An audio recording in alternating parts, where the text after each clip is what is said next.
love a little bit of Devil Town by the band Cave Town. Ashley, you ready to start this damn thing or what? I am. I have a feeling you are. I am too. Let's do this.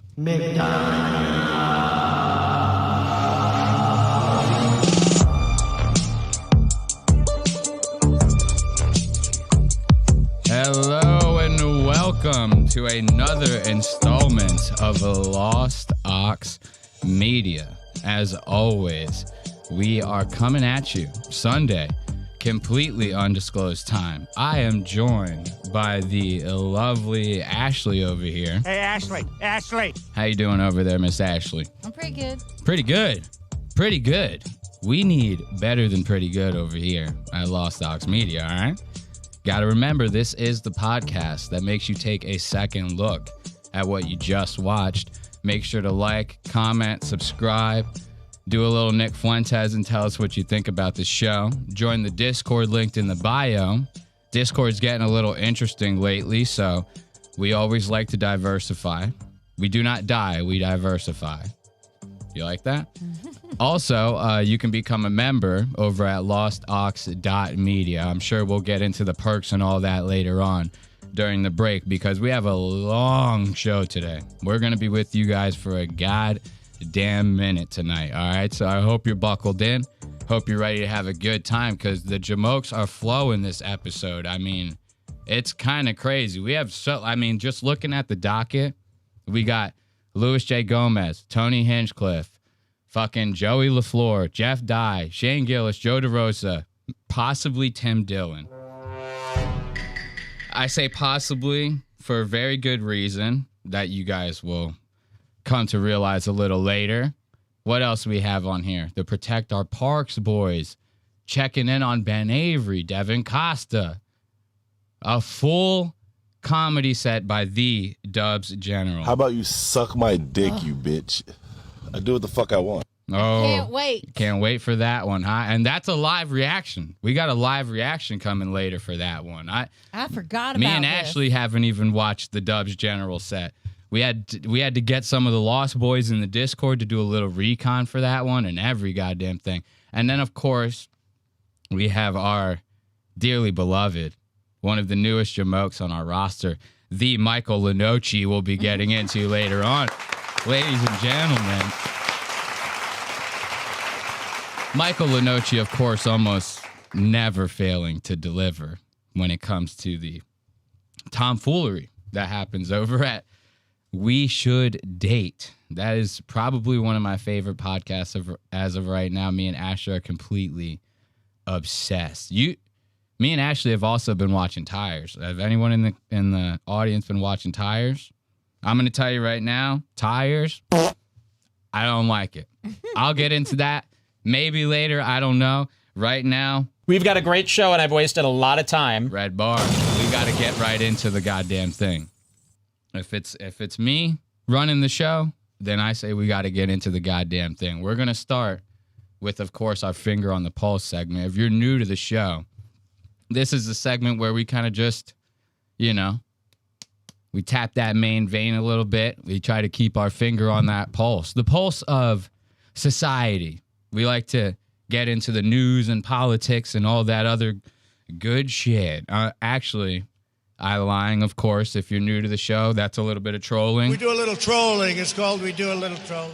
The finger on the pulse segment is completely geared towards comedians. It's just us kind of keeping up with what they're doing. If they're doing funny shit, what their posts are, their social media posts, things along those lines, just to kind of have some fun and poke a little laugh at them, which, of course, is the whole point of this show, right? So, of course, we're going to start this finger on the pulse segment with our good friend Louis J. Gomez over here, right? Last time we had talked about this particular thing. Guys, I'm so excited. Ho, calm it down, Louis. We're just as excited as you are, trust me. Last time, we've talked about Louis a number of times in the past couple weeks, right? But last time we talked about him in this capacity, I had such a good time with it. This one's nowhere near as good as the first one. I'm being vague with the audience for a reason. Louis had done a body brain, like, make a cup of coffee with me, like, TikTok video before. If you don't know, he owns a coffee company called Body Brain. He wants to be Joe Rogan so bad. Alpha Brain, Body Brain, coincidence? I think not. The Joe Rogan Experience. So now we have him doing the same getup. You remember the last time he did one of these, he had a robe on. It was Versace last time, though. He's dropping the ball with this regular old shit right here. I don't like this. This is like a Walmart robe. TJ Maxx quality at best, and I don't like it. Another thing that I'm not a big fan of, if I'm the marketing guy for this dude, I go, yo, the logo has to be on the front of the whisker. If you're going to be doing these videos like this, I'm going to need you to put that logo nice and front and center, my man. We can't be doing videos on the product. You're covering the goddamn logo. Nobody knows. Is there a logo on it? The last time, didn't it have a little Body Brain logo on it? I And he don't goes, remember. now you get the Body Brain whisk with the thing and you buy the whole pack and the creamer. And it's really just drywall in a fucking like little packet, you know? It's kind of crazy. Look at how excited Louis J. Gomez is. Scam Coffee for the win. Take it away. To announce that Body Brain Creamer is officially here. Right now, go to bodybraincoffee.com. You can grab it. It is a completely separate stack from the coffee. It has C8 MCT oil, coconut milk powder, cordyceps mushrooms, rhodiola, rosea, collagen peptides, and a little bit of Ceylon cinnamon for flavor. It is incredible. You will love it. It's going to make you feel great, but more importantly, it absolutely tastes great. It's super creamy, sugar. Shut the fuck up, Louis. Of course, everything in this goddamn coffee is shit that like nobody's ever even heard. It's one of those things where it's like an infomercial type thing, right? It's like he sells you on the bullshit. This is the thing. I know we're cousins. I say this all the time. I always look out for my family. You know, no matter what. My Puerto Rican brothers and sisters are coming first and foremost, no matter what, right? I can't defend this though. This coffee bullshit. This is why I say this, is because he says all these things about the coffee. He goes, it's got Sheila G, Ashwagandha 007. It's got C4 in it. It'll make you explode. It's crazy. It's good. You know, he says all this shit, right? And then every time you see him on a podcast, I saw this on Reddit. A commenter brought this up, not on Reddit, on Twitter. Commenter brought this up on Twitter, and I thought about this. It's a good point. They go, that's big talk about promoting a coffee company of yours. Every time we see you on a podcast, you're fucking drinking Starbucks. They go, you're never drinking your own shit. Ain't that a little crazy? You never see Louis out in the wild drinking a cup of this fucking Body Brain sludge. Because it's nasty. It's bullshit is what it is. You know what his response back to the motherfucker was? Yes. You saw it, right? I saw it. Guys, he says to the motherfucker in the fucking comment section, he goes, Body Brain's got all these vitamins and minerals, these vitamins that you need for your soul and your body. He goes, you're only supposed to drink like 1 or 2 cups a day. You know, it's not good for you if you drink more than 1 or 2 cups. You're also supposed to drink only 1 or 2 cups of coffee a day. Every time you see Louis in a goddamn podcast, he has an extra large Starbucks. It goes, so why don't you have the same mentality when it comes to the Starbucks? You go, you're only supposed to have 1 or 2 cups a day, right? So drink your Body Brain dog shit. No more coffee for the rest of the day. I don't want to see Starbucks in your hand. If I'm the fucking goddamn marketing, PR, whatever for this guy, I go, bro, you have to drink. Like, what would happen if Shane Gillis was walking around all day with the Coors Light in his fucking hand? He's sponsored by Bud Light and Anheuser-Busch. He's going to walk around all day with the Coors Light and go, well, no, you're only supposed to have 1 or 2 Bud Lights in the morning. And then throughout the rest of the day, you drink Coors Light. What the fuck are we talking about here? It's such a crock of shit. Free keto. So go give it a shot. Body Brain Creamer right now. Look at you. Hold up. I'm sorry about that, guys. I always forget that this isn't YouTube. We got to go back. I mean, first off, I don't know why I didn't call attention to this to begin with. Why does the glass look like? He couldn't have found a fancier glass. Was he just having a, like, retro day? Let's go back to how I was brought up. I don't even know. I ruined that whole thing by skipping it over. But I get what you're saying. Look at how dirty this goddamn glass is.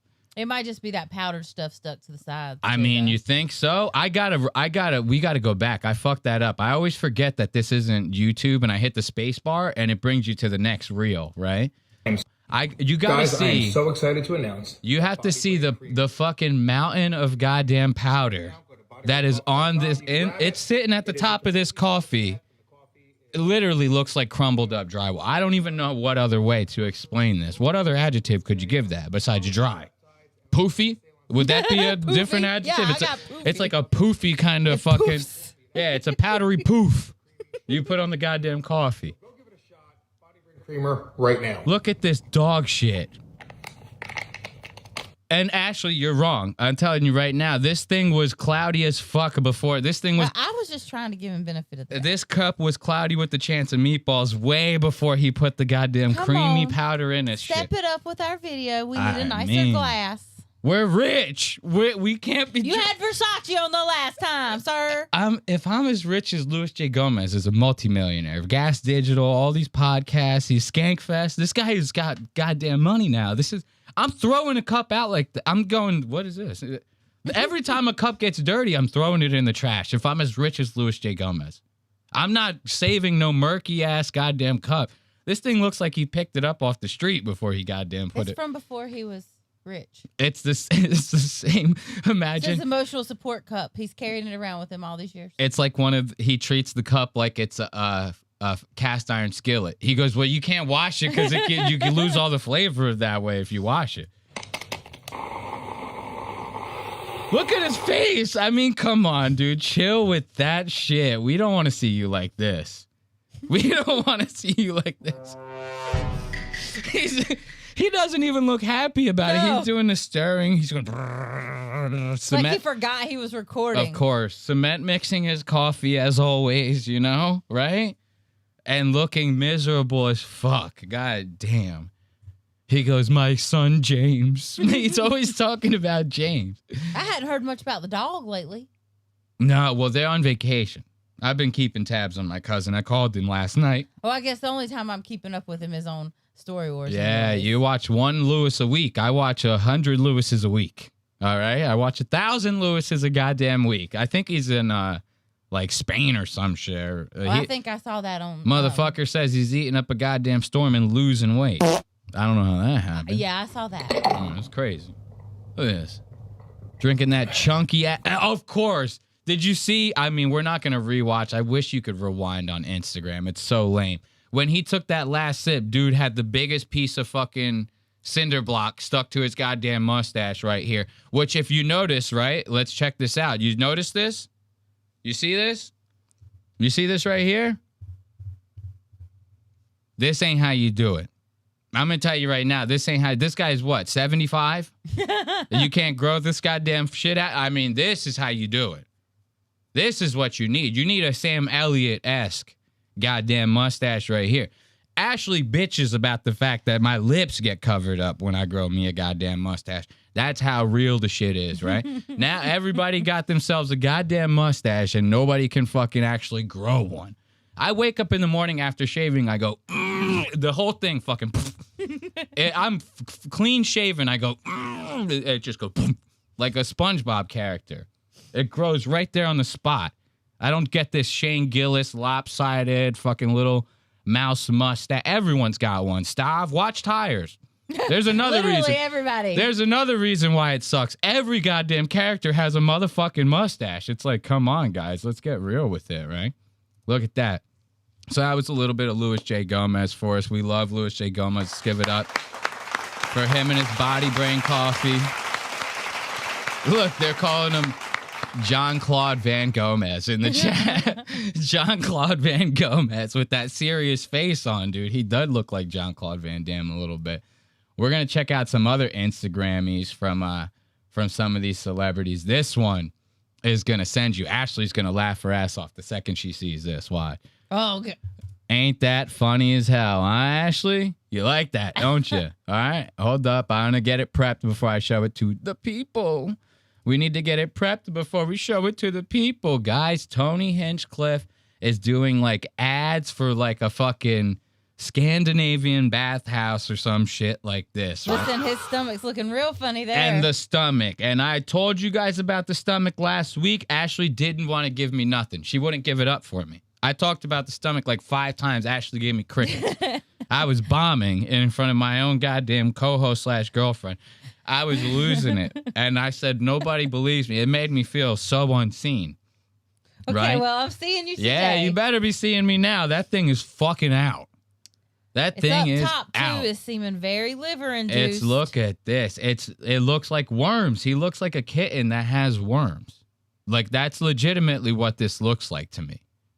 He has worms. This guy needs to get this thing checked out. You know? He has like an alien inside of him. Look at this shit, bro. Oh my God. Kill him. Kill him. And his green drink. What does he even drink? I mean, it says health clinic. Yeah, health clinic. They give you some fucking algae from the inside of like the fish tank in the front lobby. Oh. Right? And they go, this is healthy for you. It's got seaweed and ashwagandha and shiwaji. We put body brain powder in it. It's so healthy for you. It's got body brain powder in it. Look at this asshole. That's appropriation. That's cultural appropriation. If you ask me, I'm just saying that's cultural appropriation right there. Let's listen. It's like a Russian and Turkish bathhouse. Tony Hinchcliffe is doing fucking an ad read for. Where is he? Is this in Austin? I don't know where this is. I'm not going to lie. We'll look it up in a second. I have no problem doing that. This is from their account. This is not Tony. Like, you know, Yeah. You get what I'm saying? Sometimes, like, these guys they'll be like, I'm on the road. I went to this place. It was the greatest thing. It's coming from their account, right? They call that organic posting in the social media world, right? This is coming from their account, like, which means they, like, paid him to do this. They go, yo, you got to record, like, a banger for us. We're going to get so many goddamn people in the goddamn door. Look at this. The name of the place is, I mean, you can't get it more on the head. It's called Russian and Turkish bathhouses. I mean, that's fucking crazy. Russian and Turkish baths. Let's listen to this goddamn ad. Baths Health Club. I come here every time I come to New York City. It's the best in the world. As you can tell from my awesome hat, they have the best sauna, steam room, food, everything. The best here. Best massage. You know what's crazy? He's going, they got the best massage, the best steam room, the best sauna, the best... Remember how you used to watch like Tom and Jerry or something? One of them steps in a sauna and they come out, they get smaller, right? The sauna's like too hot. They come out like their head is normal size, but their body is tiny as shit. What happened to him? Like they couldn't do nothing. They couldn't do nothing to shrink that fucking thing down. It looks like he's wearing a bulletproof vest. It dead ass looks like he's wearing Kevlar right now. Yes or yes? I mean, yeah, maybe he is. That's crazy. He looks absolutely insane right now. Well, I guess it's not. It's not. And he wants to give you health advice like this, pointing at you in the camera like this, right? With his green fucking algae sludge and a cigarette. He goes, and his stomach full of worms. A whole stomach full of worms, a cigarette, and a green algae drink that they slopped up from the side of the fish tank. Well, why does this place, a health clinic, think this is the epitome of what should advertise? I have no for you idea. To come in here. I go get fucking, I don't know, Messi in here. Get somebody who's actually healthy. Don't get this fucking stray kitten to goddamn start doing. Don't get this stray kitten with all these goddamn worms to come in here and do the ads for me. We need somebody else. We need Beckham. We need David Beckham. You know, hot, chiseled blonde. Smoking hot wife. I mean, she was a Spice Girl. Yeah. Let's be real here. You know, this is what we need. We don't need Tony Hinchcliffe for this. They're saying full of nut. Stomach full of nut, they're saying in the chat. Jesus Christ. God damn. Sasha, tip them big. They take great care of you. Have the best time. Feel like a new person. Century old. The best in the world. I mean, come on, guys. If you can't take this as a sign that you need to go to Century Old, I mean, what else are you gonna? Doesn't everyone want to be just like Tony Hinchcliffe? Do you get one of those hats when you go there, You fucking better. You fucking better. Now, notice he didn't mention the hat. Notice he didn't. That would have been the first thing as a comedian advertising for the place, right? The first thing I would have said is, well, you get this awesome hat. Enough said. Isn't that hilarious? Isn't this hilarious, right? So now we're on brand. We're advertising, right? But we're staying on brand. Nope, can't do that. They got to get all serious. Look at this guy wishing he had pecs right now. This is a crazy build. This is a crazy build right here. Like God must have mixed up some parts. He goes, well, now we don't have all the, not from the same You know, he goes, we gotta take a couple from over here. And, you know, it's like putting 3 different G.I. Joes together and you get Tony Hinchcliffe. You know, it's kind of crazy. Best in the world. Give it up for my man, Mr. Tony Hinchcliffe. That's all we got for him. Oh, I wanted to find out about Bathhouse. They said they found it in the chat. They said it's from New York. Oh, you want to actually said it, but I want to. You want to actually look at the bathhouse, right? Okay. So what was it called? Russian and Turkish bath in New York City, right? 1892 Health Club, I think. It's a health club. Let's see. I think this is it. Russian and Turkish baths, United States, russianandturkishbaths.com. I'm going to guess that this is it right here. Let's show it to the people. We have to show it to the people. So Tony is in a place like this. Yeah, that's it. That's the joint. Okay, yeah. Let's zoom in a little bit for the people. We need it for the people. Oh, well, we kind of can't. We got to go picture by picture. Or can I zoom in and go, yes, I can. Okay, there we go. We're staying zoomed in. Okay, it's not bad. It's not a bad little spot right here. I mean, you throw like 30 fucking Tony Hinchcliffes in that bitch, though, shit's going to get rough real goddamn quick, right? I'm getting claustrophobic. You're that guy right here in this corner spot right here. It's over for you. 9 other guys lined up like this? No, count me out. That's an episode of Seinfeld.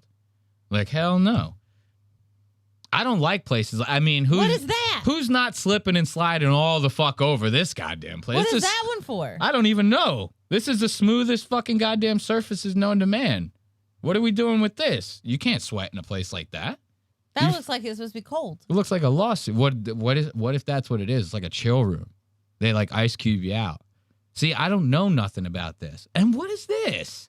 It's a hot tub, like a sauna, like a hot tub. Oh, okay. I thought this was supposed to be like a pool. I go, it's only 4 feet deep. It's like fucking only 10 feet long. All right, hey, fool me once. Shame on you, right?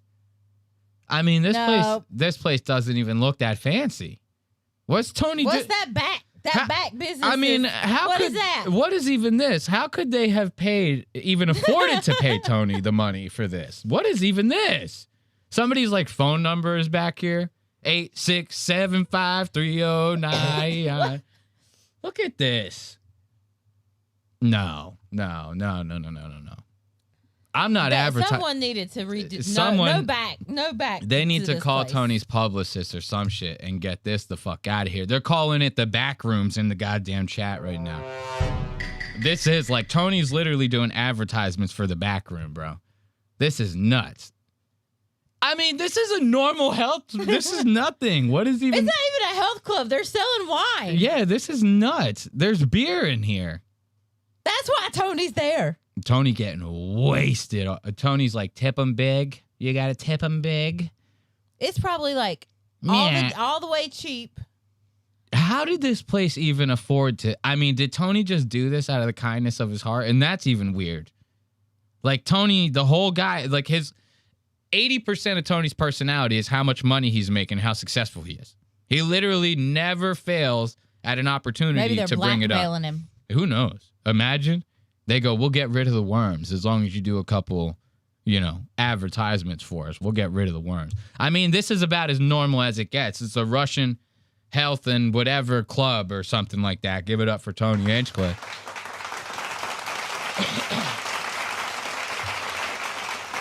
I mean, that whole thing is just weird right there, like on its own. The fact that he's doing the advertisement like on their page. It was kind of just, I don't know, the whole thing. Has he talked about it?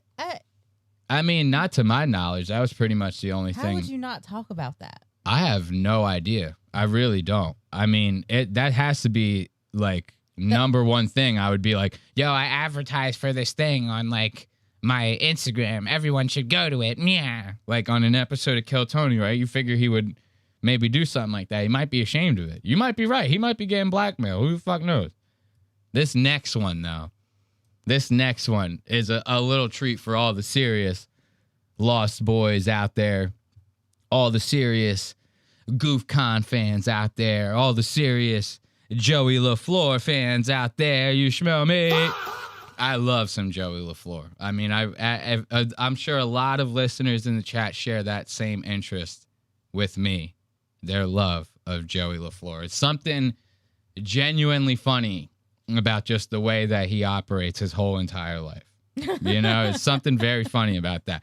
Last time we covered Joey, he had sent me a DM, not thanking me for covering his video that he did on that college killer, but he just said it was funny. He got a good chuckle out of it. He goes, if you want, I can send you some other stuff that you can cover on your show. Maybe see what angle you could take on it. So he sends me his movie this short film that he made with his buddies called They Don't Drink Tea in Heaven or some weird shit like that.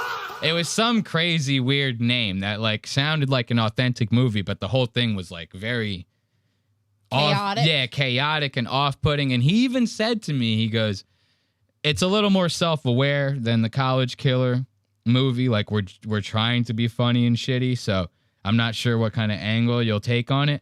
Dude, guy ended up doxing his own goddamn apartment building. Remember, we were inside Joey's apartment the last time we covered him. We took a virtual tour throughout Joey's apartment. I was like, shh. I go, Joey's sleeping right now. I go, you don't want to wake him up. All right. It's so fucking funny, right? This week we're covering him. I was watching an episode of Goofcon. He ended up doing it in the studio of, I think, the guy that made Ben Avery's shitty-ass goddamn desk. Faggot! This Yarmul's guy. You remember? They're friends. They're all friends. I guess so. I would imagine they're all... Joey would probably have some of the same overlapping friends with Ben. Is the furniture in this house look like that? No. This is an actual set. I think this Yarmul's guy might have a podcast that I wasn't aware of until this, but they're doing this week, one of the episodes of Goofcon, they're doing at this guy Yarmul's studio or whatever, right? I'm not crazy caught up on Goofcon, but I pop in from time to time because I think Joey's hilarious. This week, I saw this one time code. They go to start out the prank calls because if you know, Goofcon is a big prank call show. A lot of them are very creative and very, very fucking funny. This time they did this Craigslist ad, right? Where they go, Joey's essentially playing a guy. He goes, I want someone to fuck my wife. This is what the ad is for. I'm looking for someone to fuck my wife. But to fuck my wife, we're going to build a maze, a real life-size maze. And you have to get your way through the maze. And then you could fuck my wife at the end of the maze, right? And they start throwing in all this shit. They're like, what about crocodiles? What about a moat? What about, you know what I mean? They try to get this Indian guy. And the guy flips the tables on him fucking fast as hell. This Indian guy owns Joey in less than 5 minutes. It's very funny. Joey normally is not caught in this kind of situation with a prank caller. Listen to this. Very funny. Why don't you just be honest with me? What was the secret code that you were hoping it was going to be? Pedophile stuff? Exactly, sure. So I was very curious. That's why I wanted to talk. Poop stuff? Poop fetish? Yeah, perhaps something like that. Okay, so now the guy, this Indian guy, in the beginning of the call, he goes, I'm not doing a maze. And Joey's like, well, that was the whole goddamn thing. What are you talking about? You're not doing the maze. They argue for a little bit back and forth. Then he starts to lose the guy, right? And he reels him back in by going all right, the maze thing, all that stuff before it was kind of code because actually me and my wife have a shit fetish. So would you be into the shit fetish? We just couldn't post that on the Craigslist ad because it might get taken down. So this is how he reels the guy back in. Kind of going, okay, forget about the maze. What about a shit fetish, right? He thinks he's got the Indian guy back in here, right? Watch this. Curious. That's why I wanted to talk. Poop stuff? Poop fetish? Yeah, perhaps something like that. Okay. Well, that is why. That is what it was. This was a test. Okay. So, yeah. Now, we have to put people through that because we'll get banned if we are honest about how it's poop fetish. So, yeah. You're down to do poop fetish with my wife?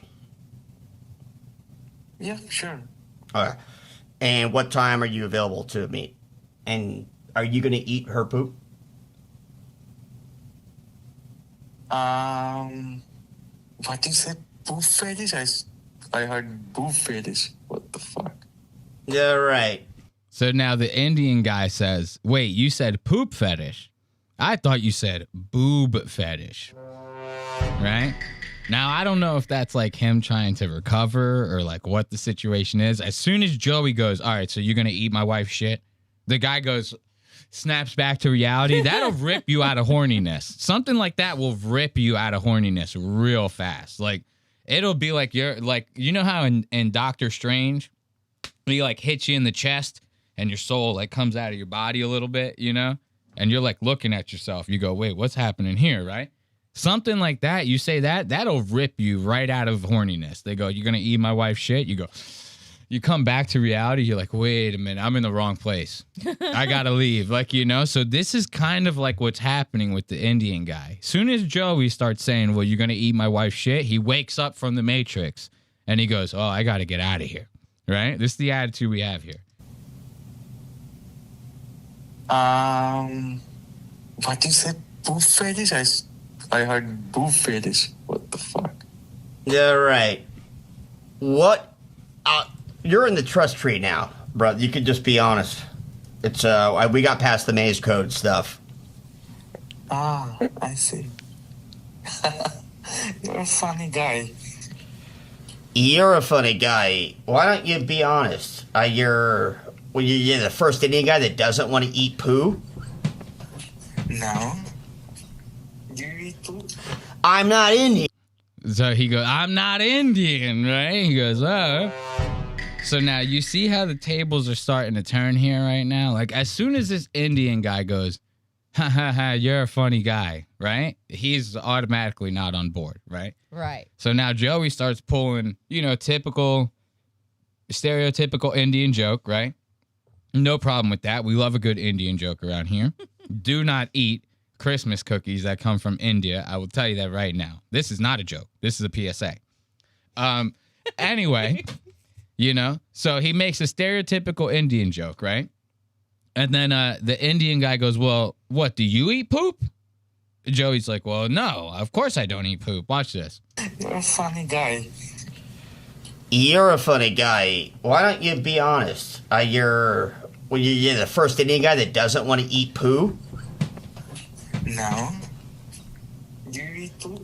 I'm not Indian. Ah, so you like eating poop? Like what's up with that? No, buddy. I'm not. You're the Indian here. You're the one who likes to eat poop. And where did you learn that? Like, is that something that's in the books? This knowledge is from your predisposition, or like, how do you know that? I have a PhD in Indians eating poop. Ah. And by the way, do you know the poop demon? The diarrhea devil? That comes out of your mom's pussy? That comes out of your mom's pussy, he says. Now, as soon as the Indian dropped a line like that, I don't know who this asshole is right here, but he's flabbergasted. he is flabbergasted. He goes, wait a minute, they can do that? He goes, wait, hold up. They can do that? They can turn the tables on us? Holy shit. They don't know what's going on. This, I think, is this Yarmul's guy, right? Look, he's over here going, so you just going to come over to my set and just be racist like that, dog? You're just going to be racist all over my shit like that, dog? He looks not amused by this at all. In the slightest. He's daydreaming about making Ben another perfectly rectangular desk. That's the only thing he is worried about. Well, he's got to know this is what they do. I mean, this is crazy. I want to bring this up before we continue. This set is, like, nice. Like, if this is the guy that built Ben's desk, you couldn't give Ben a couple more pointers? You just let him fucking go out, hang him out to dry like that? You make him a perfectly rectangular desk, and then what? You just let him take a shit on every goddamn thing else? Ben's set looks like ass compared to, like, this is nice. I like what he did here. He did, like, the black, like, accents on the desk to make it look like it's drawn on the screen, you know? This is nice. You probably can't see this through the screen like this. But if you pay attention, there's little black accents like this. Gives it the illusion that these were drawn into place like this, right? This guy's an artist. I don't know why he would make a perfectly square rectangle desk, whatever, for Ben. I get a little more artsy with it than that, but that's just me. Listen to this Indian guy turn the tables on him like that. He goes, you know the shit demon, the shit monster? The guy goes, that comes out of your mother's pussy? Like, oh my God. Indian accent and all. That shit hit me like a ton of bricks. Seeing Indians eating poop. And by the way, do you know the poop demon? The diarrhea devil? That comes out of your mom's pussy? Whoa. No, No. Look at the guy. Why in are the you back. getting so aggressive, dude? Yeah, man. Yeah. You're being. Like, what are we doing here? Like, you are trying to kill time with me? Like, what's No, like we're trying to find guys that will fuck my wife, but you're being a scumbag about it, wasting our time. And you applied for a maze thing. That. Like I told you, like I'm not into the maze, man. Then why apply to a maze? You read the thing, right? It's Look, now see, this is why I say Joey's losing in this. This Indian guy is cool as a goddamn cucumber. Joey's cortisol is spiking right now. Joey's cortisol is spiking like a motherfucker. He could take a couple clicks from clavicular shit, right? What you got? How do they even find people to stay on the phone long enough? I don't know. I mean, you antagonize him like this. Usually Joey's better at like stringing the yarn a little bit. You know, Joey's good at keeping him on the line, right? But this is what I'm saying. This guy hit him with that your mom's pussy shit. Joey right now is rattled. Joey don't know what's going on. It shook the shit out of him, right? He's not used to somebody putting him on the back foot like this, right? So now his cortisol starts spiking. He starts getting like angry at the guy. He goes, why'd you answer a maze Craigslist if you didn't want to do the maze? Joey's like getting real mad. Like it's real. Over a fake situation, right? The Indian guy has got him to get real mad over a fake Craigslist ad, a fake wife. There's no wife. None of this is real, right? Now Joey's real mad over it, though. but you're being a scumbag about it, wasting our time. And you applied for a maze thing. Like I told you, like I'm not into the maze, man. Then why apply to a maze? You read the thing, right? It said maze. It's fucking hilarious. So then, I'm not into maze. Why did you apply to a maze thing if you're not into maze? Okay, I applied. Now I retract, man. So, what do you want me to but say? you understand why it's your fault. Like, okay, it's my fault. Okay, I admit it's my fault. So now what? I forgive you, I guess. I guess you're. Now what are you gonna do about it? The Indian guy says, okay. Now all of a sudden he's American. Now he's a full-blown American citizen because that's the most American shit I've ever goddamn heard. What are you gonna do about it? Now what are you gonna do about it, bitch? You know, that's American as fuck. Like an idiot, but I forgive you? Okay, thank you. I accept your forgiveness. It means a lot to me. Okay, yeah, and please don't horse around like that ever again. Will you promise that? You're not going to apply to stuff unless you actually... What if I do? What are you going to do about that? Okay, what if I do? What are you going to do about it, okay? Huh? What are you going to do about it, tough guy? Joey, I mean, Joey don't know what's going on. Joey's scared. Joey goes, this guy's going to find my IP address or something. He's one of those Indians that I used back in the day. You know, remember I told you Joey used to have like a telemarketing thing where he had like an army of Indians, right? And they used that. He used like that same group to like flood the Joke World like comedy podcast bracket tournament this past year. Yeah. He used his army of Indians, right? Joey's probably sweating. He goes, this has got to be one of the Indians. He goes, this is one of the guys that I fired this guy like a couple of years ago. Joey probably sweating his ass off. He goes, okay, I'm still going to do it. What are you going to do about it? I love that. I love that. This Indian guy has my heart right now. His haircut's looking very Ben Avery-esque. Bet he's going for Ben. I don't know if I like that. Faggot! I don't know if I like that. Okay, thank you. I accept your forgiveness. It means a lot to me.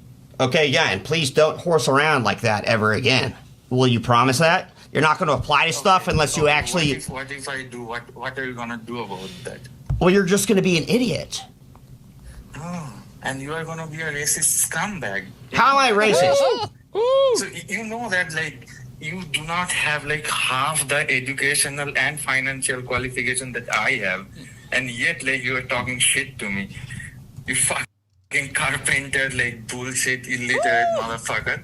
You carpenter, like bullshit, illiterate motherfucker. I mean, put a body bag on him. Put a body bag on him. He's done. He's done. I mean, Just zip him up real nice and have the morgue wheel his ass out of here. He's dead. He's dead. He's no longer with us. He called him a carpetbag piece of shit, illiterate motherfucker. He goes, yo, you realize, right? He goes, yeah, I'm Indian. I eat a little shit. Right? He goes, so we eat a little shit, right? He goes, you don't have half of the goddamn, what'd he say, financial and educational credentials that I do. You realize this, right? He's calling it through the phone. He goes, you realize that, like, I know that you're retarded. He's, like, essentially saying this to him. He goes, you're not going to get me. I'm a smart guy. I know what's happening here. Why am I going to spike my cortisol off of this? I'm fucking rich, a goddamn Indian, living in San Diego right now. I make $700,000 a year. I just invented this fucking shit that they use to spy on you with flock cameras. Just invented that. He goes, now, I'm averaging $700K a goddamn year. That's on a bad year, right? What are you going to do to me? You know, what are you going to do to me? Calls him a carpenter. Indian guy calls you a carpenter. I mean, that's fucking pack it the fuck up. Oh, and you are gonna be a racist scumbag. How am I racist? So you know that, like, you do not have, like, half the educational and financial qualification that I have, and yet, like, you are talking shit to me. You fucking carpenter, like, bullshit, illiterate motherfucker. See, you're like a guy that applies on Craigslist sex ads. Illiterate motherfucker, do you know how to spell a PhD? You fucking bitch. Albert Einstein over here, he's applying on sex ads on Craigslist. That he's like, I'm the smartest guy in the world. So now see how Joey's trying to diminish him? He goes, well, you're the one that answered a goddamn sex ad right now, right? He's chimping out. Joey, he's grasping at anything that he possibly can. Bro, everyone got a little freak. Everyone got a little bit of freak, right? This guy's just got, maximum freak. That's all it is. Don't make his education or financial credentials any less goddamn legitimate. You smell me, dog? This guy has got Joey really on the goddamn fence. They're even in the chat saying, damn, this actually is kind of like an L to Joey. I didn't even realize that. Now, we love Joey. This don't make me love Joey any less, right?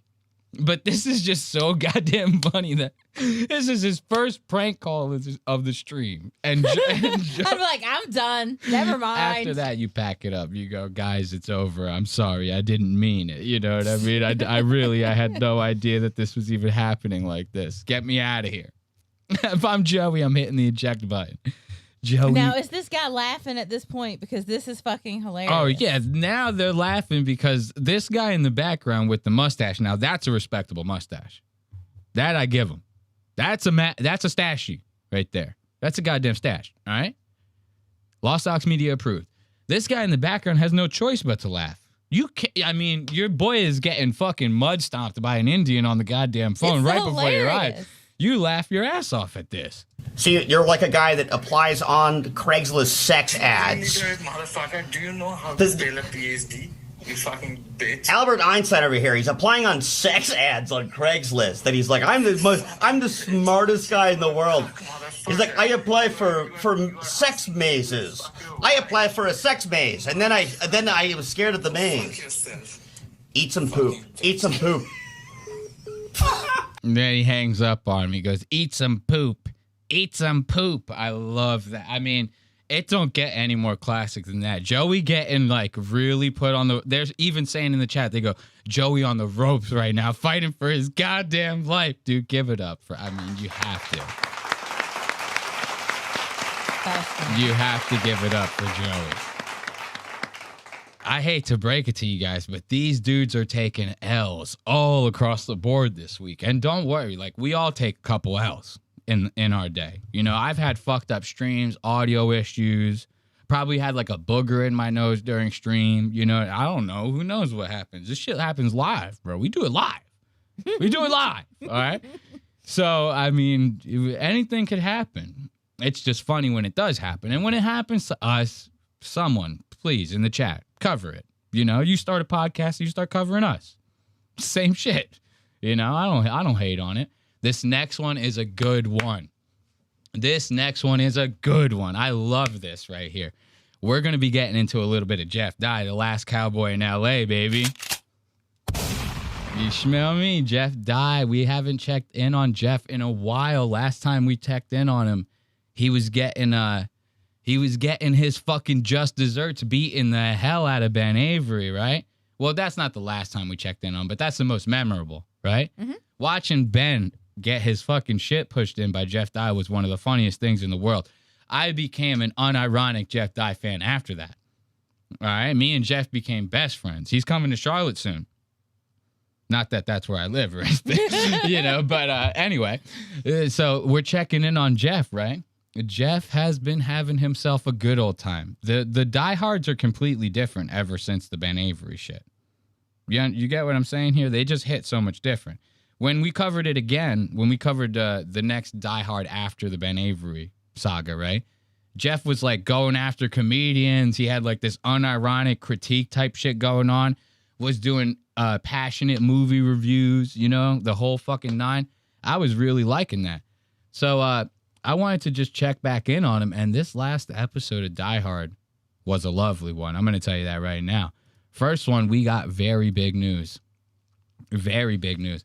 Well, I will not tell you anything about it. I'm going to let Jeff tell you guys yourselves in case you missed this last week's episode of Die Hard. Jeff, can you break some big news to us, please? Look at his face. He goes, I hate to have to do this.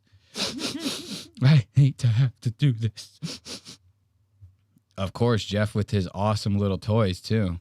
Remember, I sent Ashley a reel not too long ago where Jeff went and broke down every fucking toy that he has in the reel. He goes, these are all the ones I got from here. I got this one over here. A fan sent me this one. It was a nice reel, you got to admit. Yeah. Very nice. I bet it did wonders on TikTok. Jeff's got some big news to break to us. Jeff, take it away. I didn't think it could happen. I've talked all this shit. I've often said you don't get things you don't believe in. That's why I'm not married. You don't get things you don't believe in. But I never thought this day would happen, but I've fallen in love, guys. I'm in love. Jeff Dye is in love. Where or what or who, you ask? With the state of Texas. Red bar. Jeff is going to Texas. Now. He's been trying to go to Texas. Where you remember he started a GoFundMe about this whole goddamn thing, bro. Jeff has been itching to get his ass over to Texas at the goddamn comedy mothership.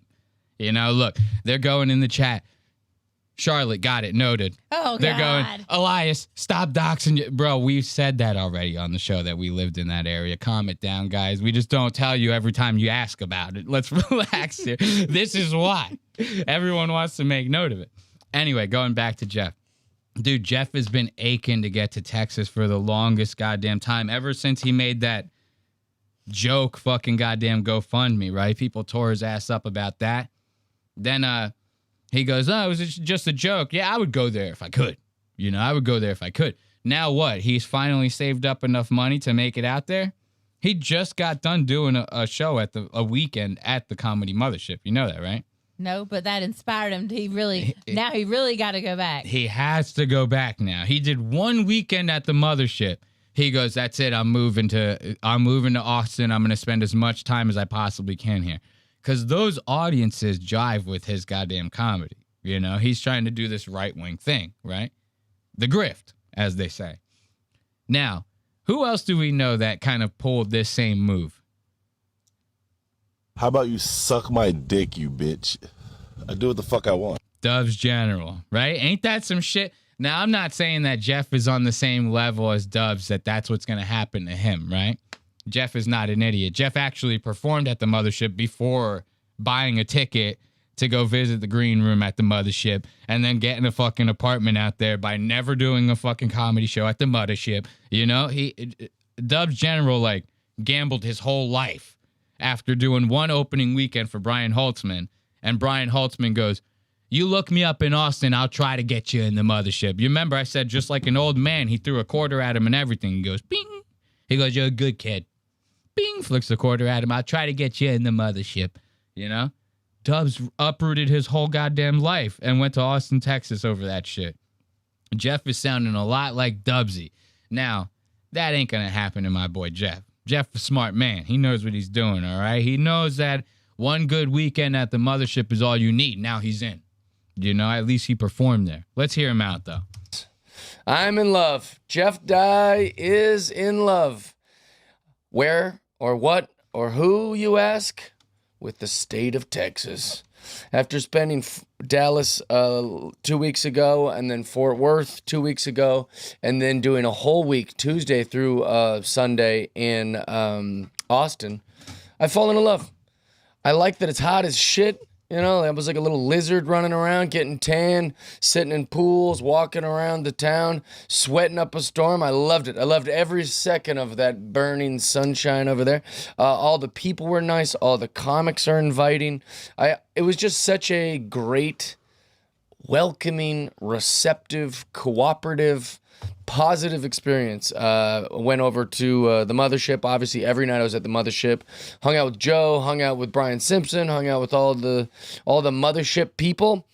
Jeff still doing the every goddamn. How about you suck my dick, you bitch? I do what the fuck I. Calm down, Dubs. We ain't ready for that. Not yet. We're gonna get to you later. All right, relax, buddy. But he's still doing the sucking in every other goddamn word. I guess. He can't help it. It's so funny, his reasonings. He goes, it's hot as shit. I'm going to be all sticky. I'm going to be all sweaty. It's like, just say that you fucking went there, that they jived with your goddamn right-wing comedy. Nobody down there drew douche on my windshield of my dirty-ass Tesla. My Tesla stayed just as dirty as it was before I got in the club. It was just as dirty when I left. You know, he goes, everything was exactly the same. He goes, this is why I love Texas. Dude, Texas is so goddamn hot. Jeff would be going to bounce around that bouncy ball of his. It would just get like stuck in the road at some point. You know how hot it gets. Eventually, that thing is just going to go and just get stuck right in the goddamn street. You can't bounce a ball in 105 goddamn heat index, brother. This ain't happening. Shout out to all of them. I was there every single night, multiple sets. And then by the time it was time for my weekend, Friday, Saturday, and Sunday, I was rocked and ready. Dialed in, ready for the shows. All my people came into the club. Because, you know, Tuesday and Wednesday and Thursday, all those spots, those aren't Jeff Dye fans. Those are just people who wanted to see the mothership. You know, there's no guarantee they're going to like my set. And I had great sets there. It was very, very fun. But the weekend was when my people came in. It was like cheating. You know, everybody just going, hey, he's so funny, he's so great. So thank you if you came and saw me in Texas. And... I live in your fucking head, faggot! Who is that? Who said that? Not Ben Avery. You know he's back on Jeff Dye. Yeah, you told me. He's like reposting Jeff Dye shit and stuff like that on Twitter. It's kind of sad to see him just be like, no, my wife made me give it up. And what happened? Now your wife doesn't, you relapsing? You relapsing on your wife? Does she not know? He's like, now he's like tagging Jeff and doing like Jeff Dye shit behind her back. He doesn't have enough drama in his life.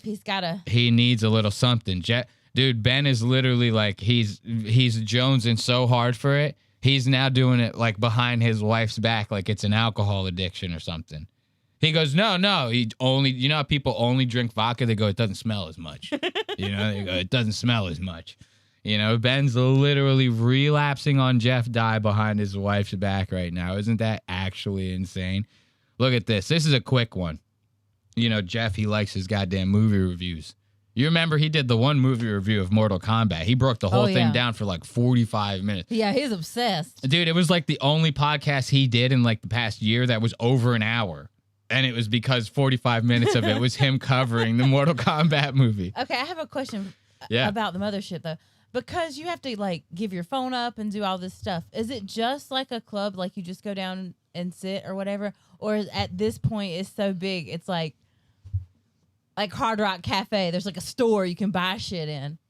I'm sure there's probably some sort of store because it's Joe Rogan. People are definitely going to want to leave there with something, right? So they probably got some sort of store, I would imagine. But if I had to guess, I'd say for the most part, it is very club-esque. Like there's and he catered it around being a comedian, right? So there's probably a store section like for the actual establishment. And then he might have like a merch section for comedians that are coming through to play. So he goes, hey, you guys can sell your merch in this spot, right? So that's like a little merch spot. But I would imagine everything else is like either bars or seating, you know, and then the stages. That would be my guess. I'm also not... it's so funny. You're kind of segueing into something that like I didn't even ever think I'd be talking about on this show ever before. But sometimes we'll get comments in the fucking on the videos that'll be like, look, another failed comedian that's trying to talk shit about comedians. I never have tried stand up. Not in that way. You know what I mean? I've never actively tried to be a comedian and been like writing jokes and trying my sets, and it's never happened. So much so to the point that I can't even tell you. I don't even know what the inside of like a Comedy Zone looks like. Like I could guess what Joe Rogan's club looks like, but I've seen pictures of it online and shit, right? Got Mitzi's bar, you got the fucking Kill Tony room, all that bullshit. But I couldn't even tell you what one of these places looks like. All of these things are being said. I'm like, what does it look like in there? Does it feel like amusement parky almost, like over the top because it's so famous? Like a tourist attraction almost in a way. Yeah. Right? I would imagine it's a little more on the actual comedy club side, right? But it's probably just as busy as any other tourist attraction that you'd see because it's fucking Joe Rogan. Right.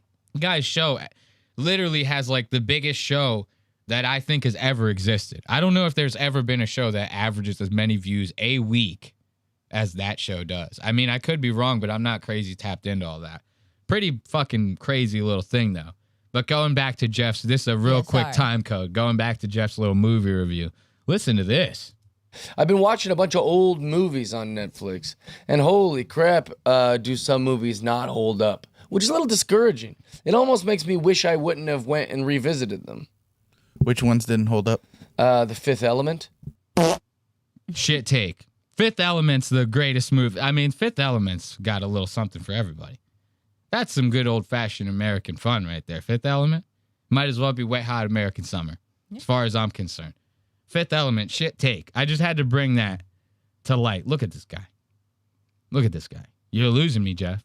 And these fucking things back here. Monster balls. Dude, he loves a monster ball. Look at these goddamn things. They're horrifying. And you're going to tell us the Fifth Element sucks. You're crazy as hell. Terrible. Bummer. Yeah, I was sitting there going, this is shit. It does have a lot of kid elements, though, thinking about it. Kid? Yeah, like, it's kind of cartoony for an action movie the way it is. I remember it being cool and gritty and exciting. And then when That was the whole point of it. It's supposed to be fun, outer space adventure. You think a little bit more serious than Spaceballs, right? We're just like one above Spaceballs as far as we are in the serious meter. I mean, look at the blue lady. I mean, the Blue Lady's amazing. She was like the craziest opera singer. That bitch was hitting notes that Mariah Carey would just be dreaming of hitting. She couldn't even imagine hitting notes the way this blue bitch was hitting goddamn notes. All right? Now, this last time code, that was just a quick one. You know, I gotta bring something like that to your attention so that you know the man behind the mask, right? You know this is the kind of person that we're dealing with. This is a man with bad taste. All right? As much as I love Jeff, he can have some pretty bad taste at times. I mean, last week when we covered him, he went to the shooting range when he did his weekend in Texas, right? We talked about that a little bit. And Jeff was wearing a goddamn Comedy Mothership shirt at the shooting range. He's going to do the whole weekend at the Comedy Mothership. He's like a Disney adult that goes to Disney and is wearing Disney gear. Maybe this is why I'm asking this about the mothership. I mean, that's what I'm. It's very amusement park-esque. Now that you're bringing it all full circle. Look at that, Ashley. Hey, Ashley. Now that you're bringing it full circle, it makes a lot of sense of what you're saying. Like, he might as well go to the gun range wearing Mickey Mouse ears. You know, he's wearing a Comedy Mothership. He's doing a whole weekend at the goddamn Comedy Mothership. You know, I thought this was very cute. Bad taste, right? We love him to death. Bad taste. Ain't nothing wrong with a little bad taste. Listen to the shit that's about to come out of this man's mouth. This conservative man. This right-wing man. Everybody thinks this guy is the biggest bigot on the goddamn planet. When you hear the shit that's about to come out of this motherfucker's mouth, this is the most progressive shit I could ever think of in my entire life. Wait until you hear this. It's all I get. And I went on Piers Morgan while I was in Austin. I did it obviously via Zoom, but when I was in Austin, I was on Piers Morgan, and it was like a trans activist, which was a black girl from Seattle, of course. Whoa, wait a minute. Hold on. Calm down there, buddy. I don't like the way he said that. That's not the progressive part. We're getting there. Don't worry. We're getting there. I don't like the way he said that. He goes, of course. A black trans, of course. Fucking says it under his breath like the most racist guy in the goddamn world. Can we get to that side eye? Look at that. He goes, of course. Look at his mouth when he says it. Of course. Look at this guy. That's the racist right there. It's a racist mouth. You are a racist, sir. Now, I started really drifting away when he said it like that. He goes, there was a trans black. like Sam a fucking, what's his goddamn name again? Sam what? Tripoli. Like Sam Tripoli. He goes, trans girl on Piers Morgan, black. Of course. Fucking bitch. Via Zoom, but when I was in Austin, I was on Piers Morgan, and it was like a trans activist, which was a black girl from Seattle, of course. Which, by the way, she wasn't even trans, you know? If I was a male who was an activist for like women's rights, they would go, this isn't your battle, you know, but this chick wasn't even trans, and she's a trans activist. And then there was like a woman who's like, I think a coach in the WNBA or something. I don't know what she did, but she's a women's basketball something. And then a tennis player who I forget the name of, but she was like one of the greatest female athletes of all time. She's a very like difficult name. Navratilova? Yeah, I think that's it. Yeah, Russian lady. She's awesome. Blonde. And then Russian, hot. Blonde. Jeff is white. Notice how he goes, of course. He goes, white as hell, Russian. What'd you think? Think there are blacks in Russia? Are you crazy? No. Jeff loving the fucking tennis player, the Russian white tennis player, not the black trans. Not the black trans. A tennis player. Wait, I don't even think it was a black trans. I think he just said she was just a trans advocate, right? Yeah. It was the black part that got him. I forgot. It wasn't the trans part. It was the fact that she was black and from Seattle, of course. Who I forget the name of, but she was like one of the greatest female athletes of all time. She's a very like difficult name. Navratilova? Yeah, I think that's it. Yeah, Russian lady. She's awesome. Blonde. And then there was an actual trans woman. It was pretty hot, actually. Hey, what? What the fuck? Hold up. Hold up there, mister. What? Did my man get caught in a goddamn trap? I think Jeff got caught in a bear trap.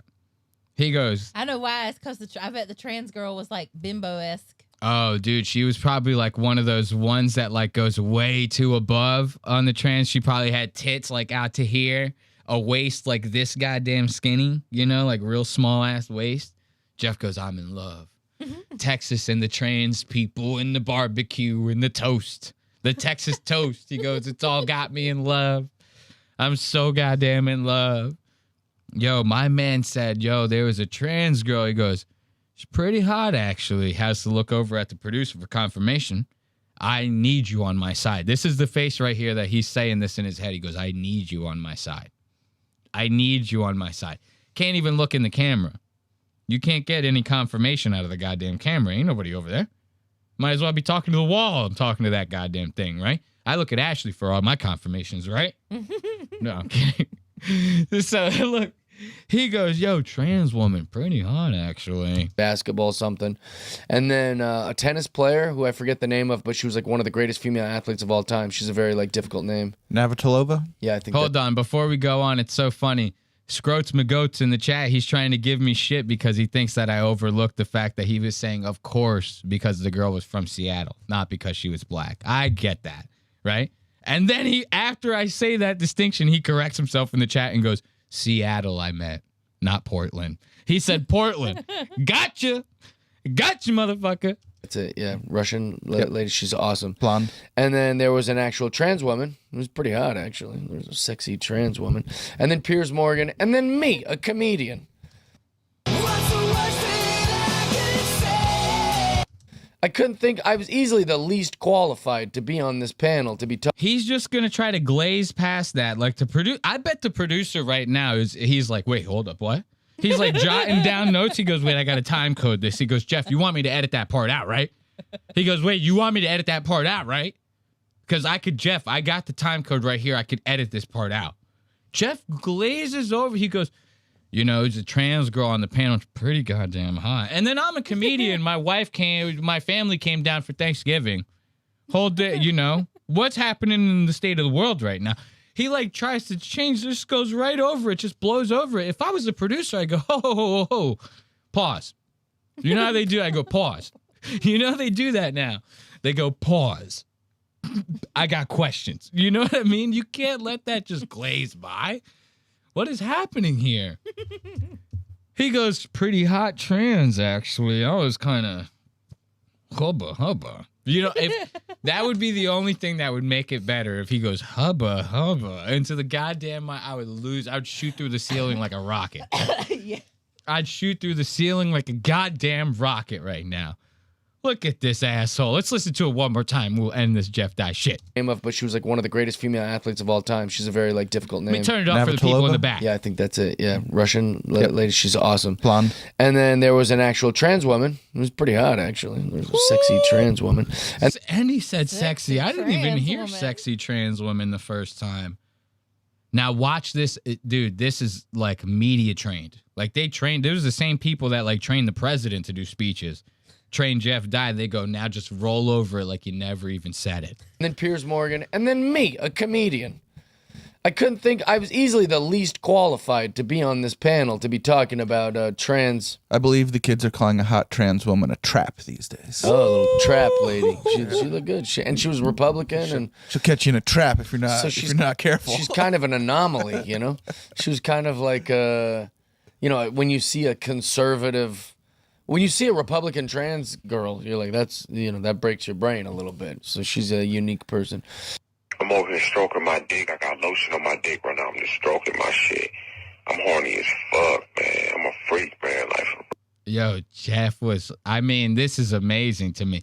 You can't say anything big. This man is the least bigoted. I ain't fucking a trans. I'm not fucking no goddamn trans. I'm going to tell you that right now. You don't call me bigoted. You know the shit. I'm Dubz General.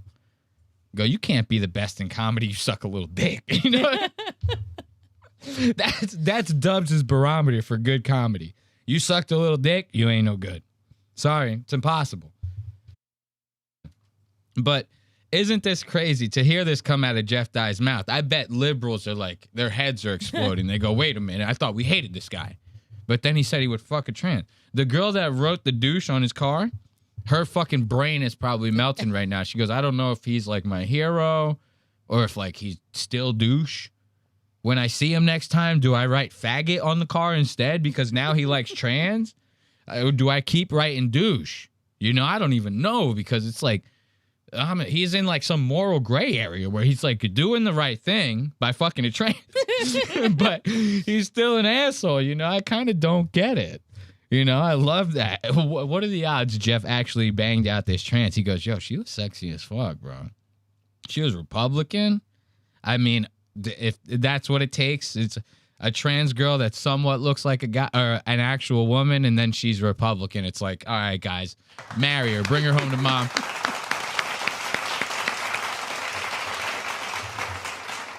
Look at that face right there.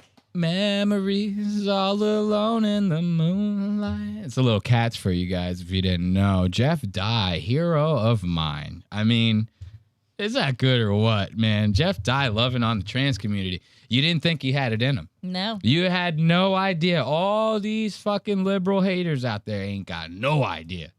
Y'all motherfuckers ain't got no idea. You think you know a guy. And then he sleeps with the trans and then you go, now I've seen everything. Jeff Dye, if Jeff Dye pulls a Jim Norton and just full-blown marries a trans woman, I mean, that's breaking every goddamn internet, any goddamn thing you can possibly imagine. Jeff will go viral beyond his wildest imagination.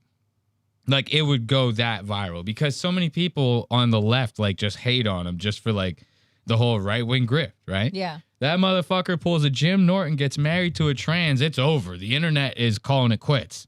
No more internet for anyone. You know, internet's done. Sorry. Jeff Dye broke it. My bad. You know, this next one's going to get you guys. Ashley, do not even react. Hey, Ashley. Do not even react. Save your reactions for later. This is a scripted show. Okay? Ashley over here dying, guys, because what I got on my screen right now, what I got on my motherfucking screen right now, I bet you didn't even know something like this existed. Or maybe you did. And if you did, you the man. I don't know what else to tell you because you're obviously better than me because you were on the up and up. Look at this fucking post right here. This is from an account called the Sprinkle Snob, right? Sprinkle Snob. I know nothing about this woman. I know nothing about this account. This caption right here says, "Who's that girl with @Shane Gillis circa 2002? Obviously me." She goes, "Sorry, Shane, this one's for the boys. Parenting a teenage boy means you have to take your wins wherever you can. So I recently told my son that there was a brief period in history where I was more popular than Shane Gillis." Let's give it up for the snob, the Sprinkle Snob. I saw some of these. I didn't think that anyone was more popular than Shane Gillis. All these women that have been in Shane's life in the past are now all of a sudden coming out going, I fucked him once.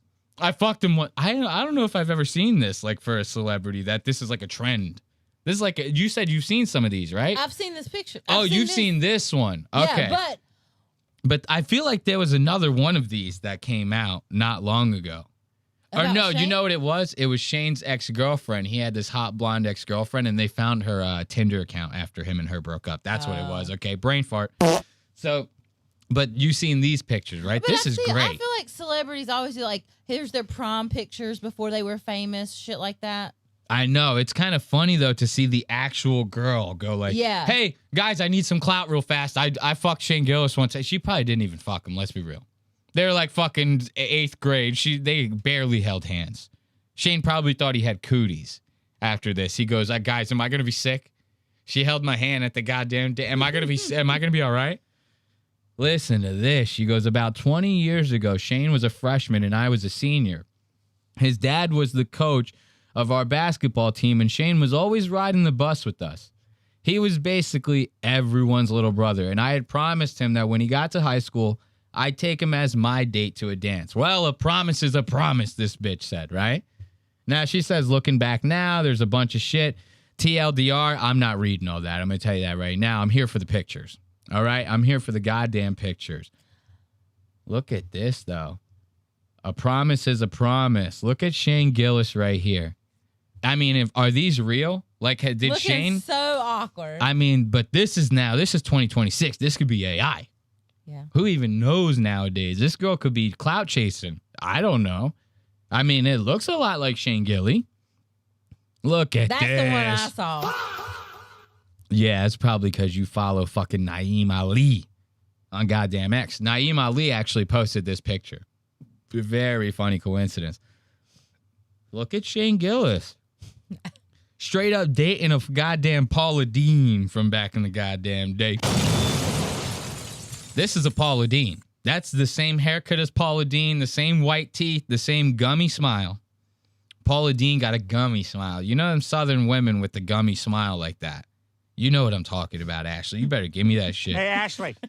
Yeah, you know exactly what I'm talking about. Look at Shane Gillis. There's more, too. Look at this one. Oh, hell no. Shane should copyright strike this.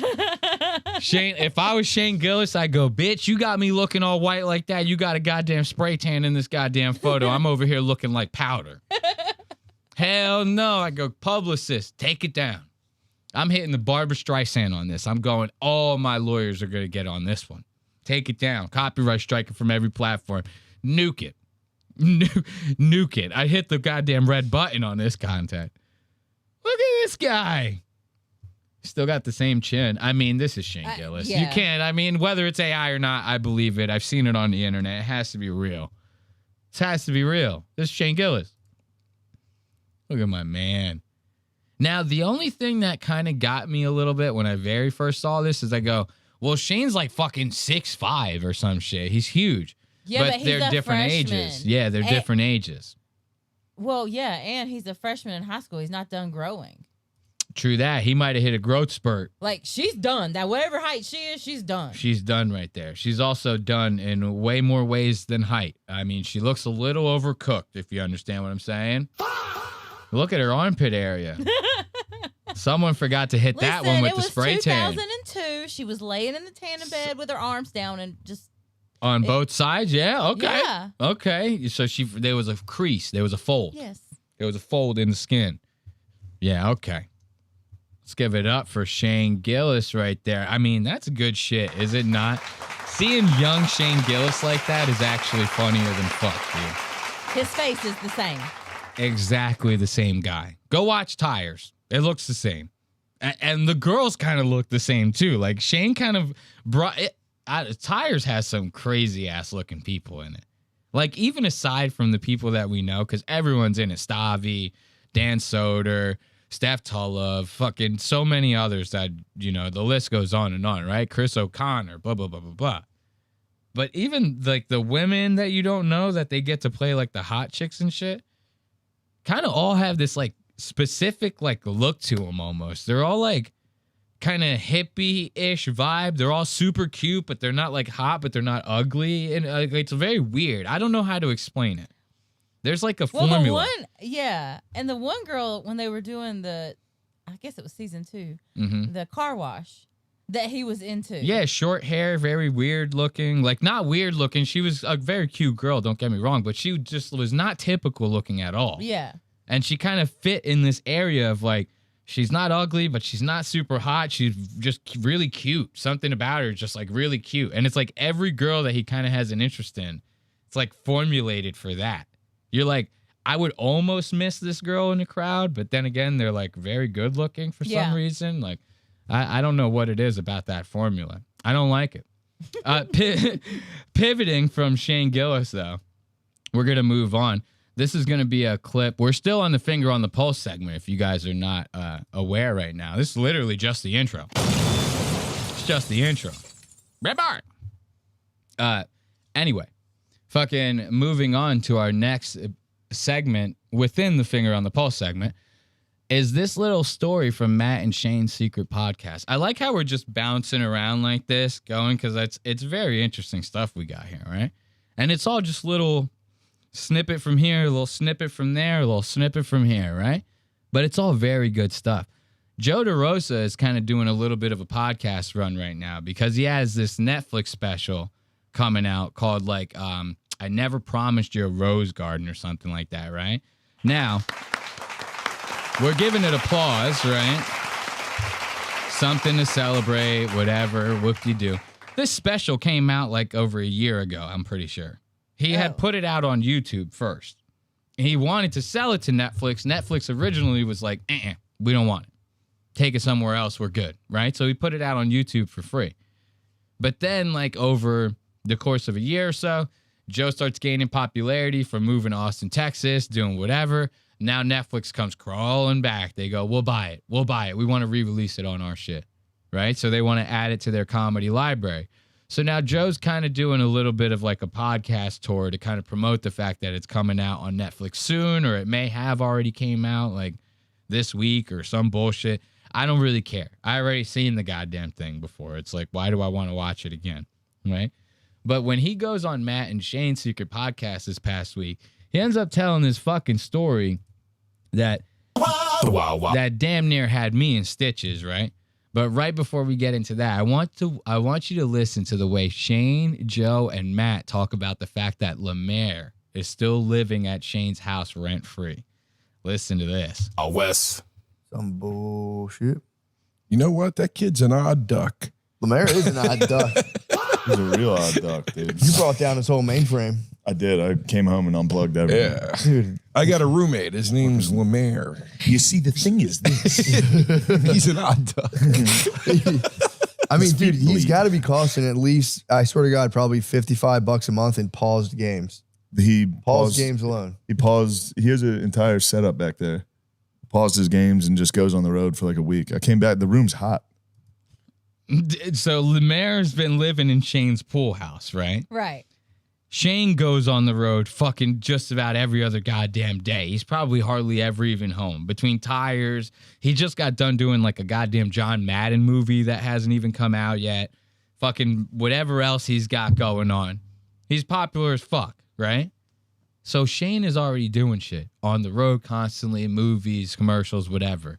That means Lemaire, who's essentially living at his house rent-free, right? is sitting there just having full reign of every goddamn thing, but he only lives in the pool house. If I'm Shane, I'm going, the house is locked. I go, the pool house that's about as far, it's about as good as you get. You get the pool house, that's it. You want to hang out with people, go to the bar. Go do it somewhere else. Go to the community center. I don't know. You don't get access to the full house. Shane just lets him have access to every goddamn thing, right? Lemaire goes back there and sets up like an AI data center with all his video games and monitors and fucking... In the house. Not in the pool house. No, in the pool house. Okay. So now you're even running off of like a limited goddamn circuit on the goddamn circuit board for the whole goddamn house. You're only running off the pool house power supply. This guy got a whole fucking crypto mining goddamn thing, got the AI data center, 17 game consoles hooked up. The whole thing looks like something out of the Amazon fucking goddamn, I don't know, whatever you want to call it. Amazon does like a cloud thing, right? Where they fucking have like Amazon cloud business. Okay. It looks like one of those goddamn warehouses inside the place, right?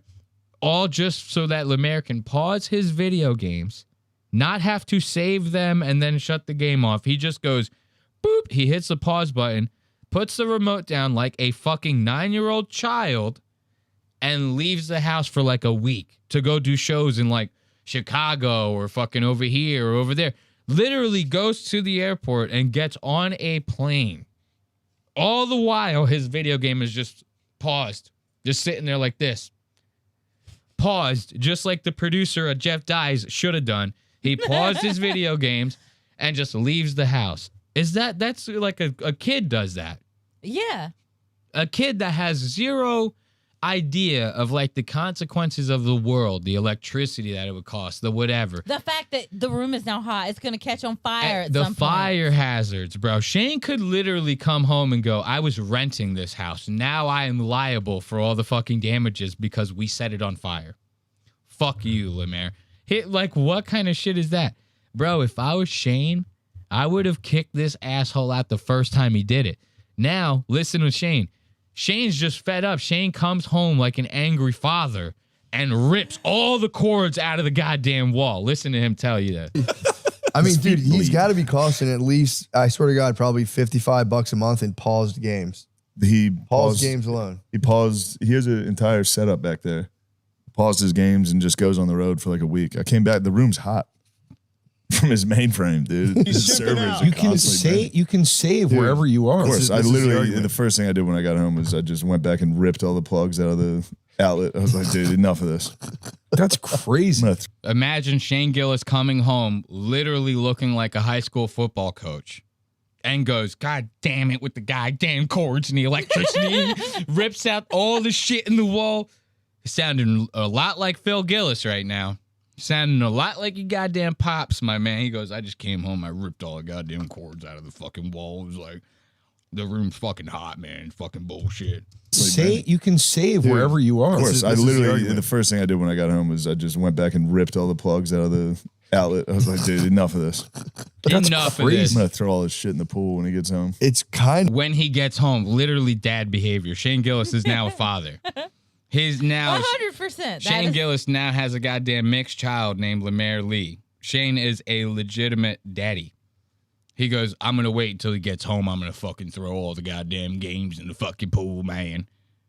I'm a fucking dad, dude. I'm fucking crazy, man. Yeah, it's pretty wild stuff. His electrical setup was a lot of plugs he showed. He's got a moped now. That was just sitting next to the house. Where? He's got a broken moped here.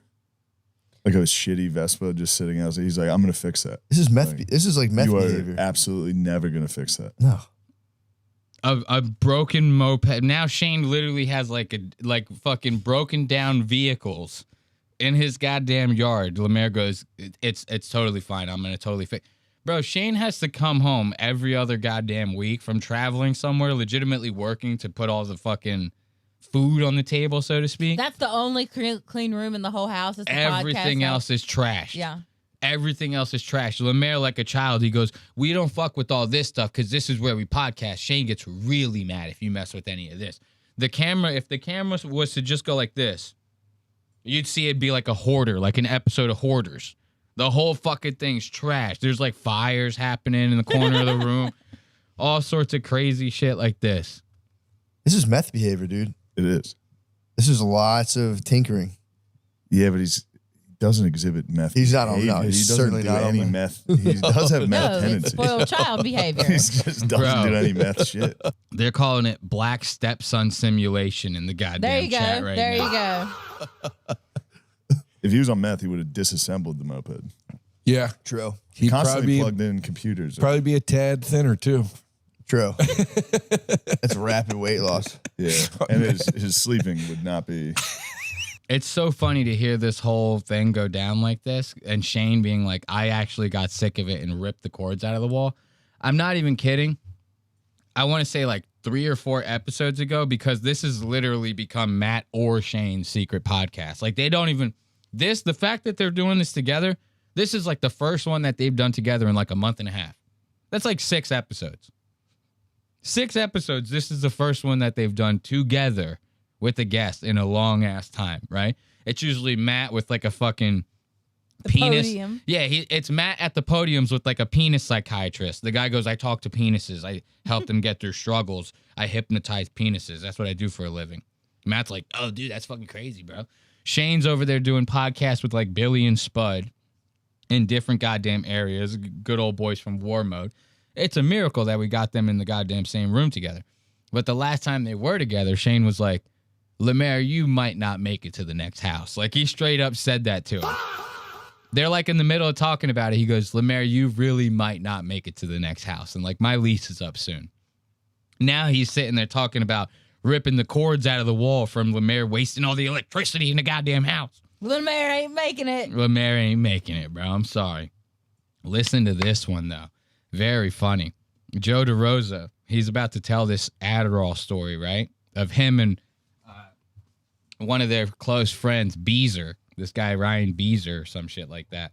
I forget if it's Ryan or Brian. I don't know of Beezer too much. They have the craziest friends. Billy, Spud, Beezer, McCuskey. You know what I mean? They're all nuts. Joe DeRosa's pants. Joe DeRosa's pants are a crime scene. Joe DeRosa's pants literally should be illegal. On top of that, he's cuffing them, okay? I'm all for a high-rise jean. I like showing a good ankle sometime. This is like the whole shin.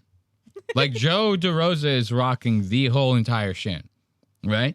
Now, if you got a pair of pants that are made that way, a pair of capris, something, you want to be cute and wear them out in the town once or twice a week, that's fine. But you can't quadruple cuff your jeans so they then become capris. You get 2 cuffs max. I will give you 2 cuffs maximum, okay? Other than that, this is a goddamn war crime as far as I'm concerned. Go ahead, Ashley. Well, I think he probably bought them already rolled up. I don't see him being someone that rolls hell up his no. own pants. This motherfucker rolling up them goddamn jeans. I'm going to tell you that right now. Joe DeRosa, he needs that extra. Yeah, he needs that little extra. He's already got the longest legs ever. They don't make a size 20. They don't make a size fucking 38 by 22 jean. I'm sorry, they just don't do it. It's not happening. Okay? 38 by 30 is probably the shortest you're getting. Okay? This is nuts. Listen to this Adderall story, though. This is crazy. It's so funny to fly to the beach all day and get there like, fuck, beach is gay as hell. We're in this bar, just fucking, we start swaying. I'm like, dude, I go, I can't tell this. Fuck. Never mind. I can't tell the story. It's fine. I don't think. Or can I? Oh, look at that, Shane. I don't think. Can I tell the story, Daddy Shane? Is Shane everybody's dad? Is that what's happening here? Shane's ready to kick Lemaire out. He goes, well, I am one of the creators of Tires, and Joe was just on this season of Tires. Yeah, see, Ashley ain't get far enough. He's something. He's in the credits. His name is some. Joe Yeah, Rosa's- it doesn't even spoil anything with the show. He's one of the managers from one of the different tire shops in the chain. Not spoiling anything with the show. If you haven't seen it, trust me, when you get to Joe DeRosa's character, you'll be just as shocked. All right? But that's what he plays in there. A different manager. He's like Will, but he plays for a different shop, right? And his character is very true to his actual personality. It's very, very off-putting. I'll say that. But now Shane basically gave this guy a job. Okay, so now you're on Tires. You might be on season 4. You got to ask Daddy permission. If you can tell this story, you need to get permission from Big Daddy, okay? I can't tell this. Fuck. Never mind. I can't tell the story. It's fine. I don't think. Or can I? It's probably about you guys doing drugs or something. Oh. Yeah. Yeah. It's about Addie's. Yeah, you guys can talk about Adderall. Yeah, you guys can talk about Adderall. No big deal. What is this permission? Yeah, you guys can talk about it. What is this? Why can't you talk about Adderall? Joe is like twice the age of Shane. Joe is like 65. All right, let's be real. I'm just kidding. Joe is probably like what, 43, 44? He might be 50. Let's say definitely think okay, 50. let's say he's 50. You're fucking 50. You got to ask permission to fucking fat boy Shane. I just got done watching pictures of his goddamn high school prom. Okay? I don't ask permission to a man like that. To a man that has to get secondhand dates. This girl has to promise him that she'll go to prom. She goes, Shane, don't worry. You don't find a fucking date for prom. I, as a senior woman, will take you to prom. I'll even pick you up. I know you won't have your license. I know you won't have your license. I'll pick you up. She gives him the roses on the wrist. She goes to pick up Shane. She goes, here, I got this for you. What do they call that? A corsage? She puts the corsage on Shane's wrist, brings it in a frozen plastic container like everyone fucking does. She goes, I got this for you. She goes to put it on the wrist. It doesn't fit. His wrist is too fat, even as an eighth grader. She goes, I don't know why this isn't. She snaps the fucking band on it. I don't ask permission to a guy like this. Okay? I blurted the fuck out at the top of my lungs like a goddamn man. Look at his face right here. He goes, can I please ask this question? For sure. It's a legal prescription, dude. Yeah. Yeah. You guys are. So we popped a 5 milli before we left the house. We get to this bar. We're like fucked up in this bar. Beezer gets 2 orders of what's that shrimp called? Like ping pile shrimp. Bang Bang? Huh? Was it Bang Bang shrimp? Yeah, Bang Bang shrimp. He gets 2 orders of it. He couses the first one, and they bring another one. He's like, that shit's good, dude. He eats a whole other order of it. I'm like, bro, I'm flying on Addie's right now. I don't even know how you're eating, right?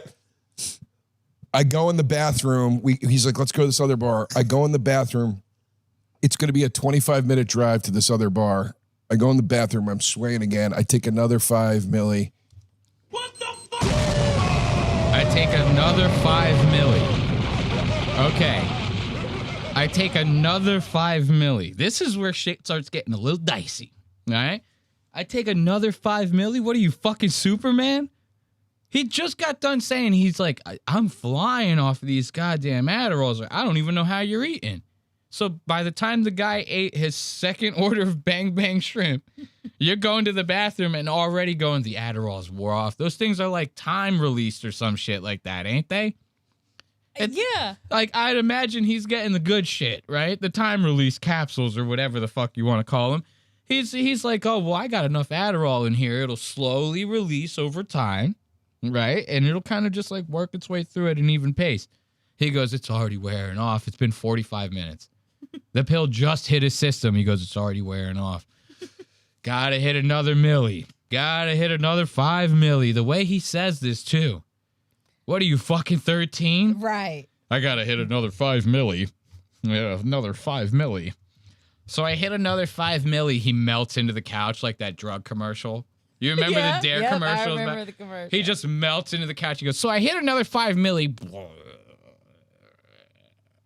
Melt. Right away, just melt. Right now, I don't even know how you're eating, right? I go in the bathroom. He's like, let's go to this other bar. I go in the bathroom. It's going to be a 25-minute drive to this other bar. I go in the bathroom. I'm swaying again. I take another 5 milli to try to wake up. I walk out of the bathroom. I go, Bees, I had to take another 5er. He goes, bro, I just gave you a 10. I go, no, you didn't. He goes, yes, you did. You just took it. And I was like, oh, shit. So Joe, somehow the 5 ain't do it for him, right? So he goes in the bathroom, says, I got to take another one. He takes another one that the Beezer guy gave him at the bar, right? Joe goes out and asks Beezer, he goes, I don't know if that second 5 is going to do it. I know. He goes, the first 5 didn't do it. I had to take another 5. He goes, bro, you just took a 10. Joe goes, no, it said 5 on there. He goes, look again, it said 10. Joe takes a 10 milligram Adderall. Now he's higher than fuck. It's practically on meth. It might as well be on meth in this goddamn situation, right? Listen to the rest of this. This gets funnier. This gets way funnier. So Joe is practically strung out at this point. Like, think about it. He's had nothing to eat. What? I think he said he just got off a flight, met Beezer at a bar. They're drinking their asses off. Beezer's house and bang bang shrimp like he's an anime character that can't stop eating. He's everything in one shot like Shaggy from Scooby-Doo, right? Joe DeRosa's flabbergasted. He goes, I don't even know how you're eating on this. I should take more of the drugs. What? You just got done saying you have no appetite. Eat some food. He goes, no. The fix for this is more drugs. Goes in the bathroom, takes a 10 milligram Adderall on accident. Now he's practically Superman. 15 milligrams of Adderall in his system. He's going to smoke like 10 cigarettes in a row and bust through the wall like Kool-Aid Man. It's going to happen. Well, we're going to be in for a ride. There's probably now. no shrimp. You guys are probably just munching Adderall at the bar. Yeah, there's no chance. Imagine that. Matt hit with that was the funniest one-liner. You guys probably hallucinated eating shrimp. You guys were probably just at the bar munching on Adderalls the whole goddamn time. Crunch, crunch. Crunch, crunch on the pills. Good. Went to the next bar. Damn, so you forgot you took the... Chopping it. I forgot. Just chopping it up with a 62-year-old lady. Called you at the bar.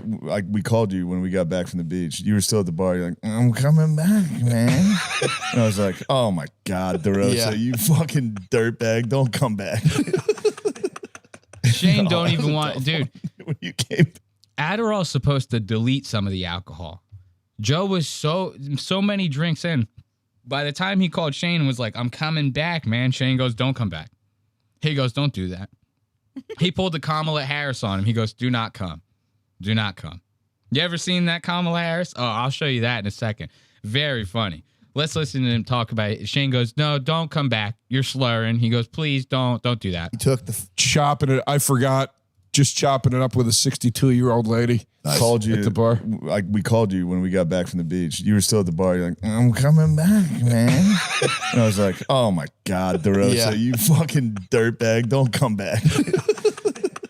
He goes, don't come back. Look, this is essentially what Shane hit Joe DeRosa with right here. Let me bring this up for you. Do not come. Do not come. And then I'm going to come. Joe goes, I'm going to come. Joe comes right back to the house, higher than a motherfucker, dude. This is Shane. Do not come. Do not come. Now Joe's on the phone, swaying. Shane goes, do not come. Do not come. Joe goes, I'm going to come. Joe's on the phone. And Joe's on so much Adderall and alcohol that he does think that crowds are cheering behind him. He actually thinks that the crowds are cheering behind him. He goes, I'm going to come. Shane's like, please save that shit for, so go get a hotel room. Oh, that was a tough one when you came back. Oh, dude. That one we'll keep to ourselves. Yeah. Now, I brought up that analogy for a reason. Now, Shane says, don't come back, right? He says, please don't come back. And then right after he says, when you did come back, it was a rough situation. Shane's laughing his ass off. He cannot stop. As soon as this is such a crazy situation that Joe gets himself in when he comes back to the house, right? Just the mere thought of it is sending Shane into a ticklish fucking laughter. He goes, Bag, don't come back. Look at that. Oh, that was a tough one when you came back. Oh, dude. That one we'll keep to ourselves. Yeah. It was a little messy. Say I entered his room unannounced. Oh, yeah. Okay, say I entered his room unannounced. We're starting to give up a lot more clues than you might think, my friend. Right. Shane goes, let's keep this one to ourselves. Shane a little snake. Shane a little snaky boy. He goes, let's keep this one to ourselves, right? Let's just say I walked in the room unannounced. What else do we have to think happened? What else do we have to think happened? What, did we think that you were going to walk in the room and Joe was going to be building a house of cards? Or doing paper mache or something like that? He's doing clay sculptures in the goddamn moonlight? What do you think? Say I entered his room unannounced. Oh, yeah. I don't give a fuck. It's just high tea. I went up to the room to whack one out. What's the worst Shane goes, bro, we were supposed to keep that to ourselves. Why'd you say that on the podcast? God. He goes, I went up to the room to jack it. So Shane's essentially saying he walked in on Joe DeRosa, goddamn whacking his goddamn shit. I've got a soundbite for that. Don't worry, I'm saving it for the right time. Listen, this gets even crazier. I'm not done. Just he was in the room whacking it. Shane already giving off the clues that he walked in on him in the middle of whacking it, right? Somehow, that situation is weirder than you may think. Listen to this. You were in your room for fucking 3 hours, dude. He was in his room for 3 hours fucking. I'm over here stroking my dick. I got lotion on my dick right now. I'm just stroking my shit. I'm horny as fuck, man. I'm a freak, man. Like, listen to the rest of this, and I will explain all to those who may need to know. You jacked up. Jimmy, that's understandable. That you know, balance the Adderall. Yeah. Yeah. You gotta I had to whack one out. Calm nerves. Shane just opens the door. I'm like, what are you doing, dude? Get out of here. I was so calm. He was extremely calm. He was stim fapping. Yeah. He was completely stim fapping. He was completely stim fapping. Now, Joe DeRosa don't know what stim fapping is because Joe DeRosa is a boomer. Let me give you guys a little something, right? Because Ashley don't know nothing. Hey, Ashley. Ashley's over here going, Elias, I don't know what stim fapping is either. She's in the corner going, I don't know what it is either, though. Don't worry, Ashley. I'm going to explain everything. So now you take yourself a little stimulants, right? You do a little toot. Right?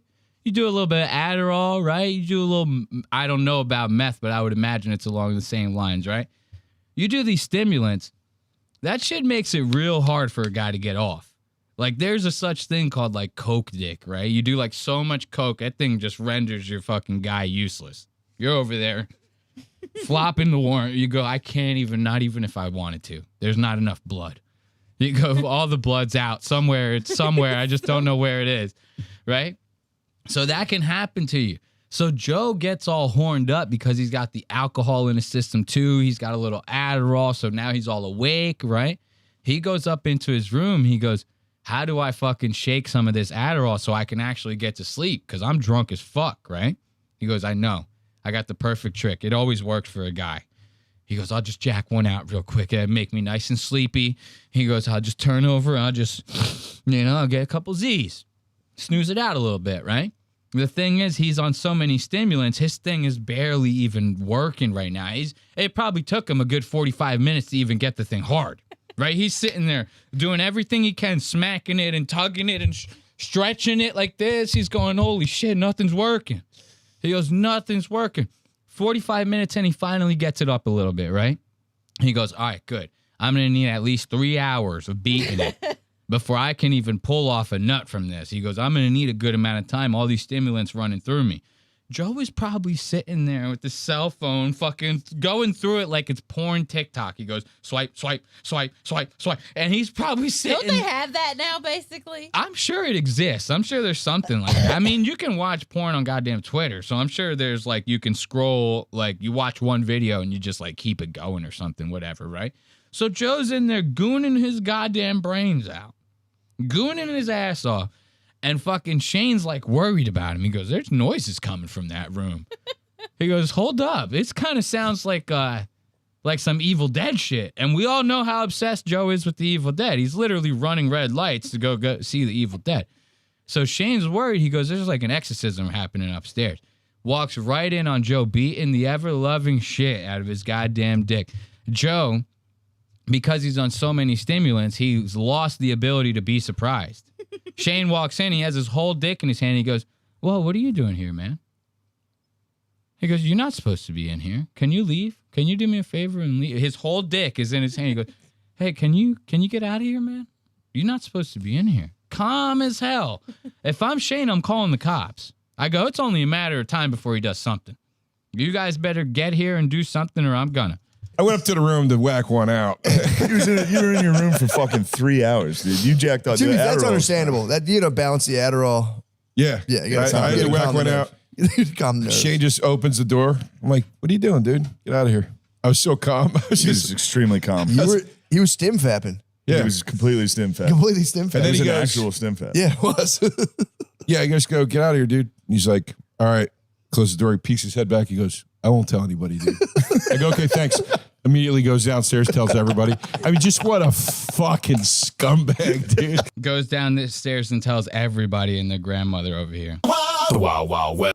Gotta love Shane. Little snaky would you boy. expect anything else out of him? I would expect absolutely nothing else. Let's give it up for Shane Gillis and Joe DeRosi's. What a better way to celebrate this season of Tires. I do have to pee like very bad. So we're going to put on a little bit of music and take a quick little break. We'll be right back here at Lost Aux Media. Do not go anywhere, okay?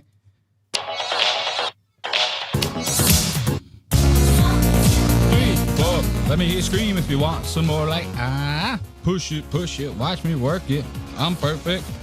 That's not a bad little jammer right there. Nice little bathroom break jammer. You guys can take a couple hits to that, right? If you don't know, that song is actually from season 3 of Tires. Yes. Check out Women in Business or whatever. It's a very good episode if that's your thing. I don't like Tires. I hate everything comedy. That's just the way it is, all right?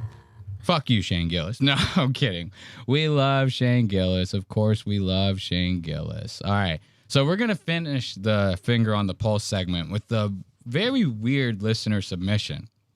It's a strange one. Essentially, someone in our Discord server had posted this like YouTube video. And it was this random girl, I guess from California or something like that. This woman named Steph, who has like a YouTube kind of like podcast radio show thing where she interviews like metal bands and stuff. So online, her name is Steph's Rock Show, right? Someone posts a YouTube short of her putting this video together of essentially her saying that she was in this weird romantic relationship with Tim Dillon, that she had been talking to him for like months. He ghosted the shit out of her, borrowed money from her, and then is essentially not paying her back and now trying to blackmail the shit out of this woman, right? Now, this is all kind of crazy as hell to hear something like this or even see something like this. For one, Tim Dillon, a gay man, right? So to hear this girl sit there and say, like, I was in this, like, romantic relationship thing with Tim Dillon is kind of crazy as hell, right? On top of that, Tim Dillon's rich. So to hear a situation of borrowing money or getting signed, it kind of sounds very fishy to me, right? So before we get into, like, what I think of it, anything like that, I want to show you guys this video, which has now, excuse me, I hate these goddamn carbonated drinks. I apologize. I want to share with you guys this video, which has now been taken down. But this was essentially this was the video, the same video that somebody shared in our Discord that kind of like kicked off this whole thing. Now, someone shares this with us in the Discord. I go into the video when it was still on YouTube. I go, oh, this is pretty interesting. I may end up covering this on my show. This girl reaches out to us immediately. Start sending DMs to our Instagram. We have like calls with her, like all this shit. We almost potentially had her on the show, and I'll get into all that a little bit later. I want to introduce you guys, for those of you who may not have seen this video, the same way it was introduced to us, out of fucking nowhere. So listen to this. Tell me that this got saved with audio. Oh, wait, hold on. I'm sorry. I had the audio turned off. My bad. So I'm finally going to lay out the story that all of my friends have been following for a year and a half for everyone else of why Tim Dillon is a piece of shit. A year and a half, I contacted him to come by my podcast and to hook up. He messaged me on TikTok and said he's down and he wants to sext. He gave me his phone number. I mean, we're fucking less than 10 seconds in. This is kind of crazy, is it not? Like, anyone who knows anything about Tim Dillon, you go, hold the fucking phone here. This girl is a woman. This is a woman. Tim Dillon beats the fuck out of women. He goes, spits on a woman, right? He don't like women. I know he seems very straight. I'm not going to lie. It took me like a good 6 months of like listening to Tim Dillon And then finally I heard him go, yeah, I suck a little dick. I go, it shocked me. I go, hold up. You're This like, guy "Wait, what?" gay? This motherfucker gay? Like, I lose my mind, right? Doesn't change anything. The motherfucker's gay. I'm sorry. He's as queer as a $3 bill or whatever you want to, whatever boomer term you want to use to call someone gay, right? That's Tim Dillon. To hear her say, like, I hit him up to hook up, and then he immediately hits me up on TikTok, that's kind of crazy, right? Now, I don't remember if she said it yet or not, but she's about to. She goes, we messaged a little bit on TikTok. He immediately takes it to a phone number. I go, hold on here, right? But I'm hearing it all out. We try to have an open mind, right? Listen to this. This shit gets nuts. If any of this is true, this is the craziest shit I've ever heard. We then transferred to the phone number. We sexted immediately. He sent me his very small, uncut, slightly curved dick. Even a video of him jacking off in the trailer during Busboys. I mean, these are heavy. She says, he sent me pictures of his little curved dick. Imagine Tim Dillon. I could see Tim Dillon with the micro. Okay, now I'm starting to believe her. You know what I'm saying? Now I'm starting to believe her. At first I was on the fence, but now I'm starting to believe her. And why? Because it's on the goddamn internet. I mean, I don't know how many times I got to say this. If it's on the internet, it's probably true. I mean, 9 times out of 10, it's fucking true. So now she says this motherfucker goddamn sexted, or what did she say? I'm sorry. I'm like losing my train trying to make these stupid ass fucking jokes. Oh my God. She takes it to goddamn TikTok, then immediately goes to the phone number. He's sending pictures of his small curved ass dick, and then sends a video of him jacking off on the set of what was it? Bus Boys, right? Which was a terrible movie. Do not go see Bus, but do not come. Do not come. If you're going to see Bus Boys, do not come. All right? This is heavy to be like, he's sending me jerk off pics. Now, here's the thing. I go, how far away are these jerk off videos, right? I go, you seeing Tim Dillon full body jerk off? Like, or are you seeing up close? Up close could be anyone, right? You get what I'm saying? I send you a up close. If I send you a close enough image of my genitalia, you probably wouldn't be able to say, is that a set of balls or is that the moon, right? You go, that could be the surface of the moon as far as I'm concerned. If it's close enough, you know, you could be looking at anything, right? So that's kind of where I go, like, come on, girl, we have to be serious about this, right? Right. Even a video of him jacking off in the trailer during Busboys. No one's impressed. But she says no one's impressed. I mean, I have to. That is so fucking funny. Takes a huge puff of a cigar, not a blunt. She's like literally smoking like a Swisher Sweet. She goes, no one's impressed. I mean, that was the most boss bitch thing I've seen in a long ass time. She's also looking down at the phone. Of course. Wait, what does that have to do with anything? Why can't she hold it up and talk? Oh, she probably got it resting on like her tits or something. Her tits are huge. of him jacking off in the trailer during Busboys. No one's impressed. But wanted to hang out.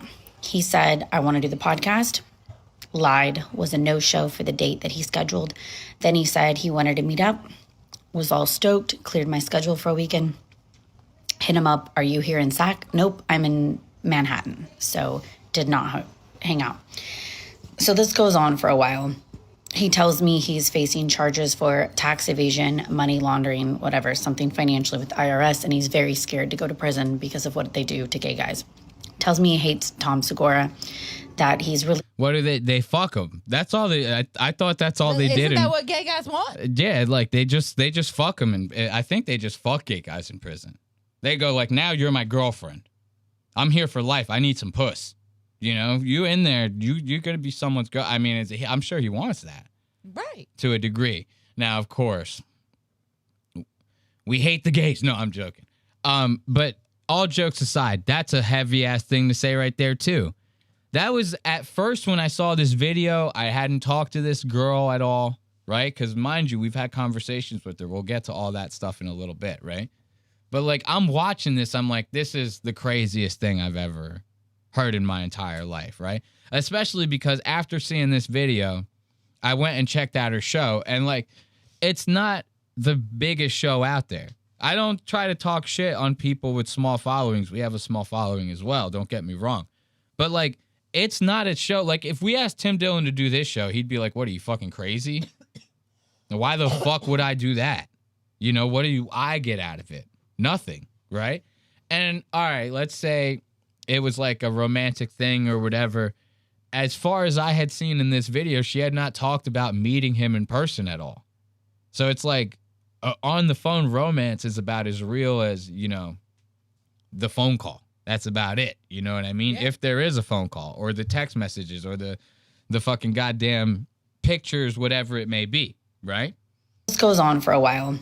He tells me he's facing charges for tax evasion, money laundering, whatever, something financially with the IRS, and he's very scared to go to prison because of what they do to gay guys. Tells me he hates Tom Segura, that he's really insecure. Okay, now she says he tells me that he hates Tom Segura. Now I really do believe her. I go, that is something Tim would say. Tim would go, fuck Tom Segura. Like, Tim don't. I can say, all right, now we're real. Now we're back on real. Tim hates Tom Segura. I mean, that's about, I could only imagine. Tim goes, Tom's doing it all wrong. You know, open up a croissant shop for what? For what? Then I tell him I'm going to hook up with somebody else because this is taking too long. He gets jealous and he makes up a fake person. He says that Patrick Scott took his phone and got into his phone and got all of our nudes. And then he tries to blackmail me through Patrick Scott for money that he's going to leak my nudes. I tell him I know it's him. I'm going to the FBI. And he goes, oh, I'll make it go away all of a sudden. It's ridiculous. So then after all this happens, we stop talking. He creates fake pages on TikTok and Instagram and harasses me talking to me on TikTok and Instagram. Then he has his employees on TikTok make side pages and harass me. I give him a year to come clean and apologize for he owes me money now as well, and he doesn't do anything. He's a sad, pathetic piece of shit, and in the ransom note that he wrote, he called himself a fat faggot, and I truly believe he thinks what he thinks he is. Okay, so now we've reached like crazy levels of accusation. This is hearsay though. It's not like something like she comes out with this video and all of a sudden Tim's team can go like, oh, we're suing you for this, right? You know, she could be like, this is just part of the show. You know, I don't think that this is anything that's going to bring any sort of like litigation to her from Tim Dillon's team, whether this is real or not, right? But you have to understand, at this point, us seeing this video, I go, there are so many things that I can like say to kind of negate this, negate that, negate this, negate that, right? For one, Tim's richer than fuck. Like, Tim has a shit ton of money. Not saying that doesn't mean that he could be, I don't know, money laundering, not paying taxes, whatever. That shit happens to people. I totally get that. I don't know if I see Tim Dillon being that person, but at the same time, I almost kind of can. He's like lives this like frivolous life. He buys a lot of real estate. He's taking like private jets to places. Yeah. Doesn't show up to shows a lot. You know what I mean? Kind of cancels shows last minute, is known for bailing on people, right? This girl says, oh, he's supposed to do my podcast. He bails on it. That seems a little truthful, right? Then she goes, he got this thing with tax evasion. It's like, yeah, he's rich as fuck, but Wesley Snipes got hit on tax evasion, and that motherfucker was rich as fuck when that happened. Lots of rich as fuck people be doing Lots of rich as fuck people be doing stuff with their taxes, like not paying them, right? This happens to people. So it's like, now I'm kind of like, it's ridiculous, but at the same time, you want to give it a chance, right? Like, they're even saying in the chat, they go, no lies detected here, guys. I don't, they just they go, we believe her. We believe everything she has to say. Y'all just want to see them titties. They just want to see them titties. They want to see Tim Dillon fail, and I don't blame them. I would want to see Tim Dillon get knocked down a couple pegs, and I actually like the guy, right? But we need you back down here. Tim Dillon's all the way up here. He wears sunglasses every episode. I haven't seen Tim Dillon's eyes in like 3 years. You know, who has? Nobody, right? Pretty sure he sleeps and showers with those goddamn things on. It wouldn't surprise me. I don't know. Tim Dillon's voice is a lot for me. See, Ashley don't like a Tim Dillon. She don't like a raspy gay guy. She don't like a raspy gay. Okay, there's something about him. Hey, Ashley. Back to that, though. So I watched the video, and I'm kind of like, all right, let's maintain an open mind here. So I start talking to this girl. We have conversations and stuff. We talked for like an hour and a half on the phone going through all of this, right? And she told some pretty compelling stories. Oh, this is how the relationship started. I started by initially emailing the contact page on his website, and then I got a response back. And then after that is when I was like messaged on TikTok and that. So she's kind of breaking down the timeline for me and stuff. But through all that, I asked her, I go, well, what are the emails that were emailing you? Because she says, like, after me and Tim took it from TikTok to text, and then he said he was going to be on the show, I started, talking to his team, right? I go, what are the emails? She goes, the one website email was like, I think admin at timdillon@gmail.com. I go, hold up, what? You get what I'm saying here? Yeah. It's because it's a gmail.com. It's like Tim Dillon has a full-blown ass like timdillon.com website. And he probably has like at least a small team that's kind of helping manage the media or the website or the back end, something, right? Any of those teams is going to put together an email inbox that's associated with the website.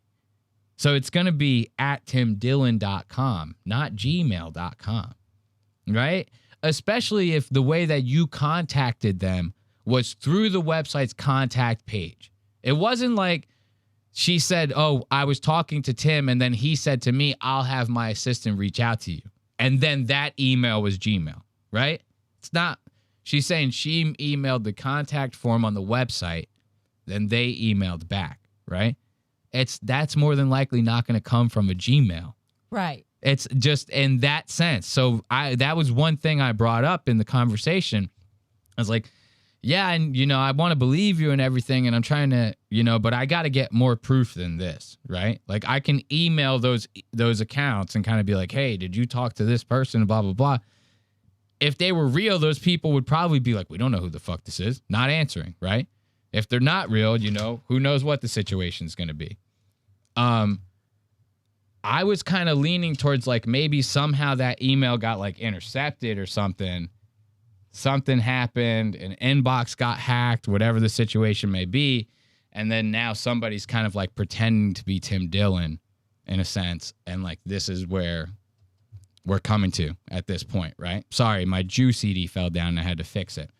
So I trailed off a little bit. So after these conversations, I'm kind of like, all right, let's go, we'll potentially have you on the show either next week or the week after. I just want to do like some digging and stuff like that. I want to go see the episodes that you're talking about. I want to kind of go through like the back catalog. I want to try to see if I could find any other videos, any other proof, anything about this situation, right? Because while talking to her, I go, can you show me screenshots? Can you share this? Are you going to share this online? Any videos? I go, even like I won't share it with anybody, but I go, if he sent you a jack off video, can you show me that?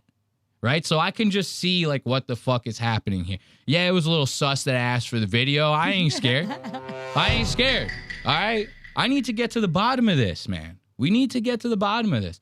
She wasn't willing to share any of that stuff with us.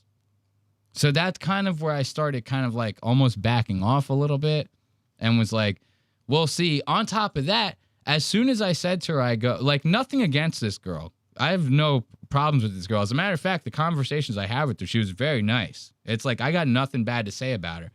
I honestly believe that she believes that this is Tim Dillon. I don't believe it was Tim Dillon. I'm not saying that I think that she believes she's telling a lie and she's trying to get one off and do this like clout chasing thing. I wholeheartedly think that she believes this. So I'm like, what am I going to do? I don't think I'm going to be able to convince her because on top of that, she can't share anything. So I'm going like, even just share with me that and I won't share it with anyone. Like she's saying she's scared of litigation if she shares screenshots. Well, message. In her defense, if she doesn't know you. That is true, but she reached out to me to try to come on my show. That's my thing. Like, I can understand if I reached out to her and go, hey, we want to have you on the show, this, that, and the other. Share with us everything. That's a different story, Ashley. Come on now. Hey, Ashley. Ashley. She DM'd me first. Like all I did was I commented on a video and I said, oh, this is interesting. I may cover this on my show. I'm kind of like, I want to start a talk and an interaction, but she still DM'd me. And then when I said maybe we could have you on the show, she starts posting stories and TikTok saying like, I'm about to go on this 3-hour-long podcast and do this whole thing with this. And I go, we don't have enough. Like, we don't, even after talking with her after a couple days and everything, she's like, I still can't share more than what I shared with you. And I'm like, we can't do it like you call in and then it's just going to be you regurgitating the videos that we're about to play. You know what I mean? So I'll show you some of these. I went through the back catalog and she apparently, like, again, she believes this is real. I wholeheartedly believe, and I do feel bad about this, but I do believe that this girl was catfished. But she's talking about this as far back as a year ago. She was going like, I love Tim Dillon. I'm obsessed with Tim Dillon, right? So this is kind of where I go, maybe this is why she doesn't want to like not believe it. It's because like, watch this clip. She has this this comedian on her show. Yeah, I forgot. It's a little heavy on the rock, right? So she has this comedian on her show, this woman comedian. We hate a woman comedian, but we watch him anyway. We watch him anyway. And right here at 19 minutes, you're going to hear she goes like, I'm obsessed with Tim Dillon. Like, I'm obsessed with Tim Dillon. Every girl says that, right? At this point in time, if I had seen this, and let's say I was a fan of the show, I would go, yeah, I'm obsessed with Tim Dillon too, right? Like, it's just what people say. They go, I'm obsessed. I can't get enough of him, right? But then a year and a half, almost 2 years later, you're going, he blackmailed me. He stole my money. He's got a team coming after me. They're making fake. You are really obsessed. It's like, that's where I kind of go, what the hell is happening here, right? So listen to her say this. I like Tim Dillon. I'm obsessed. Oh, I love Tim. Tim is one of my favorites. Like, he's definitely one of my favorites. Yeah, and also like going back to the Louis thing, it's like he's not like, a fucking rapist. He's just like a weirdo who like jacks off. Yeah, that's kind of hot. Yeah, that's kind of hot. They're talking about Louis C.K. when he got caught up in that jack-off scandal. He's jacking off people, or jacking off in front of people. Imagine if he was jacking off people. He goes, I just jack everyone. I'm Louis C.K. He's just jacking everyone he runs into. So that kind of like started it. And then you listen to this next one. They start talking about Tim like a couple minutes later. She's like, I have to meet him. Like, this is my one goal in life. Is like, I have to meet Tim Dillon before I die. So listen to this. Take it away. I think that means we should be medicated if we listen to Tim Dillon as our newscaster. Oh, absolutely. Absolutely. I was opening for him for a little while and I had a lot of fun with him. He's really smart. I mean, he's like, you can't. So lucky. He's very fun. He took me on a private jet. It was very fun. Oh my God. It was very fun. I know. Is so cool. I know, it's very cool. Literally, I don't care what rock star I've hung out with. Like, my goal is to meet Tim Dillon now before I die. Like, he's amazing. He's amazing. Okay, now, these two fucking saying whatever, like these two things that she's saying, right? These are fairly harmless at this point in time. Anyone saying this is like a normal thing to say if anyone's a fan of anyone's work like that. You like Tim Dillon a lot. It's actually even a very girly thing kind of to be like, I'm obsessed. Like, right. I am so obsessed, right? Like, so this is not anything out of the blue. But now looking back at it, kind of you go like, oh, wait a minute. You go, I got to kind of take this with a grain of salt a little bit. Again, I can't stress enough how much I wish, I hope, I should say. I can't say I wish because it's not proven to be true or false yet, right? I can't tell you how much I wish this was true. So I can cover this, right? They're saying in the chat, if she genuinely does believe she got blackmailed and everything like that, she should do something about it. But she doesn't. Well, wait, keep going. They go, this would be good for her to share as much information as she can to go like, he needs to fucking do something about this. And then let's say he does take her to court. If it was real, that would be the last thing he would want, right? Because then it has to go to disclosure. Now Tim Dillon comes out as not gay, right? He's been claiming to be gay all these years. Like, not that big of a deal if you're not fully gay. Nobody gives a fuck that much, but the internet would eat it up, right? So now discovery leads to that. Now Tim Dillon, everybody's like, whoa, I thought you were gay. Like, what the fuck? Like, you know, that would become a very big thing. It's like, if you believe this, you gotta fucking bring all this shit out. Yeah. Like, fucking air this guy the fuck out, right? So this is kind of why I have, like, my skepticisms about it a little bit, right? So now listen to this. This is another podcast that she does a little bit later. I want to say this is maybe like 4 months, 5 months after what we just saw, right? So now listen to this. She starts talking about this crush that intro has got to go. I'm sorry. Steph, love you to death. Wish this is real. Lower the intro a little bit, like 3 decibels, just a little bit. So I'm not dying every goddamn time. So now listen, right here, she's doing like a solo podcast. She got no guests, no rock stars, no nothing. Right? Listen, she brings up this crush that she has. She goes, I have potential news, like potential big news, but I can't reveal it just yet. Old. And you, yes. So we're going to get to some news events and stuff, but I got to tell you, I have a crush on somebody.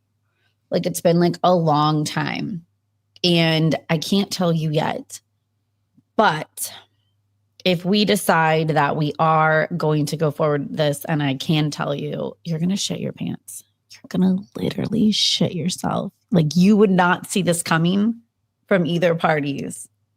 The most left field thing.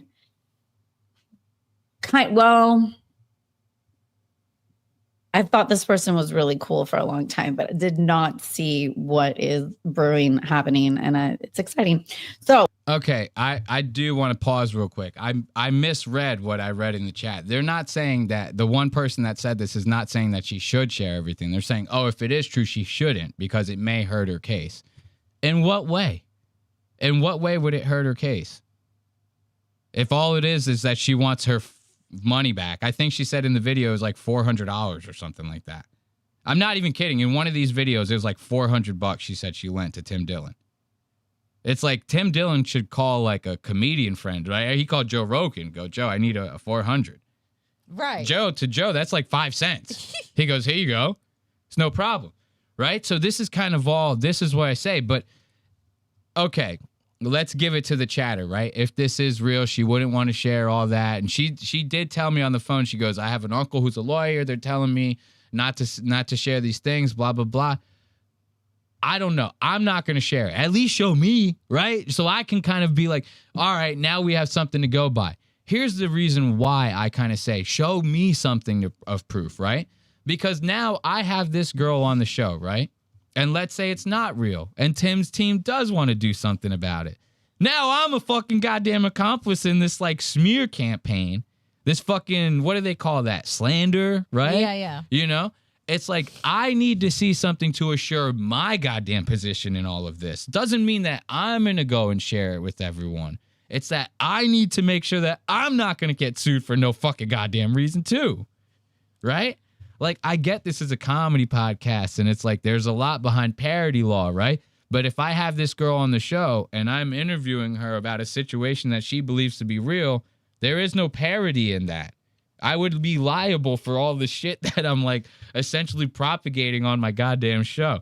You have to think about these kinds of things. It's like, okay, let's not share it with the world. Share it with the person that you want to hop on their platform with so you can reassure them that this is like something worth potentially getting involved in. Yeah. Right? At this point, me covering this from the outside in, I'm still not liable for any of the shit that she's saying, right? You know, so it's not really like that. I don't mean to discount anything that anyone's saying, but now you hear her, she's kind of like, I got this person. I've had a crush on this person for a long time. I thought this person was cool for a long time. It's going to be crazy if we end up having this person on the show. So now you kind of see like we're putting dots together of like all this shit that I'm finding from the backflow of all the content, right? And she did kind of point me in these directions. She goes, I did a show with this person. You'll hear me talk about it there. I did a show around this time. You'll hear me talk about it there, right? She was very like cooperative to whatever degree she possibly could be. And I don't fault her for that in any way. I don't do this to be like a hit piece thing on this girl. Like, that's not at all, you know, just because I don't believe it or I haven't come around yet. Let's say that, right? just because I haven't come around yet doesn't mean I like think that this girl is nuts or fucking dislike her or anything like that. If anything, when I talked to her on the phone, Ashley, you remember me telling you, I was like, she didn't sound crazy at all. She sounded like a very like normal, sane person. Like I think she genuinely believes that this is happening to her, right? Yeah. So let me show you guys some of the proof that she was willing to share with me and publicly. And you guys can kind of maybe understand a little more where I'm coming from on my reservations with all of this, right? So this video right here, she shared on her YouTube, and this one's still up. This was a YouTube short. The caption is like, let's see, it says, guess who tried to blackmail me and owes me back money? You all saw all the texts, right? I haven't seen any text. Well, in later videos, after she posted this one, she does end up posting some text messages, right? But listen to this. She says that this was a voice note that Tim had sent to her. And you guys just have to listen to the audio very carefully on this. Please, I'm begging you. What's up, baby girl? I am still not feeling like I normally would. How are you? What do you have going on today? We need that one more time? Anyone in the audience want that one more time? Let's give it one more time. First of all, I don't see you. I can't see. I mean, it looks like it might be you. Is this what it looks like when you're on top? This is my view from the bottom when she's on top. Grinding your hips down to a fucking pulp. No, but seriously, angle a little compromising, right? Now listen to the audio. This sounds like AI. I mean, let's keep it a fucking buck, dude. You know the shit. Like, let's be real here. What's up? Real ass. Let's be real ass. It's real ass podcast. Baby girl, I am still not feeling like I normally would. How are you? What do you have going on today? I mean, that's like Tim Dillon's now a robot. Tim Dillon, bleep, blorb. He goes, what's up, baby girl? What are you doing today? I'm not feeling well. How are you? What do you have going on today? I go, come on, man. She shared this with me. Even on the phone with her, I go, are we sure about that? Like, you sure about that, right? And I shit you not. She said to me, she goes, how could you fake that? I go, wait a minute, hold up. I go, bitch, it's 2026. We're faking every guy. No. Of course, I'm treating this woman with the utmost respect. I treat women with respect. Bitches love respect. Ain't that the corniest joke? They go, bitches love respect. But no, I'm really trying to like give this girl the benefit of the doubt, but I'm not like trying to sugarcoat it. Like, there are times where she's talking to me and I'm like, yeah, I can believe you. Like, I do believe that, right? But I'm like, I still need to see proof, right? And that's towards like the beginning of our text messages, even on the phone conversation. In the beginning, I was like, yeah, I can believe that, you know? But then once the conversation starts going out a little bit, I'm not necessarily like cutting her off with everything going, I don't know. I want to let her fucking get her piece out, right? Like, I want her to feel comfortable if she is going to get on the show. I don't want her to fucking think I'm going to hit piece the fuck out of her, right? Which I wouldn't do. Like, yeah, I would contend against this. Like, I would go, are we sure about this? If she was on, I have no problem, you know, asking the questions America wants to hear, you know, for lack of a fucking better term. But I can't just like sit on my back and be like, and let you just splurt all this same shit out and then go, yeah, it's believable. It's like, this is not believable. No. As much as I want to fucking believe this, it's hard. Let's listen to this one more time. I'll share another video with you guys. What's up, baby girl? I am still not feeling like I normally would. How are you? What do you have going on today? How are you? What do you have going on today? System overload, malfunction, malfunction. Fake news. Obama.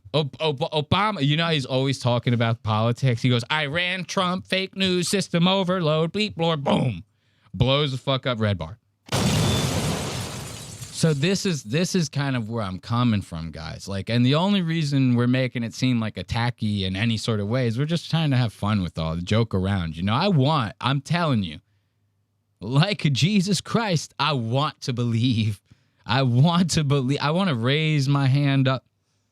I want to raise it up and accept it all into my heart. But we have to have something, bro. We have to have something. So I'll share with you guys some other stuff. This is from a TikTok page that she made to kind of like share what she's got going on here, right? Oh, I went to the wide instead of the clip. So now this TikTok page, again, we have the same video here. What's up, baby girl? I am still not feeling like I normally would. How are you? What do you have going on today? All right, so we got that good old banger, right? This one's kind of crazy too. We'll mute that because we don't need some crazy ass shit like that. But it says, one of the hundreds of pages, texts, photos, videos Tim Dillon sent me before we crashed and burned. Now, this is a picture of what appears to be text messages, right? Now, I don't know if this translates all that well on screen. I mean, do Android text messages have like kiddish drawn like rocket ships and shapes and like text bubbles and shit in the background? Is this like this is like Telegram or something, right? Like this has to be. This has to be like Telegram or Signal or something. I've never seen an Android phone that doesn't have a plain text background. I've never seen an iPhone that doesn't have a plain text background. Now, here's the thing. I do know that now you can change the backgrounds if you want for certain text conversations. You know, you can customize that shit. So now I'm not completely discounting this, but it almost seems to me like instead of taking this to like the text message inbox, this got taken to like a Telegram or like a Signal or some shit, right? Something where whoever's talking to her on the other end is like, you can't trace where this is coming from. This is Signal, bitch. This is all encrypted, right? Yeah. A text message is too much of a thread. That's too much of a goddamn paper trail. So now the text messages say, getting me hard again, huh? Right? So I imagine up here is maybe a video or some sort of picture, right? I'm looking at this, I go, that's awful close. That looks like a close thumb, maybe, right? That's too close to be. Now, I can't see the full shebang, right? But let's pretend that this is like a 16 or a fucking 9x16, a 16x9, 1080p, right? This is a regular YouTube video rectangle for those layman's out there, right? This looks like way too close up for me to go, that dick is definitely Tim Dillon's, right? In my opinion, IMO, right? Now, here's the thing.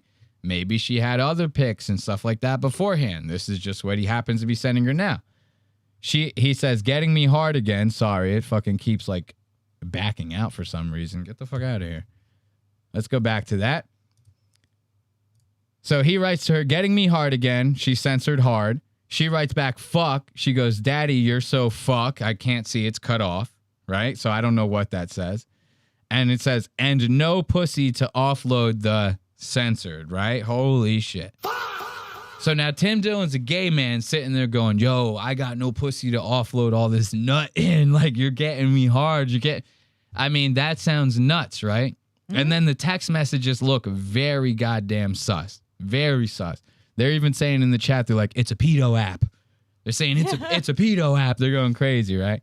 Now, listen, she tells another one of these story reels, and she gets even more in depth. Listen to this shit. Radio DJ. I've been in the game for over 20 years. My fans love me and respect me because I always tell the truth. I have dated a lot more famous and wealthier people than Tim Dillon and lived with them, including Todd Phillips, Joey Jordison of Slipknot, Joe Francis of Girls Gone Wild. The list goes on. So when I hit him up to have him by my podcast and peg him, it was... And peg him, she says. What the fuck? Forgot about that part. This girl said that she started this whole thing by going like, yo, you should come on my podcast and let me peg you. And then Tim Dillon, that's where the whole thing started. He goes, I'm not sure. Why would I want to get pegged by a woman? She goes, you're going to love it. The deal, she goes, it's like this. It's huge, right? Amazing. You're a mom. You're not just a fan. You're a mom. I go, okay. We get hot and heavy right out the gate. It's wild. I mean, I can't even repeat everything. He's like, I'm coming in all 3 holes. I want you choking and gagging. Like, it got crazy. For 4 months, we hot and heavy sexted all the time. He sent me videos, photos, and voice memos. I have all the chat log. Everything's backed up to to a lot of other computers. So in this time, I said, I want you by my podcast. He said, yep, I'll come by on your birthday, April 11th. He then gave me his assistant contact, and I also contacted his website, timdillon.com. I'm talking to all two of these people. He then bails on the virtual podcast of mine. He gets in trouble because I email his website. He then texts me, why'd you have to tell them that? We get in our first fight. I said, dude, you don't even know me, like an AOL chat room, age, sex, location. Then a couple days later, I wrote, get me pregnant on his Instagram. He wrote back, age, sex, location. So now you hear she's going, oh, he's like saying stuff that's like signs to me, right? So she's talking to this person that she thinks is Tim. He goes, send me some pics or something. She goes, you don't know me from AOL, age, sex, location, right? And then she says that shit, comments on his Instagram post, let me peg you, whatever the fuck it was. He goes, age, sex, location. So she's taking that as like, she goes, see, he's in the open. He's putting signs, like subliminal messages out there, right? I go, maybe, you know what I mean? Maybe, I don't know. Tie it all in online. Then when we got in a fight, he posted a margarita pizza with Justin Bieber sorry instead of picking up the phone and saying sorry. So it's long story short, we then. So now she says, I called him, he didn't pick up the phone. And instead of just saying sorry to me, he goes on Instagram and posts a picture of a margarita pizza and says, Justin Bieber, I'm sorry. I go, what the fuck? They go, you could connect anything to the number 13 or 23, right? What was it, that Jim Carrey movie? It was like the number 23. He goes, everything's 23. He's like writing all over himself, the room, the walls. Everything goes back to Tim Dillon. I'm going to hook up with someone else. And I'm completely honest because he's too busy. He gets upset 2 days later, says he lost his phone. We know Tim Dillon and his phone is right next to him and password protected. He's not that dumb. And all of a sudden, me and him have a blackmailer named Patrick Scott. Patrick Scott says, send me money or I'm releasing both of your nudes. Ha ha, Reddit and all the message boards would love this. Who says that, right? But Tim Dillon. And you have to pay. That was another point that she even brought up to me on the phone. She goes, yeah, the blackmailer says, I'll share your nudes of you and Tim Dillon with Reddit. She goes, nobody else would be talking about Reddit like that except for Tim Dillon. I go, huh? I go, wait, hold up. What? Yo, there's like a whole fucking corner of the internet that's just only people that fucking go on Reddit and share everything. Like, Reddit is a dark place. Reddit can be a very dark place. It is what you make it. You can choose the subreddits. You can make it a light place. Most of the time, people end up on the dark side of that bitch. I'm telling you right now. You could get into the most negative rabbit holes on Reddit imaginable. And a lot of times, when shit like this comes out, people get it from Reddit. That's where the people are talking. Reddit, Discord servers, like those little niche communities, right? That's where this shit comes out first. There's a lot more people talking about Reddit than Homegirl may think, right? In this. Pay me money or I'm sending your nudes to your son's Catholic school. Horrific, right? I'm freaked out for a little bit. I go to the FBI. I turn all this into the FBI to try to save us. I go back and tell Tim. Tim freaks out and has a heart attack. Don't tell the FBI. Don't get them involved. Babe, I just paid them off. Don't worry. They're going to go away forever. Tim slowly drops off after this. You know why? He wasn't worried about our safety. He freaking tried to blackmail the entire time. I end up forgiving him, whatever, getting over it. He then starts harassing me as Dolphin with Numbers and all these other side pages on TikTok and Instagram, and his little flying monkeys harass me. He goes, I love you. I can't stop jacking off to you and thinking about you. I don't know what his thing is, but by the way, he drinks all the time, whiskey on the rocks, smokes pot all the time. The IRS froze his account because he's allegedly committed a tax evasion. So he's in and out of his attorney's office dealing with that all the time. Listen, I've been in the game for 20 years. I have never been screwed over, and I used to be a fan, and I don't want another person to get screwed over, especially a small-time radio guy, by these big-time podcasters. He has so much money. I know he would come after me if this was a lie. I talked to my grandfather's law firm. All of this is accurate, and I'm down to take a polygraph test on anyone's show at any time. You see what I'm talking about? Like, this is like allegation after allegation after allegation. It ain't that I don't want to fucking humor that. It's that I got to have some reassurance too. We'll listen to this last one, and then this is going to end our finger on the pulse segment. This is what I was talking about when I go, just the mere mention of me going, maybe we can have you on the show, right? And then she starts posting stories going, I'm going on this podcast soon. Then I give in and I go, all right, we can probably do it this Sunday, which would be today, right? After going through all the show notes and everything, I had to legitimately message her last night and go like, I'm sorry, like I can't, like we can't have you on. It's not that we don't want to let you say your piece or say your side, and we'll still cover this and everything. But it's just without anything new, it's just us regurgitating these videos that we can just cover ourselves. We don't have to do our first guest that we have on the show is going to be like this. You know what I mean? It's like, I don't want that. I want to get Andy Dick, you know? That's what I need. I need some Andy Dick. Faggot! So now listen to this video. Listen. Coming soon, my 3-hour podcast about the abuse that I lived through with Tim Dillon. Coming soon, my 3-hour podcast. I told her that. I go, you know, our show is like around 3 hours. So it's like we're going to have to figure out what portion of that 3 hours we're going to have you come in, right? Today, I'm telling you right now, you guys get the director's cut of Lost Aux Media. We are going way longer than 3 hours. I'm telling you that right now. We're just ending the finger on the pulse segment, and this is just the intro, all right? Let's give it up for Tim Dillon's fucking goddamn Catfish. Gotta love Tim Dillon's Catfish. We need any sort of break, Ashley, before we end up going into our first main story? Hey, Ashley. Anything at all? You have to pee? You have to do anything like that? I will just because.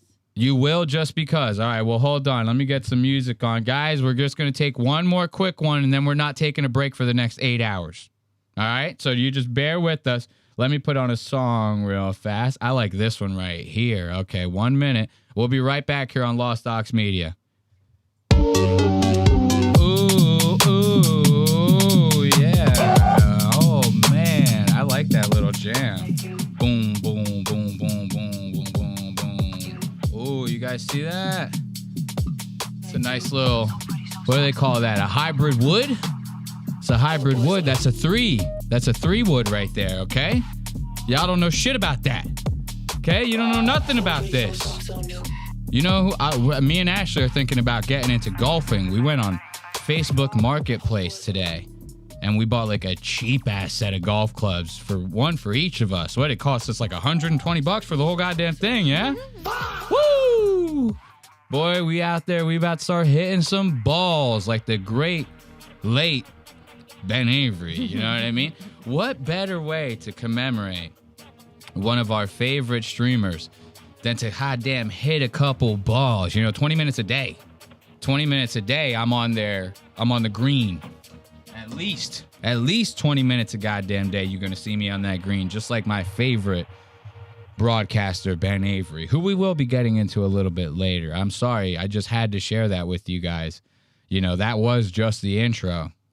We appreciate you guys being here with us over at Lost Aux Media. As always, you can join the Discord if you want to be a part of the community. Discord, very interesting place. So we need more people in there so we can diversify, On top of that, you can be a member over at lostaux.media. It's $2.50 a month. Small show, got a small price tag.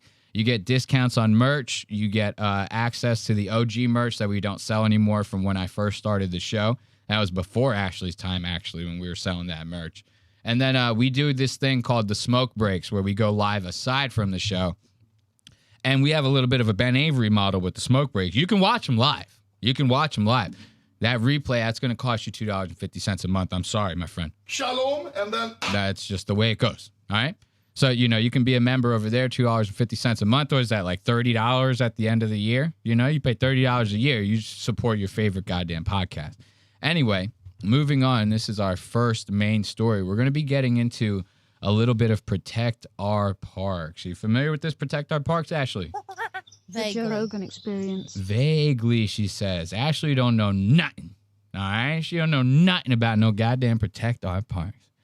All right, so for those of you who may not know what Protect Our Parks is, which I'm sure it's not many of you listening to this show, but for Ashley, we love Ashley. Protect Our Parks is like Joe Rogan. He'll do these little kind of like spin-off themed shows like of his podcast. One of them is called like Fight Companion, where he'll have like MMA people and then Brendan Schaub and like his friend fucking Brian Callen and some other fucking dude that does jujitsu. I think his name is like Eddie Bravo. He'll have those guys on and they'll watch MMA. They don't put it on the screen for copyright reasons, but they'll watch MMA and like talk about it. So they call it Fight Companion, right? And that's different than the normal episodes where he has like a right-wing scientist who's talking about trans theory on his goddamn show, which is now like every guest, right?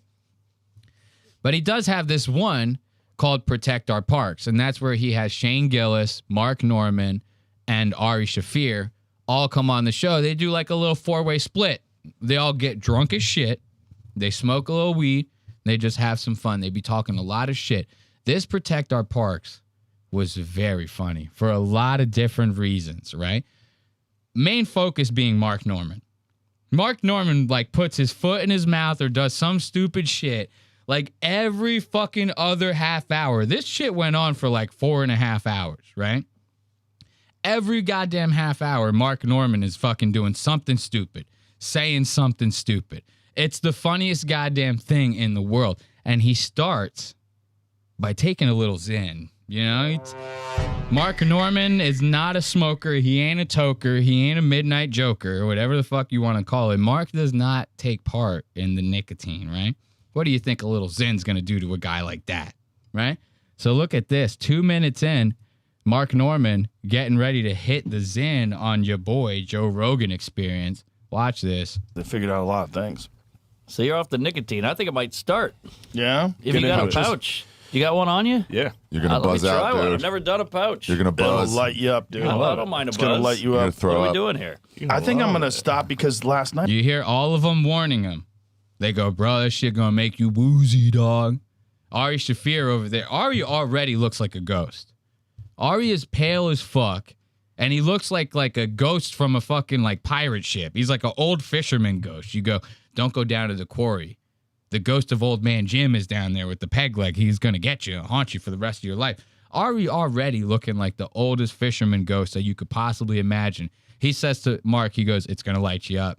It's going to make you throw up. It's going to fucking completely wonk you out, man. Don't do it, bro. They're all talking to this guy like he's like getting ready to jump off a cliff. Let him. It's funny. It's funny. This is like the same thing. Joe Rogan had Chris Stefano and Yanis Pappas on the goddamn show, the History Hyenas, right? And Joe is trying to help Chris light a cigar. Chris is smoking the cigar like a fucking toddler. He's like, I inhaled. He's like fucking choking and shit, right? Giannis, while he's lighting it for him, Giannis goes, inhale the cigar, Chris. He goes, inhale it while we're lighting it. And Joe goes, no, don't tell him to inhale it. He's like, you're going to fuck him up. Giannis was trying to be funny. He was trying to be funny. He was trying to get Chris to fucking lose his shit on the goddamn podcast, possibly throw up. It's about the funniest thing I could possibly think of, right? It's like, let them cook.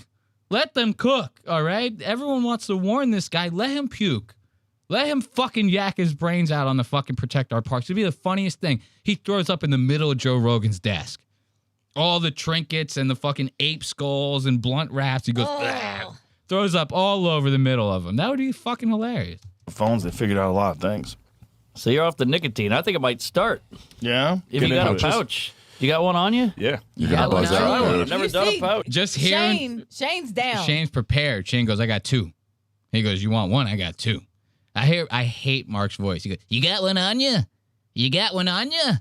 Oh, you fucking little squeaker. Get the fuck out of here. You're not even old enough for this. Yeah? If you got a pouch. You got one on you? Yeah. You're going to buzz out, dude. I've never done a pouch. You're going to buzz. It'll light you up, dude. I don't mind a buzz. It's going to light you up. What are we doing here?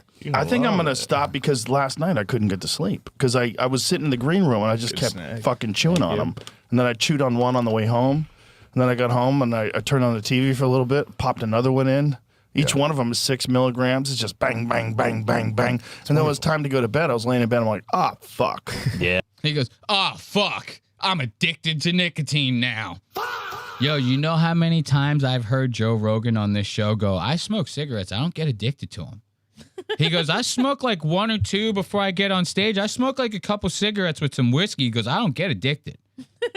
I fucking shit you not. I'm not even trying to be funny right now. He just can't accept he'll literally, that he needs he nicotine. cannot accept that he's slowly becoming addicted to nicotine now. It's actually funnier than fuck. He goes, no, guys, I'm telling you. He goes, I don't get addicted. He goes, I smoke like a couple cigarettes. I'm taking Zins. He goes, I started vaping a couple months ago. He's like, I'm vaping. He goes, nah, but it's all just for fun. It's all for fun. It's all for fun until you can't sleep at night. Until you're laying in bed and you go, fuck. Like, until you're Joe Rogan laying in bed and you go, fuck. You can't sleep at night because you banged out 17 Zins in a day. I didn't even know there were that many hours in a day. Home and I turned on the TV for a little bit, popped another one in.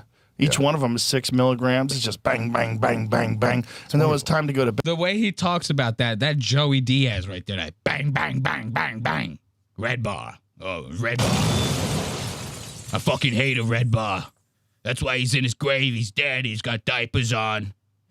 End the live stream. You're cursing too much, Joey. Sorry. And each one of them is 6 milligrams. It's just bang, bang, bang, bang, bang. And then it was time to go to bed. I was laying in bed. I'm like, fuck. Yeah. Like, I'm wired. Norman, you've never had one? Yeah, that's an excuse. I'm wired. No, you're addicted, bro. You need to hit a night. Dude, I fall asleep with 8 pouches in my mouth. I wake up in the morning, Ashley's got Zins all over her like she has chicken pox. It's crazy. No, and it burns. Yeah, you're going to hate that. No, it I stinks. paused last time. I got bad gums. You're going to shit. Oh, really? I already shit. See, right away, Mark goes, whoa. He goes, it burns a little. Is it supposed to do this? He goes, I don't know, guys. This is kind of crazy. He goes, ugh. He goes, well, it burns. Norman, you've never had one? No, and it burns. Yeah, you're going to hate that. No, it I stinks. paused last time. I got bad gums. You're going to shit. Oh, really? I already shit. It's gonna hurt your brain. You're going to get hiccups? Get nervous. Hiccups? Yeah. Oh, no. The 9s, those like 9s really give you. Lucy's has a 12. What are 9s? What's a 9? 9. You hear Mark? What's a 9? Oh, look at his face. Mark goes, wait, what? He goes, a 9? What do you mean, like a gun? Like a 9mm? What's that? He's freaking out. They might as well have said there's cancer in it. You're active cancer. You're getting cancer right now. He goes, what's a 9? Oh. Joe's talking about the milligrams of Zen. Calm down, buddy. He goes, there's a 3 or 6. He goes, the other brand, they sell a 9. A Not 9 addicted, milligram. but not addicted. Not addicted. He knows every milligram of fucking nicotine pouch there ever could be. He goes, yeah, there's a 9. Mark goes, 9? He goes, only time I hear people talk about that is when the gangsters have a gun. They go, I got my 9. He goes, what's a 9?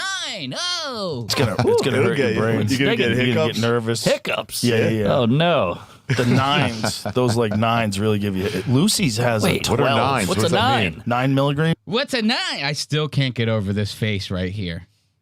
What's a 9? He goes, wait, did you guys just give me something bad? Oh. Is this ever going to go away? He's like, thinks he's high on like shrooms. He goes, is this going to last forever? Holy shit. 9 milligrams. These are 6. These are all right. But what's 6 is a lot. I like that, Norman, you do this a lot where you'll be like, I'll do it. And as soon as you do it, you go, oh, fuck. Huge mistake. Like that time you accidentally took Molly? ate meth. Yeah, the green whatevers. Yeah. We took Molly. Molly was wonderful. Oh, that was a bad night. I had such a nice night. I had to take the bus home. You didn't have to do that. You panicked. I panicked. I had to get out of there, but I took a Bolt bus back to New York. Bus on Molly. But we both took, he was like, I'll do it if you do it. I was like, all right, I'll do it. We both took Molly, and then instantly he was like, why'd we do that? Mark Norman. Of course, he has to be part of the group. He goes, I'll do it if you do it. And then he's like the nerd friend that you finally take the acid with. 45 minutes in, he goes, guys, I gotta go home. You're like, whoa. You're like, wait a minute. You can't go home now. What if your mom finds out? Then we're all fucked. He goes, no, guys, this is crazy. He goes, I shouldn't have done this. I have to call the police. But Mark Norman freaking out. He goes, no, I think I'm gonna start nicotine. They give him a Zen pouch. He goes, I'm calling the FBI. Oh, he's wigging out. He goes, what's a 9? I still can't get over the 9. What's a 9? He starts freaking out. It's like, dude, calm down, man. Shit ain't even serious. I love that. Shane goes, you're like the king of like, you do it, and then as soon as you do it, you go, I shouldn't have done it. It's like, okay. So now, every time he's being a dumbass, is it because he has this nicotine in his system? No, it's all for like all different shit. It starts with the nicotine. As a matter of fact, you segued into the next time code very nicely, Ashley. Let's give it up. Hey, Ashley. Very well done. I like that. In this next time code, he starts going in the background. You hear him. He goes, guys, I'm feeling woozy. I shit you not. He takes the nicotine. He goes, it burns. He goes, it burns. There's 9 more of these. Oh my God. They go, you're going to shit. It's going to fuck you up, dude. It's going to make you fucking hurt, dude. Like, your stomach's going to be fucked up. You never done this before. Like, it's going to make you fucking nauseous. In the background of this right now, he's like, guys, it's kind of making me woozy a little bit. Oh, it's the funniest fucking thing. Listen to this. Yeah, you do espresso before bed. Yeah, I have no problem with that. Really? It's just the nicotine gets me. It's just too much. There's so much. I mean, I read something you should only have like 3 milligrams or 6 milligrams a day, and I was like, what? Well, you should only have 3 or 6 milligrams a day. Joe says he banged out 16 6 milligram Zins. In bang, one bang, day, bang. he banged them. He goes bang, bang, bang. He sounded like Joey Diaz when he was talking about the girl sucking his dick for the stage time. He goes, yeah, the girl put her fucking mouth around my shit. I hit her with a bang. I fucking bang right into her shit. You know, Joey Diaz. And this guy, I'm taking Zins like a madman. I bang, bang, bang. What are you, Joey? What are you, fucking Joey? What is this, Bang Bang Shrimp? What are you, Joe DeRosa? What are you, Joe DeRosa with the Bang Bang Shrimp? And you're not addicted. I don't think so. That don't look like the face of a man who's not addicted. That looks like the face of a man who's addicted to you. Fucking pussy. Shut up. Yeah. Maybe I'm starting too I was heavy. popping them before workouts, popping them while I'm shooting my bow. Norman's getting nervous. He's like, maybe I started too heavy here. You might want to take it out. Look at him, he's sweating. Mark Norman, he goes, whoa. He goes, guys, I don't know, man. He goes, how much time do we have left? How much time do we have left? It's 5 minutes in. It just started. It's 5 minutes in. He goes, wait a minute, guys. Whoa. He goes, I don't know. Yo, it's lit. I mean, he might as well be like getting vertigo right now. He's like he's getting seasickness right now. He took a Zin. He might as well be in the fucking middle of the ocean. Guys, oh. I mean, I'm sure that's what would happen to me. He gets green as fuck. Look at this guy. I love it. Maybe I'm starting too I was heavy. popping them before workouts, popping them while I'm shooting my bow. Norman's getting nervous. He's like, maybe I started too heavy here. You might want to take it out. You can Don't take it out. Don't take it My out. legs are tingling. Boof it, dude. Boof My it. toes supposed to be twitching? Yeah. My legs are tingling. He says, I guess, guys, whoa. He goes, oh, whoa. My toes are tingling. My feet are tingling. Whoa. Guys, I mean, going back to that shot right there is just classic, dude. These are the last moments of Mark Norman. Cherish them. Don't take it My out. legs are tingling. Boof it, dude. Boof My it. toes supposed to be twitching? Yeah, you're going to start sneezing. All right. How about that WNBA? Hiccups. How Let's about get into it? something. up. Yeah. Woo. That dude who wants to... Okay, now Joe is about to have a very interesting take on the WNBA. They start talking about women's basketball, right? And there's a reason behind this. I don't know if you've seen it, but there's like these NBA players that are now like putting on wigs and having like legit press conferences going, we're turning trans and going to the WNBA. To try to make like a statement. I'm not kidding, dude. The tallest, blackest guy you've ever seen is wearing a blonde highlighted wig, right? Look at this. I'll just share it with you guys, right? Man in the what that should be, WNBA, what that should be, right? What that should be. Man in the WNBA, let's put the word wig after. Look at this. I mean, look at this. Right here. You see this? Former NBA player Royce White reveals his new wig ahead of planned 2027 WNBA draft bid. This motherfucker... oh, wait. I'm sorry. I didn't show these guys. My bad, guys. Here's the clip. This guy, like dead ass, has been showing up on like podcasts wearing this wig, going like, "Yeah, I'm gonna enter the WNBA draft." Nobody's gonna draft. Like, you know what I mean? He's trying to make a statement though, right? Yeah. And Joe and these guys start talking about this, and they start talking about the WNBA and how nobody's talked about it more than they ever have since Caitlin Clark and since this, right? These publicity stunts. And Joe just starts saying like some real off the wall fucking shit. It's not like he's like racist or bigoted or whatever. It's just what he's saying, and he's like not even trying to be funny, and it just is like one of the craziest things you've ever heard. Listen to this. Let's actually do it. The crazy thing about the WNBA, imagine if the NBA had the same sexual dynamic. Imagine if the most of the You hear Shane? He goes, wait, hold up. What happened? I don't even. What sexual dynamic? Joe goes, imagine if the WNBA had the same sexual dynamic as what? Compared to what? The NBA? Is there a sexual dynamic in the NBA? These motherfuckers fucking each other like that in the locker room? What's sexual about the NBA? You sexual about the NBA? I ain't sexual about no NBA. All right? You even hear Shane in the background. Shane goes, wait, what? He goes, I gotta go. Like, Shane's like, I'm leaving. The crazy thing about the WNBA, imagine if the NBA had the same sexual dynamic.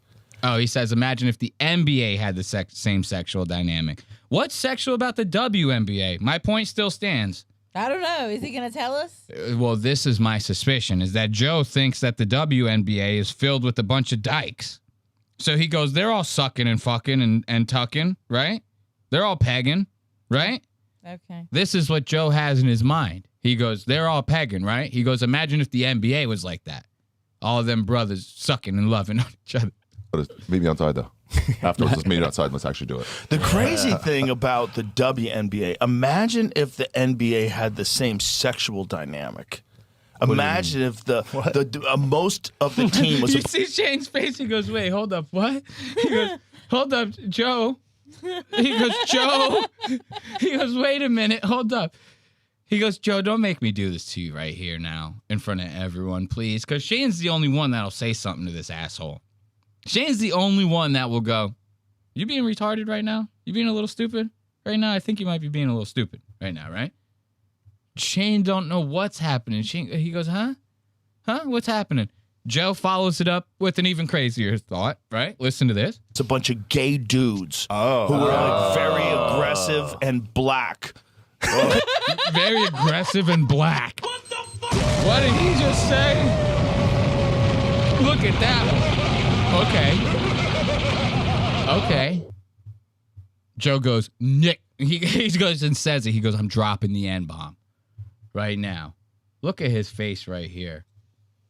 You know he's about to come out with some crazy ass shit. He has a face like that. I pause it on a frame like this.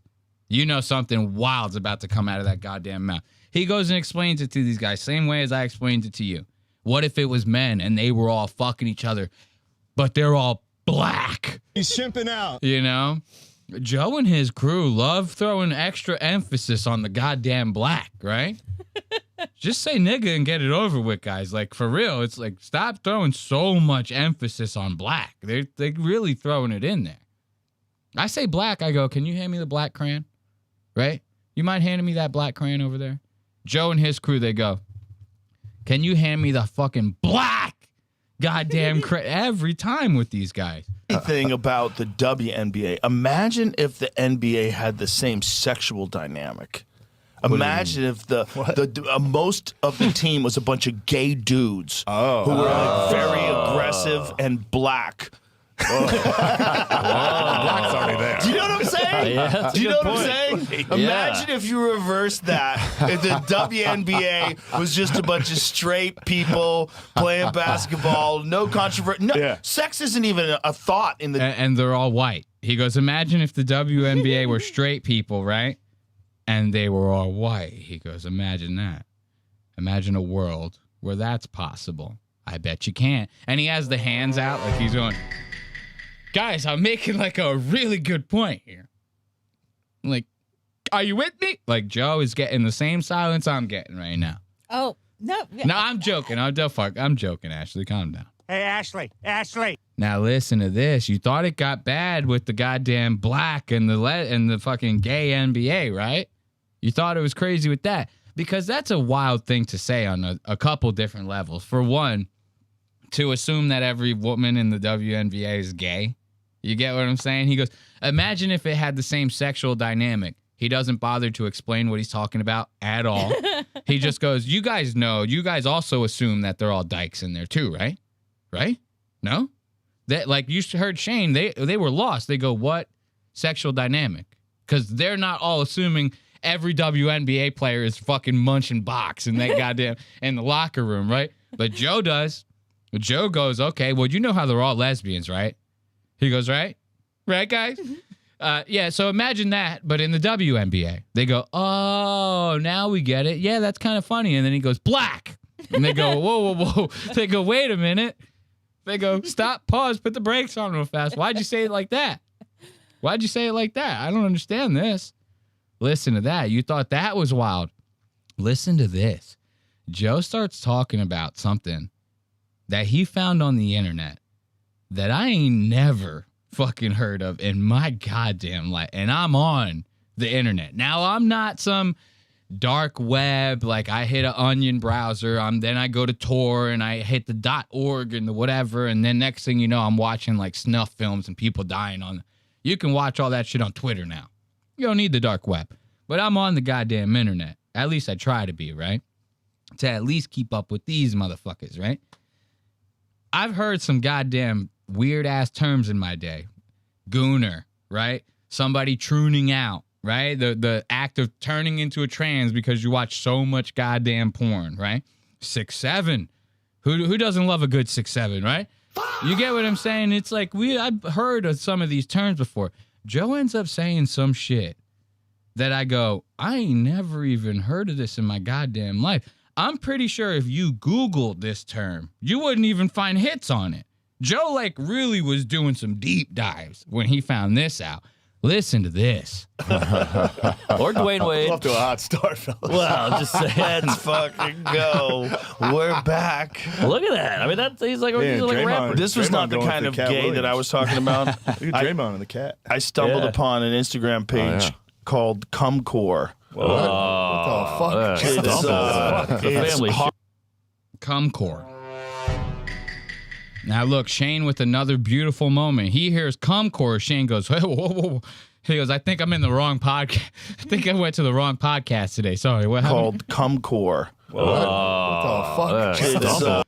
Look at Shane. Watch. Shane goes, what the fuck is this? Shane goes, guys, we might have to stop being friends with Joe.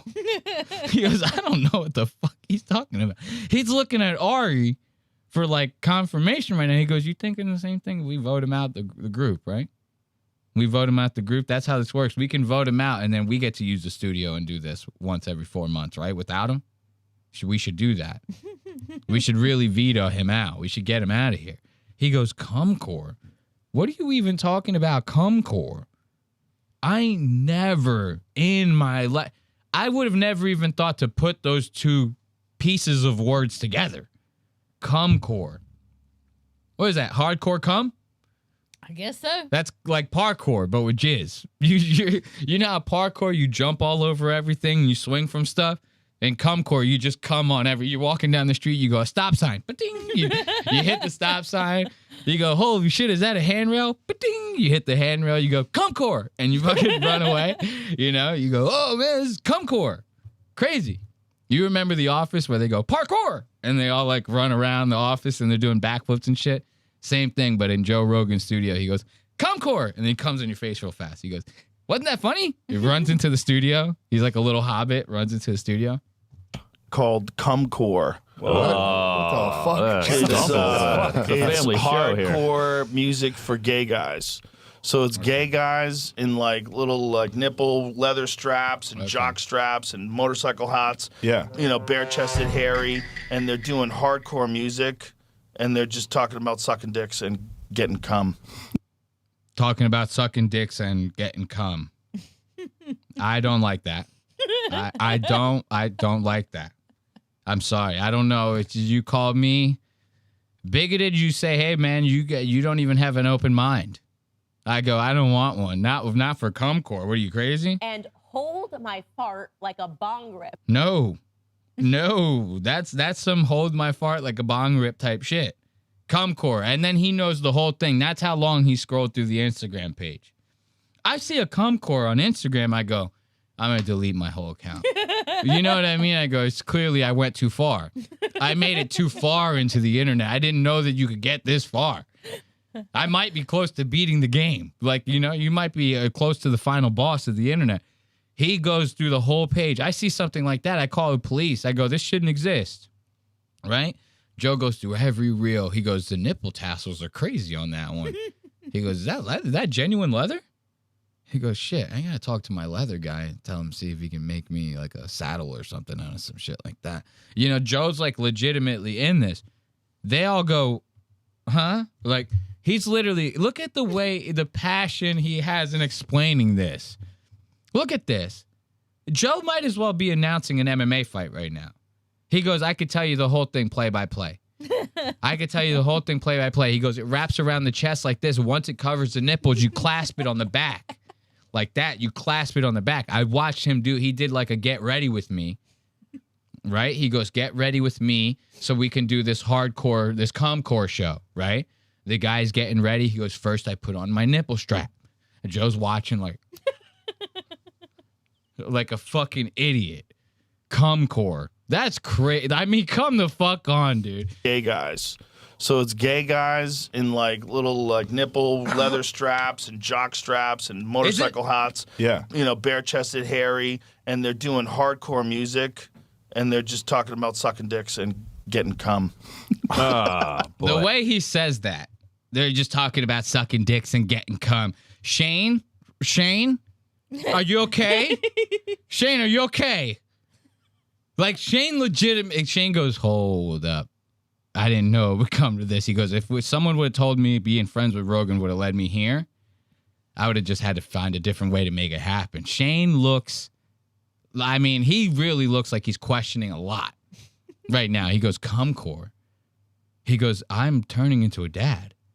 He goes, I will not stand for this. It makes Shane like he's furious inside right now. He's legitimately trying to process the anger he has in him as a white Bud Light drinking baseball coach, right?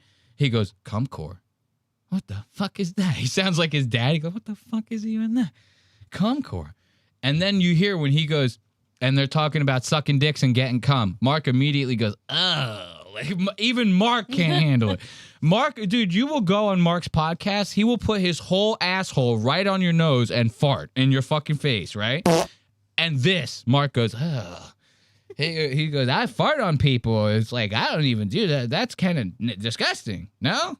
It's kind of gross. And they're just talking about sucking dicks and getting cum. Oh, boy. So that's the kind of gay I was talking about. This is just fashionable. Yeah. That would be the type of gay you would be if you were gay. Oh, You'd be a shut-off gay. Like, Yeah. I bet I'd get bored. I'd get bored with it. I'd probably settle down with some twink. No way. You had to They fight. thought it out. You'd go out for cigarettes and come back alive. You'd be wrestling. The thing about like those gay guys that don't have kids, all they want to do is fuck. Yeah. Joe is like a fucking bigoted guy, bro.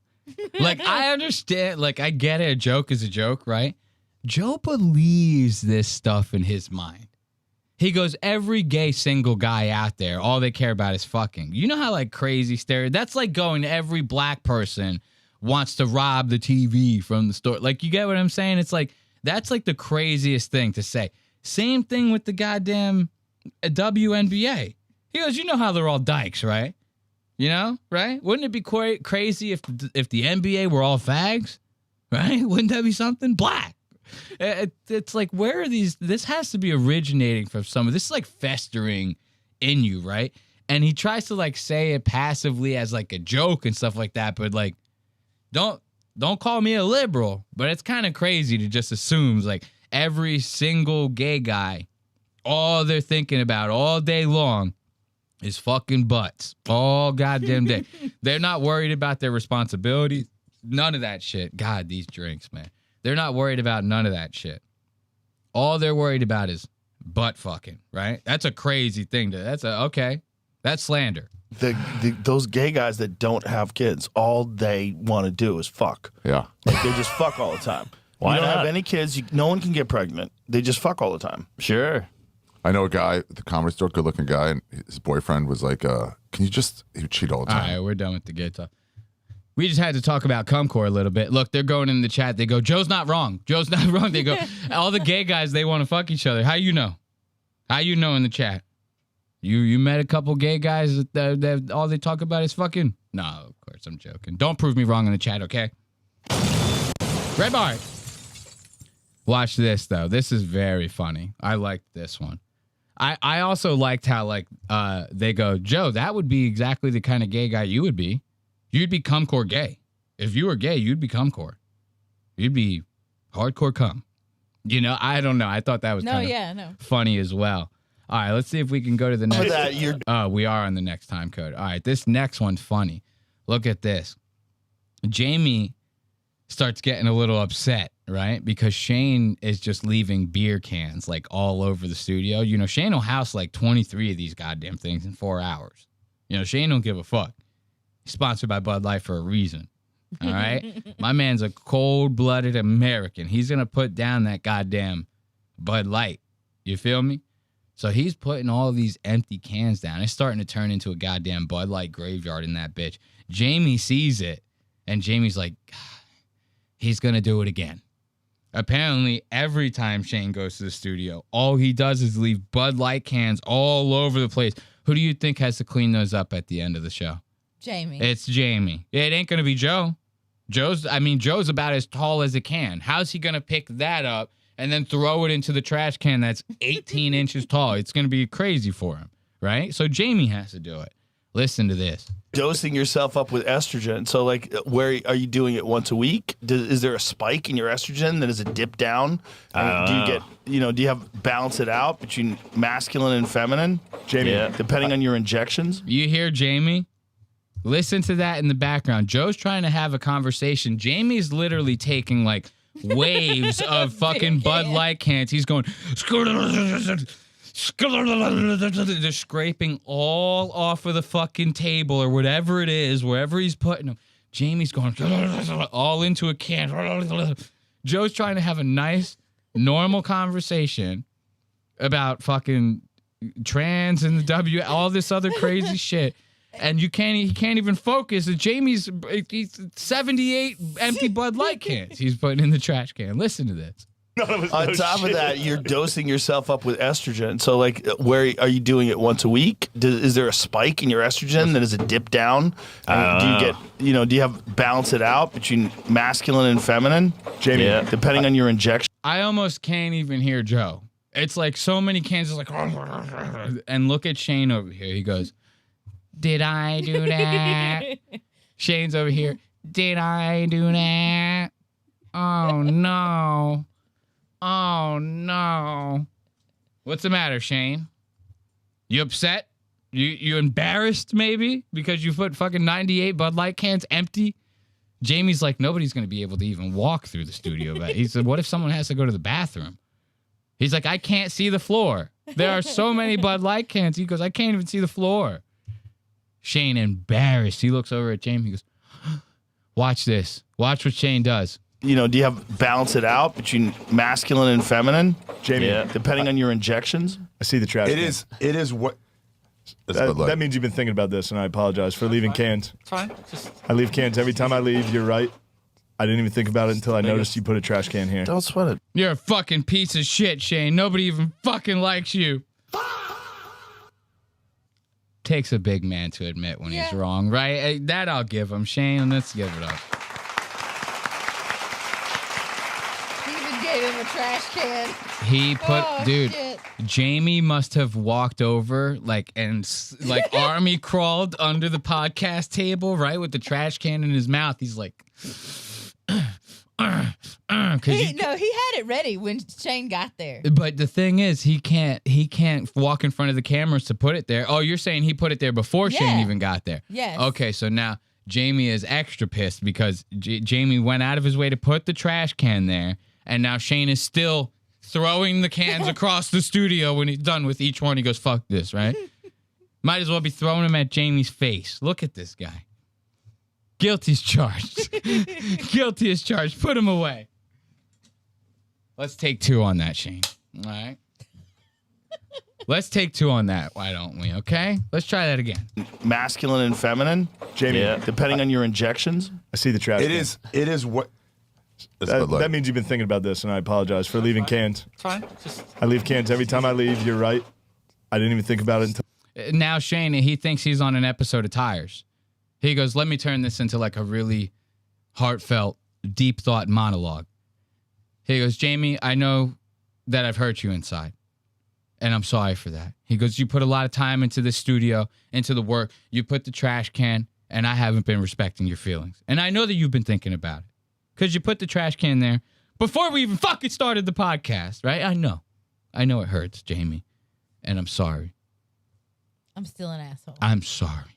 You know, this was funny as fuck to me because I go, guy, what are you getting so like, what this not a Lifetime movie. He goes, guys, there's a lesson in all of this. We should respect Jamie. It's like, calm down, dude. It's like his whole job is to be Joe Rogan's bitch. Chill. Throw the cans on the floor and let him deal with it after. I'm surprised Joe didn't go, Shane, he's not even a person. Don't even worry about him. Like, you know, because Joe sometimes treats Jamie like an asshole, bro. You know, do you have balance it out between masculine and feminine, Jamie? Yeah. Depending on your injections. I see the trash. It can. is. It is what. That means you've been thinking about this, and I apologize for leaving cans. It's fine. Just I leave cans every time I leave. You're right. I didn't even think about it until I noticed you put a trash can here. Don't sweat it, big dog. but they painted themselves in a corner. Look at how embarrassed. He was so embarrassed. He was. He's Look at feeling him. so guilty. Oh, that is bad. Look at him. Hold up. About it until I noticed you put a trash can here. Don't sweat it. Look at this. dog. Look at this cutback. themselves. Oh, Shane. No. No. Shane, no. Now notice right here. What do we have here? I mean, come on, guys. Really? I'm surprised Shane can even grow the mustache. Really? I mean, this right here is top tier. Right here, what I got going on this shit can't, I mean, you can't touch this. I'm like Puerto Rican goddamn Sam Elliott. My shit like crazy, you know what I'm saying? I'm like soy milk. You ever seen titty on a goddamn soy? You know? You got to watch The Ranch, all right? You ain't never watched that. Yeah. I've watched The Ranch. Well, then you need to understand my references, okay? Hey, Ashley. You're off the show. No, I'm kidding. Look at that poor mustache, that fucking embarrassed ass look. Shane really like is genuinely embarrassed by this. Yeah. And it makes it even funnier because like while Shane's apologizing, Jamie is still dredging through 3 feet of beer cans. Jamie goes, "No, it's okay." He's walking through all the beer cans. He goes, "It's totally fine." He's like sinking in Bud Light cans. He goes, "Shane, it's okay. I forgive you." Like dies. It's like, dude, you might as well be fucking sitting in Bud Light quicksand. It's over for your ass. Now, what's this next one? This next time code. Look at this. Oh, Mark getting even woozier. We thought Mark getting even woozier. We thought that the first round. I know how these time codes are going to go. We're going to have random other things and then just a pop in. It will always come back to Mark. Mark will say or do something stupid as fuck. We'll trail off just a little bit. And Mark will come back and go, whoa! And you go, oh, fuck. We're back. We're so back. Like, you know, Mark Norman's back.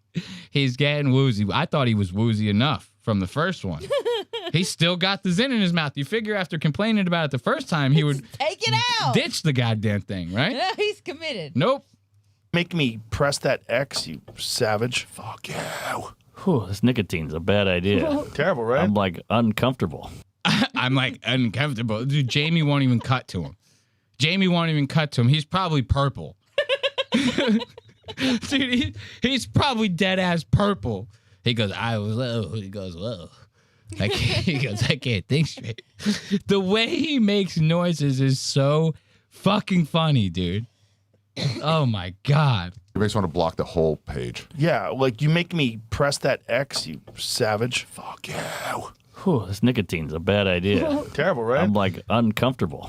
That's me last night at 2 in the morning. This sucks. I can't relax. They're so strong. You're gonna run it out. Relax. Maybe the booze will help, but I'm flying and I can't. I got like beautiful mind numbers over my head here. Hey, dude, you got rid of your shitty watch. I love how Jamie cuts to Mark. He doesn't take the thing off the screen. Mark's hiding behind it. He goes, Mark is like the neighbor from Home Improvement. He's like just hanging over the fence line. He goes, I'm really fucked up, Tim. I'm really fucked. I took a Zyn, Tim. I don't know what to do, Tim. I'm behind the fence. Oh. Watch what happened. Yeah, listen. So fucking funny. I got like beautiful mind numbers over my head here. Hey, dude, you got rid of your shitty watch. What happened? Hey, I got the Omega. Nice. Look at that, fatty. It was free. Well, thank God you got rid of that dumbass fucking. It died. Timer. It finally broke. Oh, really? I was gonna kill it when you weren't looking. You didn't throw it out, did you? No, I got it. I know you kept it. It's in a coffin at home. They talk about Mark getting a new watch. Mark used to have this old like cereal box watch that he wore everywhere. He wore it for like 20 fucking years, right? Every time he goes on Rogan, Mark has 2 alarms that go off 2 hours apart from each other, and they always go off right in the middle of the podcast. Joe goes, dude, I'll get you a new watch, bro. He goes, I'll buy you literally any watch I'll buy you the most expensive watch in the world. He goes, you got to get rid of that watch. Why? Because Mark could not figure out how to turn the timer off. He couldn't have used Google? He had no idea. He goes, well, this thing, it's cursed. It's like possessed. You know, he's how long he had the watch. He goes, I just wear the goddamn thing. I don't even know. Dealing with that one problem. Dealing with that one problem for like fucking 20 years. Mark has had an alarm go off at like 2 p.m. and 4 p.m. every day of his fucking life because he couldn't figure out how the cereal box watch that he wore every goddamn wear, he couldn't figure out how to shut the alarm off. Joe goes, I'll buy you a Rolex. I'll buy you a $350,000 Rolex. Get rid of the fucking watch. Shane goes, did you get rid of it? He goes, no, I kept it. I still got it in my house. It's like, what? Throw the thing away. It's like $13. He's got sentimental value at this Throw point. it away, dude. Get out of here. So now that nicotine starting to get to Mark. Mark's not as quick as he used to be, you know? Mark, every time they do these things, these protect our parks, Mark almost can never shut it off. He has to make a pun out of everything, right? Can't think of a good pun right now. You know, I'm a little on the spot. But he always like comes up with some sort of pun for everything, right? I think in this one, if I remember correctly, he misses the ball and Shane has to pick up the pun. Listen to this. So now this arm's out of the equation. See, I would've so stuck you're it only under. defending. You're defending one. Oh, Joe getting a little upset. Shane interrupted Joe's explaining how to like arm bar somebody, right? Like a jujitsu move, right? Now Joe gets serious about his fighting. You can't fuck with Joe and his goddamn fighting. All right? So now Joe's talking about this arm bar. Shane goes to make a joke. Joe goes, he goes, what? You interrupting my shit right now. Okay. The equation. See, I would've so stuck you're it only under. defending. You're defending one leg and 2 arms that are wrapped around your neck with one hand. arm. Wow. With only one hand. Because he's using his right foot to. Look at Joe's disgusting fucking Tony Soprano goddamn arm right here. This is the gabagool. That's the most Italian arm you've ever seen. And of course, there's a gold watch on it. You know, that is, I mean, this guy might as well be set. I see just this arm. I go, that's the deli guy. On the corner of 5th and West? Yeah, that's him. Wrapped around your neck with one hand. arm. Wow. With only one hand. Because he's using his right foot to lock a hold of that elbow crook. It's fucking sick. And pulling it back? As a guy who loves jujitsu, that's the sickest shit I've ever seen in my They life. should teach That's that awesome. to cops. Cops would be good. Not that move. They'd be good to know that. You know, They should teach that to cops. They should. I remember this time code completely wrong. Has nothing to do with the pun. I think Shane says a pun somewhere in here. This is the fucking funniest shit. I almost forgot about this. Joe goes through his jujitsu explaining. Mark goes, they should teach that to cops. Maybe the cops won't shoot so many people anymore. Excuse me? Let me let Mark fucking say it to you, and then I'll break it down with my what we like to call a Lost Aux Media breakdown. Now. Fucking sick. And pulling it back. As a guy who loves jujitsu, that's the sickest shit I've ever seen in my They life. should teach That's that awesome. to cops. Cops would be good. Not that move. They'd be good to know that. You just you wouldn't. Teach cops that Guns move? Yeah, you wouldn't shoot What people. are you Cops talking should shoot about? people. To shoot people, you could just lock them Think up. they're gonna put him in a padlock? Yeah, get him in a padlock. Just shoot him. So now that Zen is really getting to Mark. He goes, well, you teach a cop an armbar, maybe they won't shoot so many people. So now Mark is thinking in his mind. He goes, yeah, there's an active school shooter. The cops go, send in the jujitsu team. They'll all go in there and they'll strangle him. The shooter's fucking pow, pow, pow, pow. Killing all the cops are running at him, none of them have guns anymore. He goes, just take the guns away. They won't even shoot that many people. They just like fucking hit him in a chokehold. They hit him like this. They get their leg up like that. They go, tap out. Tap out. I need you to tap out. No, that's not how that works, bro. Shit goes down and the cops got to have a goddamn gun. You know how many times I see like body cam footage? It'll be like some crazy crackhead that just pulls a knife out of nowhere and is like, ah, like, you got to shoot that. I'm sorry. You got to at least shoot her in the leg, right? You go put the knife down, bang, right? And then she drops the knife. You fucking tackle her. You do whatever, right? No, Mark thinks that the cop should instead hit the guard, right? And like kind of pace at her, hit the legs, take her down. He goes, put her in an armbar, twist her leg up, pretzel out. Meanwhile, the girl's going like this behind her with the knife, stabbing the cop 18 times, right? And the cop is sitting there going, I got the armbar. He's bleeding from his neck.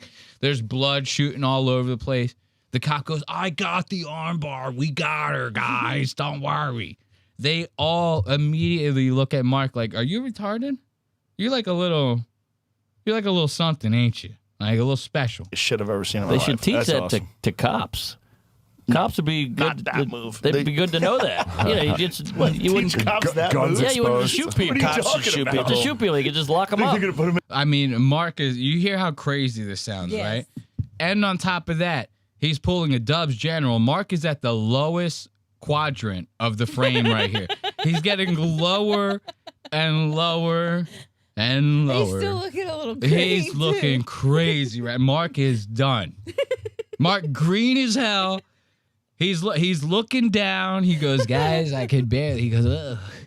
He goes, hold on. He just needs to sit over there and be quiet. He's like, He made a oh. mistake. He goes, guys. Whoa. He goes, I don't know if I can see straight, guys. He's like fucking losing his mind. He's had so much Zen in his system right now. He goes, yo, the cops should just get rid of the guns and start like strangling people. He goes, that'd be crazy, right? And he falls and he goes, and starts falling asleep. They're like, wait, Mark, are you all right? He goes, oh. He goes, I was just resting my eyes for a little bit, Green as a motherfucker. Mark looks like a leprechaun right now. So green. Look at him. Mark is falling out. Look at this next right. Dude, this looks like he's trying to convince you that he's okay. He goes, guys, I'm fine. Stop. Why you guys? Everyone's paying attention to me I'm not a child. He's on the brink of death. He goes, guys, it's okay. It's fine. I feel fine. To cops. Cops would be good. Not that move. They'd be good to know that. You wouldn't. Teach cops that Guns move? Yeah, you wouldn't shoot people. What are you Cops talking should shoot about? people. To shoot people, you could just lock them up. Look how low he is. Yeah, get him in a padlock. Just shoot him. All right. It's faster. And we get the body cam Cops footage. should definitely know jujitsu. Look at that. That's what he looks like when he's getting squished. Holy shit, look at that You know how rump. insane that So now this is what Mark wants the cops to do. Put your whole ass and balls on the forehead of the suspect and make sure you have him locked up in the gayest position you can possibly think of. Mark goes, just have all the cops do this. These two guys look like a human chain. They look like they're linked together, like an actual chain, like two chain links.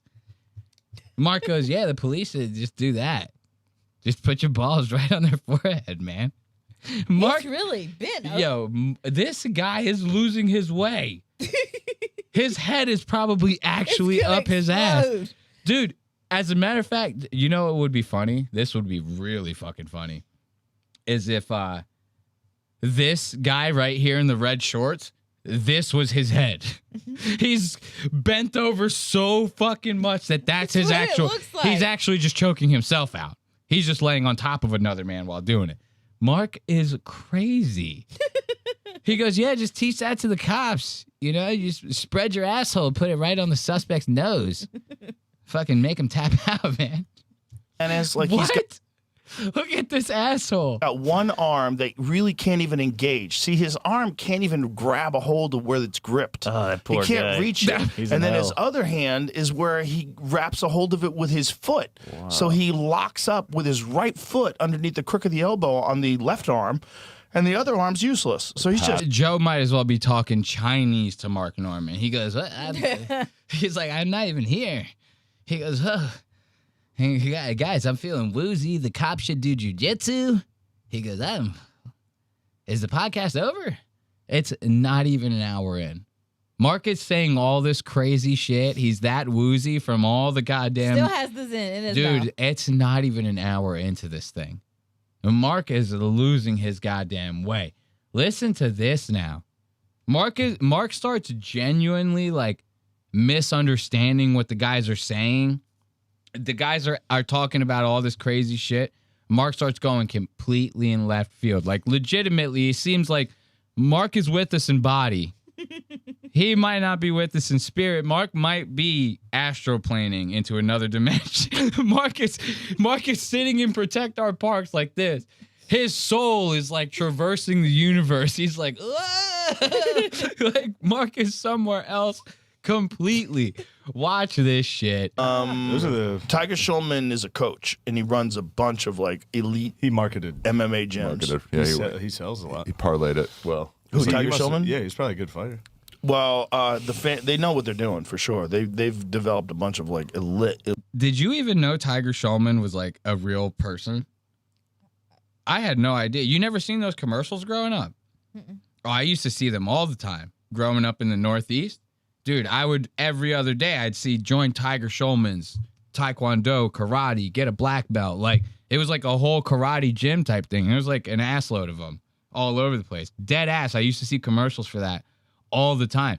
I thought Tiger Schulman was just the name of the place. They just go, this is the Tiger Schulman gym. It just sounds cool, right? Right. They're talking like this Tiger Schulman was like an actual dude. I ain't never heard no goddamn Tiger Schulman in my goddamn life. It hit me. I go, wait, that guy's real? That's like if somebody goes, you know, Barney was like an actual dinosaur. I go, wait, what? I go, hold up, what? I'd hit a Shane Gillis. I go, you all right? Well, they know what they're doing for sure. They've developed a bunch of like elite fighters. Like Shane Burgos came out of there. A bunch of guys, like top level guys, came out of Tiger Schulman's. Oh, he was MAGA? Huh? Oh, he was MAGA? Now, a couple seconds before this, right? They were talking about different karate styles, right? This is why Mark is saying, oh, Tiger Schulman's was MAGA? What do you mean? Wait until you hear what he thought what they were talking about. Listen to this. Tiger Schulman? Yeah, he's probably a good fighter. Well, they know what they're doing for sure. They've developed a bunch of like elite fighters. Like Shane Burgos came out of there. A bunch of guys, like top level guys, came out of Tiger Schulman's. Oh, he was MAGA? Huh? Oh, Krav Maga. Oh, Krav Maga, the karate. So they start talking about Krav Maga, which leads them to talk about Tiger Schulman and this karate gym or whatever the fuck it was, right? Mark hears Krav Maga in his mind. He goes, oh, so the Tiger Schulman's guy, you're saying like he was like MAGA? Like he was like a Trump supporter and shit? Bro, Tiger, that was in like the 90s, like early 2000s, brother, is when all that shit was happening. Ain't no goddamn MAGA happening over there. They all stop. They go, huh? Record skip. Screw it. Yeah. They go, wait. All of them turn around and look at him and go, you got to spit the Zen out. There, you have to spit this, Mark. I mean, this is not even funny anymore. Like, you're purple. They go, you got to lose the Zens, man. Listen to this. He goes, oh, he was MAGA? They go, is Mark with us? Like, you know what I mean? Well, they know what they're doing for sure. They've developed a bunch of like elite fighters. Like Shane Burgos came out of there. A bunch of guys, like top level guys, came out of Tiger Schulman's. Oh, he was MAGA? Look at Joe's face. Joe goes, "What the fuck are you even talking?" He goes, "Motherfucker." Joe goes, "I'm gonna roundhouse kick you. I'm going to roundhouse kick you. I swear to fucking God, you keep saying this stupid shit. You talking about woozy? I'm woozy. Oh, I'm like uncomfortable." Joe is sick of this. He goes, "Be a fucking man. Handle your drugs." It's not even drugs. It's Zyn. It's just Zyn. It's just a little Zyn. Huh? Oh. Look at Joe. Shane was like, hold up. Shane, like, legitimately, he goes, "Wait, hold up. We might have to off him. We might have to off him real quick. Hold on. Look at Shane right here. Look at Shane. Shane right here. Shane looks like somebody out of Reservoir Dogs. He's looking at the other hitman. He goes, wait, we might have to kill this guy and split his cut too, right? Like, we might have to do that. I don't know. Protect Our Parks ain't big enough for the four of us anymore. You know, that's all I'm saying. That's all I'm saying. They're literally all staring at each other like it's an old Western. Like they're all playing poker in an old Western. You know how the old Westerns do those shots where they cut to the faces, they just cut to the eyes? Yeah. And it'll just be like one guy like looking over like that, and then it cuts to the next guy and he's looking over, he goes, "Yeah, I got it. I got the signal." Old Western. They're all literally looking at each other like they're playing an old Western poker game. And Mark just got done flopping the river or whatever the fuck you say in poker. Right? Mark is losing his way. MAGA? Whoa, you mean Krav Maga. Oh, Krav Maga.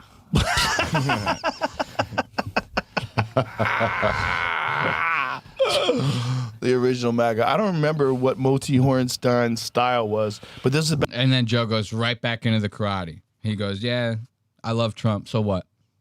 Don't worry about it." Listen to this. Oh, God. This is a good one, too. Where are we at? We're almost at 4 hours here. It's going to be a long episode, folks. We still got Dubz. We still got Dubz. We still got Lemon Party. We still got fucking Mike Lenoci. It's going to be a long one, guys. We got a good one. Listen to this story. It's going to be all night. This is going to be all night. This is just the intro. Red bar. All right. So listen to this one.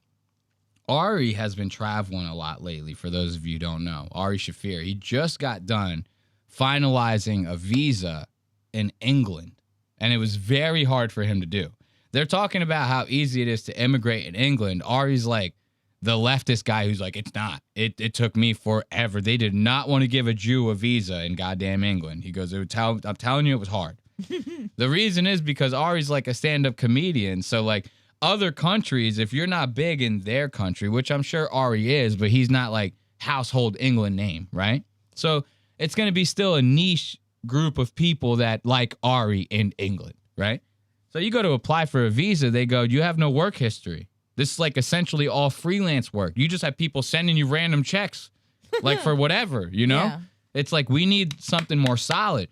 So he had to go through all these extra hoops to get fucking all this stuff so he could prove that he makes money enough, and then they go, "All right, you can come in," right? But before that, he was backpacking all through Europe, South America, all this stuff. The past like 5 years to 10 years, Ari has been all over the goddamn place, right? So now listen to this. Ari tells them a story about when he was in Thailand, right?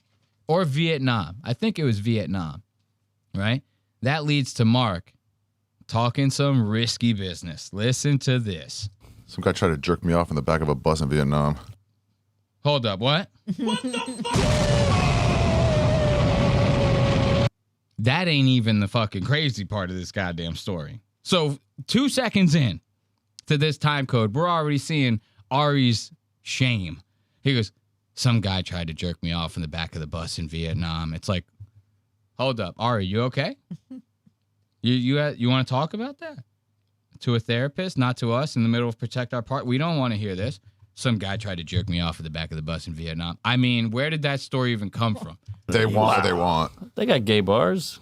Some guy tried to jerk me off in the back of a bus in Vietnam. Tried? How far did he get? He touched my dick and started trying. I was like, dude, no. Actually, under the pants? Over the pants. I had a guy give me a stroke in a party bus once.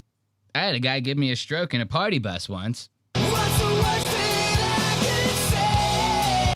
Yo, every time somebody comes out with like some crazy sex story on Protect Our Parks, Mark goes and says like he goes, oh, I actually got like full blown raped. Like by a guy. Like, you know, like someone will say something, they'll go like, yo, this girl was like trying to get with me at this comedy show. Mark out of nowhere will be like, I was sexually molested on the set of Blue Lagoon. Like it was crazy. You know, it's like, wait, what? What are you talking about? It's like, wait, how did that happen? Ari goes, guy tried jerking me off at the back of the bus in Vietnam. He sounds the most ashamed out of any person you've ever heard admit something. He might as well have admitted this to his therapist, right? Now, Mark goes in there and goes, yeah, I was in the back of a party bus. A guy just like gave me a stroke real quick. Like full blown stroked my dick. It was nuts. This is another one of those moments. They all stop. They go, wait, huh? And if they don't, that's fucked up. Listen to this. Pants? Over the pants. I had a guy give me a stroke in a party bus once. Really? Gave me the whole stroke? In high school, I was getting blown by a girl on a party bus. And a guy went over and just gave me like a full... Look at Shane don't know what to do. He goes, whoa, Mark, why are you getting hand jobs in the back of the party bus? What happened? This is crazy. The story he tells is nuts. Listen to this. Mark is like the most sexually deranged motherfucker. You know that his current wife now, him and her went on vacation in Europe, and they went to a sex club, a full-blown sex club in Europe, and Mark was fucking his wife in the sex club in front of everyone. Oh. What normal person's gonna do that? But Mark goes, oh, well, when in Rome, right? He told that story on a podcast like a couple years ago. He said that some like European guy walked up to him. Mark is literally like doggy position, like standing doggy with his wife, right? Guy just walks up to him and goes, hey, man, can I get a little hit of that, man? Can I get a little piece of that, man? Can I go next? Mark's like, whoa, buddy, it's my fucking wife, man. He goes, well, you're in a sex club in Europe. This is like how we do it, right? Yeah. So can I have some? Like, Mark legitimately, he thought, he was like, whoa, it was like so weird. This guy like asked me to fuck my wife. How does he know it's your wife? And if it is your wife, this is Europe. Everyone's fucking, it's like you step in that place. Right. They're going to expect that from you. You're offended by that? Okay. Let's hear the story about you getting a stroke. I got one stroke. A guy gave me one stroke. A power stroke. You know? I had a guy give me a stroke in a party bus once. Really? Gave me the whole stroke? In high school, I was getting blown by a girl on a party bus. Joe goes, a whole stroke? Joe goes in there. He goes, a whole stroke? Like a full, like a up, down to the base? Holy shit. In a party bus once. Really? Gave me the whole stroke? In high school, I was getting blown by a girl on a party bus. And a guy went over and just gave me like a full hand. Wait a minute. How did he get the girl's face away from your cock?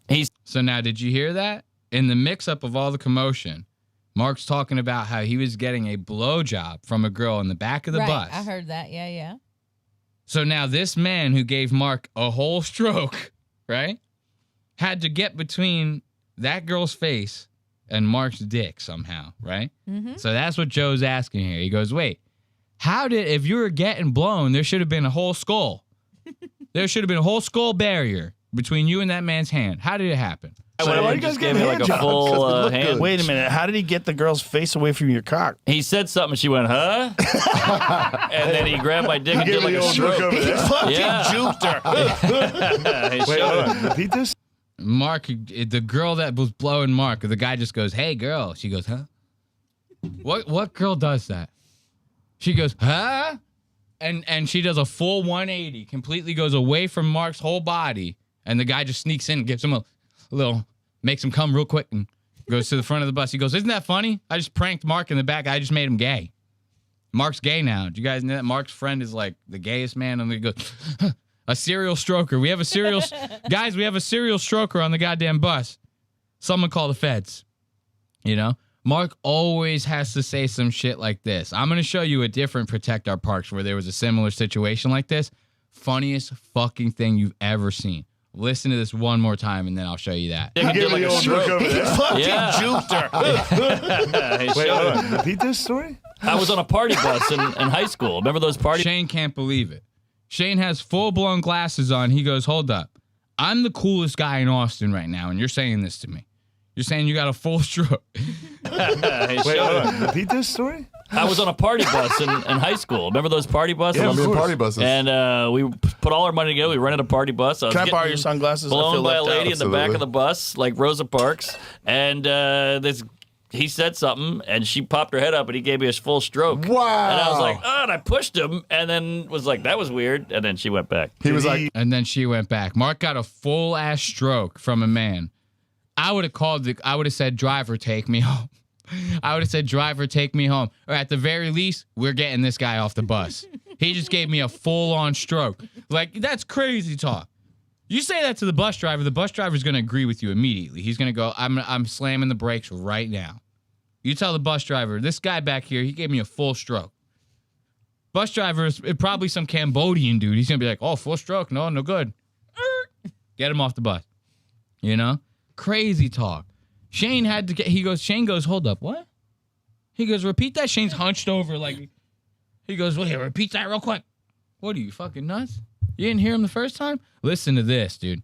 This is from an older episode of Protect Our Parks, right? This was when Joe was still on his Spotify deal. Joe used to have this like Protect Our Park, or he used to have a deal with Spotify where the show was exclusively on Spotify, so they wouldn't play it on YouTube anymore. So I had to go to this Protect Our Parks. Damn, how many times did I open this fucking thing? It seemed like none of them opened every time I clicked on it. I had no idea. The audience is like looking at me open like a million tabs, like the oldest man you've ever seen. Oh, let me log into this real quick. This is very funny. We need this right now. We need this. All right. It'll take me 2 seconds to log in. This is a very, very funny. So now let's go to this Protect Our Parks. Joe Rogan podcast. Check it out. The Joe Rogan. Pause, my dude. Pause. All right. So it was about, what was it? 32 minutes in, right? I'm going to go to 32 minutes in flat. So let's go to 32:12, and then we'll back up 15 seconds. All right, so let's play this. Games. Oh, why is it doing this fucking shit? I need you to play. I need you to play the video, my friend. Oh, well, listen to the audio. It's just as fine. It might be a fucking goddamn setting. Let's see.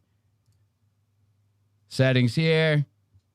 I'm sorry, guys. As you always know, we have our technical difficulties here at Lost Aux Media, all right? That's hard. Thank you.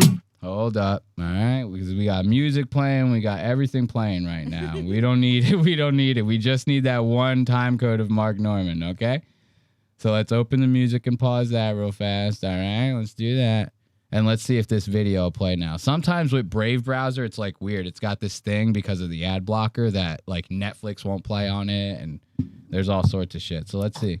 Look at that. I fixed it. That's how fucking top G I am. So let's go to this. 32 minutes in. Listen to this sex story they start talking about. Mark, again, puts his foot in his mouth. This was Protect Our Parks 12. The one we're watching is 17. Okay. This is how far back he's been doing this. We're going to give you a walk in a second, Archie. We're almost done with this segment. Hold on, buddy. She wanted you to go, oh, my God, What are don't you guys hurt doing? me. Like, stop. If I was at the bar and a lady grabbed my neck, I'd be like, what the fuck are you doing? Of course. Get the fuck out of here. We're already fucking. Was she hammered too? No, we just started drinking. She was trying to show me her side of it. And I was like, this isn't my thing. It's No, like thanks. eating ass. Like, I'll eat an ass, but if some chick tries to eat my ass, I'm like, you shouldn't be doing that. No. Okay. It's like eating ass. But if a girl tries to eat my, like, I'll let her. But I go, you shouldn't be doing that. You know, or no, he says he'll eat one. He don't want a girl to eat his, right? Very important. Very important to understand here. Listen to what Mark says in rebuttal to this. Isn't it funny that it's Ari telling the story again? And then Mark goes back and goes, yeah, I did this once. And they go, that's the gayest thing I've ever heard in my entire life. First, it was a stroke. Now we're hearing this. Listen to this. I couldn't agree more. Completely agree. That's wrong for you. Yeah, This is bad. When they put your legs up like a toddler, Yeah. no, thank you. There's a When they put your legs up like a toddler? Hold on, wait. Who's putting whose legs up like a toddler? Oddly specific there, Mark Norman. Wouldn't you agree? Wouldn't you agree there, Miss Ashley? Look at this man right here. I agree. He goes, oh, I just said too much. He goes, whoa, I just said way too much. They're going, no, you can't let a girl lick your asshole like that. Mark goes, you know how when they grab your legs like an Amazon woman, they put them all the way behind your ears like that, and they just have your whole asshole spread? They put your legs behind your head like a toddler? You guys ever do that? No, what? Star Trek. She was trying to show me her side of it, and I was like, "This isn't my thing." It's like eating ass. Like, I'll eat an ass, but if some chick tries to eat my ass, I'm like, "You shouldn't be doing that." No, I couldn't agree more. Completely agree. That's just wrong for you. Yeah, this is bad. When they put your legs up like a toddler, no, thank you. Joe with the, Mark goes, they put your legs up like a toddler. Girl goes, that's my favorite. Oh. Now look at Mark's face. Mark goes, I have said way too much. There's a fucking paper Norman, clip down tell there. us more. Legs up, dude. Tell us more. The old diaper change. You see how embarrassed this guy is? His whole face, he goes, oh, yeah, the old diaper change, huh? You guys never had that before? Huh? Not pretty. I couldn't, if a lady put my legs up, I'd be like, I'd spaz. Oh, yeah, and you got those big white cheeks. Yeah. Oh, with that red hole. Fuck you, dude. You're the one who got your fucking little gay ass eaten. You're the one who got the gay ass eaten. Look at Shane. Shane goes, don't turn this around on me. You're the one who got your gay little ass eaten. Don't try to make jokes about my white cheeks and pink hole. How dare you? Watch that one more time. The old diaper change. It's not pretty. I couldn't, if a lady put my legs up, I'd be like, I'd spaz. Oh, yeah, and you got those big white cheeks. Oh, with that red hole. Fuck you, dude. You're the one who got your fucking little gay ass eaten. Don't fucking try to turn it on me. It felt great. I was ready to. It felt great. Now look at Mark. Hello, darkness, my old friend. Shane goes, you're the fucking one who's gay. All right? You're the one who got your gay little ass eaten against your will. It was against your will. If you're saying that she put your ankles behind your head like a toddler, like she was changing your diaper, that sounds like you were sexually assaulted, my friend, okay? So now let's go to this last time code, and then we're going to get out of here. Mark says one more retarded ass thing, and then that'll do it for our segment. We'll go walk Archie. We'll take a little bit of a break, all right? We're going 6 hours. 6 hours plus. Lost Aux Media. All right, listen to Mark. Those Zins have rotted this man's brain. Listen to this last thing he says. Retarded. Jamie. So wait, you were shooting arrows? Yeah. You were shooting arrows for 2 hours? Oh, man, I got to fucking change that goddamn setting back so the fucking video isn't all choppy and shit. 2 seconds, ladies and gentlemen. You saw me do the changes before. This is how we get it done over here at Lost Aux Media, all right? We do the changes on the fly, you feel me? We do the changes on the fly. And the music is about to start going apeshit. All right, let's pause this music real fast, and then we'll listen to this last time code of Mark Norman doing his dumb shit, and then we'll take that little bitty break, all right? All right? So now listen to Mark in this time code. He goes, oh, Josie, you... Oh, wait, hold up. Let's make sure we're at the right one. Sorry about that, guys. There we go. All right, let's listen to this. Jamie. So wait, you were shooting arrows? Yeah. You were shooting arrows for 2 hours Who'd today? You hit? Yeah. Today. Just shooting migrants? Does your arm get worn out Coming from that? over? No. I was playing MLB The Show. I do it constantly. I'm used to doing it. Really? Yeah. How's the bullseye? It's great. You stuff Shoot your good. kills? What's that? You stuff your kills? Stuff them? Yeah. No. No, I turn them into Euro mounts. It's just the skull and the antler. Nice. Now, let me ask you, if you hit a guy with an arrow, how would it kill him? Yeah.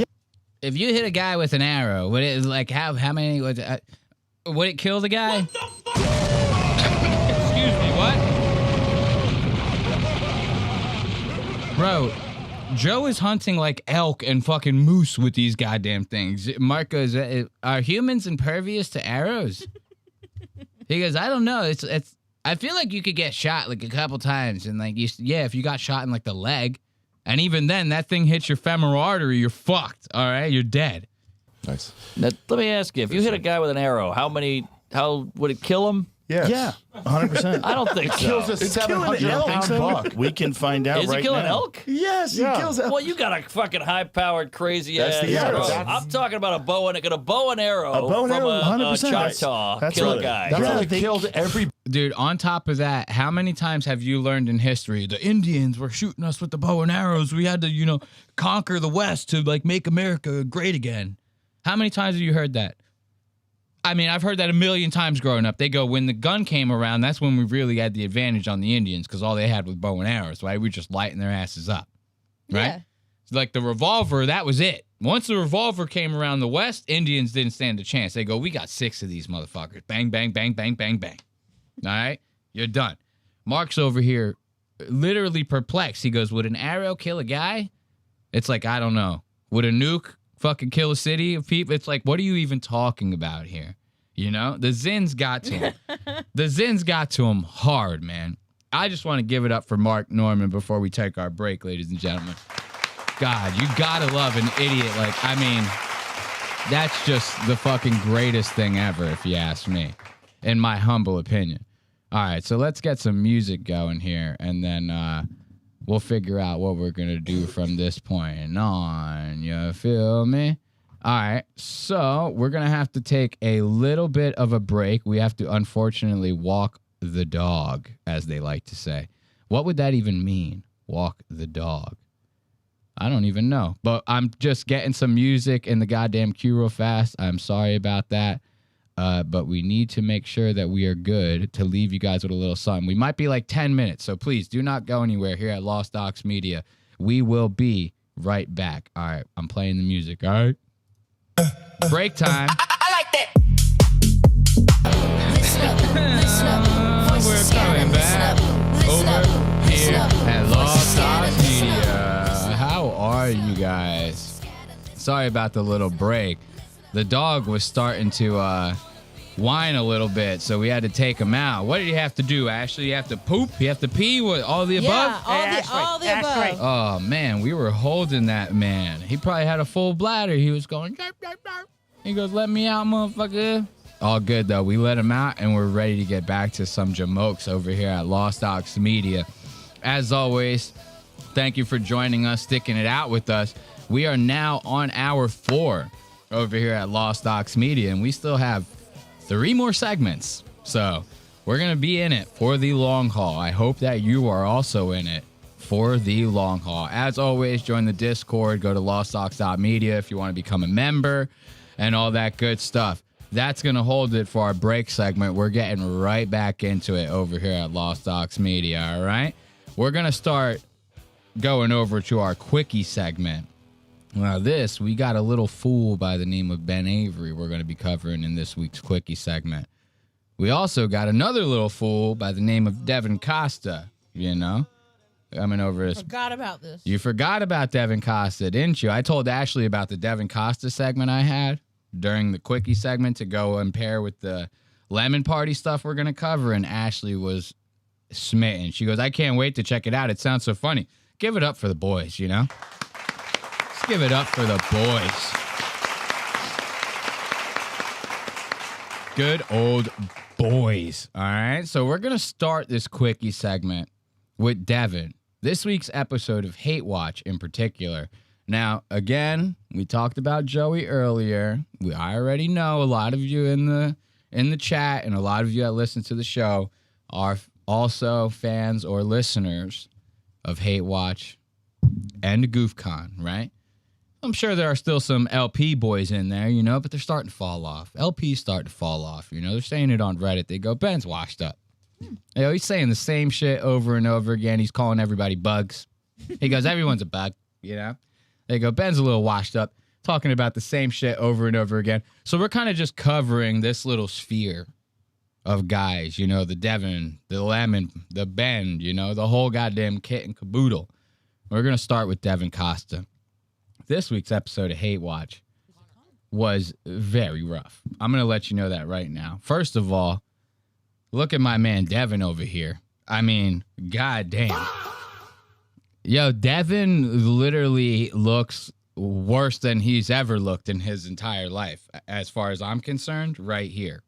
Like, this is what a person in a movie who like just lost their job and is just spending their time at home wasting away in like a robe in their goddamn recliner chair. This is what you would make them look like in the movie. Yes. You go, costume and makeup, make it happen. They pull out Devin Costa. They go, here's your model. Make them look like this.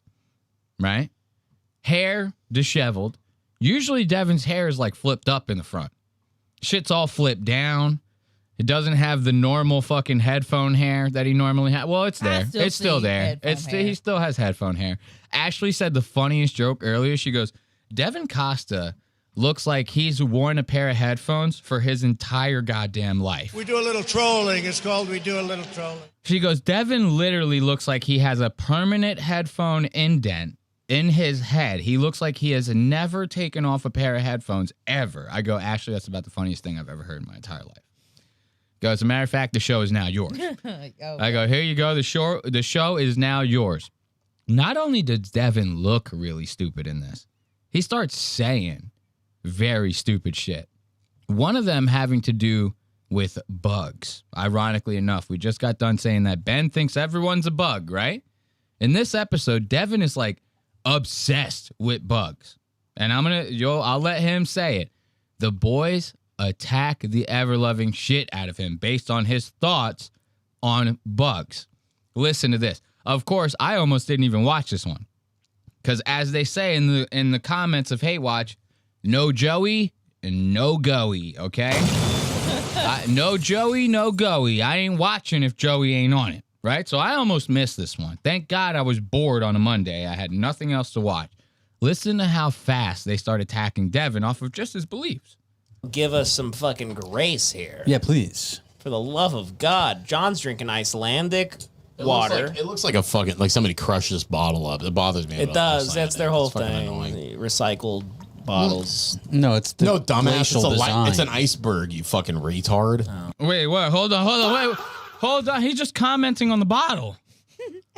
We haven't even said anything about bugs and none of this shit yet. John's already, this is like 45 seconds. This is less than a minute. This is 1 minute mark. Damn. The 1 minute mark of this podcast, John is already calling Devin a fucking retard. Right? But they just annoyed with him from the get. I don't know. Something was happening before the scenes on this. Look at Connor. Connor is the gayest member of the show. Nobody likes Connor. Nobody. All right? Connor's over here looking at Devin like Devin has truly lost his way. He goes, recycled bottle? It looks like an iceberg, you fucking retard. Listen to how fast John's quick. John is so fast to goddamn turn on him. You all right? What's happening with the dog? I'm just watching Sid walk by. Oh, it's just because Archie's chewing on that thing. That was all. It's whatever. But listen to how fast they attack this guy. Like somebody crushed this bottle up. It bothers me. It does. That's their whole thing. The recycled bottles. No, it's the no, dumbass. Design. It's an iceberg, you fucking retard. Are those don't even exist anymore. Stupid, you They don't even fucking retard. exist anymore, icebergs, because the ice caps and stuff. Yeah. So now you see how John like started trying to make it a bit by like over fucking indulging in it. He goes, "You're a fucking retard." He kind of like pushed it a little. But at first, you could tell John was kind of being serious. So the tone got set right from the rip. I go, something's up with these guys. Like, someone's mad at Devin or something's going on. Because the beginning of that was not a joke. The rest of it might have been. Now watch. Devin brings up something having to do with crickets, right? The boys all lose their minds on him. The second Devin starts talking about this, they go, no, wait a minute. That's like the most retarded thing I've ever heard. They start immediately going in on him. Listen to this. What pissed you off, dumbass? I went with Ben and his children to an ice cream shop a couple months ago. Oh, big surprise there. And John put a fucking bib on to eat the fucking babies. Yeah, John owns the place. Yeah. And they are selling... Ben Avery's my best customer. Yeah. Yeah. They're selling crickets at these places. Yeah, he's a bunch of Mexicans. They're selling crickets to it's like a fucking it's inside of it's inside of the like Sherman Oaks whatever the fuck mall. Like it's this big outdoor What do you mean mall. crickets? They have like as a topping? Like fried crickets? Yeah, there's little crickets in a box that looks like matches. You ever try them? You can buy them at the front to for put Mexicans. onto your Yeah, it's like crunchy. It's like sprinkles. It's like Mexican. No, they're trying to fucking slowly make people comfortable with just seeing that everywhere. Yeah, Mexican. It's also normal to see everywhere else but here.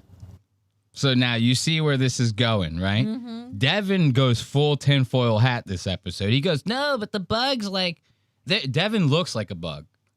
Devin's trying to play like covert ops. He's trying to play 3D chess, right? 4D chess here. He goes, no, but I'm the bug. But he goes, but they're trying to get you guys used to us, right? He's like playing double agent. He goes, soon we'll all take you over and we'll be eating you. Oh, right? So Devin goes full tinfoil hat while looking like a bug, is complaining about the fact that there are crickets in this ice cream shop that you could buy. He goes, no, it's in a little box of matches, kind of like a little fried crickets. You could just buy them, right? But they're trying to get you used to seeing that so that eventually they'll just swap out the real food with crickets. This is where he's getting at, right?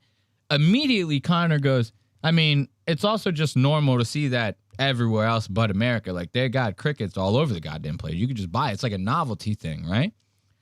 It's like 4 minutes they're arguing back and forth about this.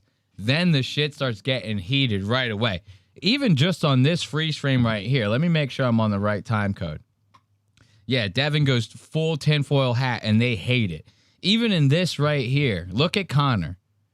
Connor is already primed to go like, what the fuck are you even talking about, right? Just in this freeze frame, John's like looking at his phone. He goes, I'm not even trying to entertain this conversation anymore. He goes, my man has gone full crazy. Listen. What's that background? I don't even know. Just some bullshit that they have there. I honestly couldn't even tell you. I don't care enough to know. The bug. I know, and they're trying to mesh it into America, and it's not okay. Tell me when Are you being Tell me when they're at serious? Walmart. Yes, I am 100% actually. What are you I worried saw that. about? I saw the. What are you I saw worried the- about? Connor, I got a good idea. So It's when a you sign saw, of things when to you come. saw, when It's you a saw, sign of things to come. What are the things Connor, to come? Real quick, They're raping the world, and we are going to be the ones that suffer. We will not have food. We already can't even eat fucking lettuce. Do you think We already can't even eat lettuce. It gives you diarrhea. You guys, it's crazy. You can't even go to Taco Bell and get a Crunchwrap Supreme. Oh. We can't eat. There's tons of things we can't even fucking eat right now. There's like everything's slowly getting worse and worse and worse. And soon you'll be Here's the what's guy so that's insane. like, no, it's good. No, you're Hey, being come over. you're being an irrational cocksucker. You think people in Mexico are eating crickets because that's the only thing they have? No, they like them. They like them, retard. I'm not saying that. What the fuck are you talking We're about? not in. You see how, dude, Connor getting passionate over here. Connor's like, I'm a full-on lib, and you're being racist by saying that they have to eat the crickets. He goes, no, they want to eat the crickets. It's a novelty thing. Devin sounds like Ben. Am I wrong? Now, notice. Well, he does. Suck a lot. Yeah. Suck a lot of Ben dick, right? Yeah. Faggot! Now, look, this is where I want you guys to put these dots together. You remember we covered this tweet that Ben had put out a couple weeks ago, right? Ben had done this like a novel in this tweet about the fact that Kevin O'Leary like supposedly cried when Rolex gave him a watch that even the employees at Rolex hadn't seen yet. They made it specially for him.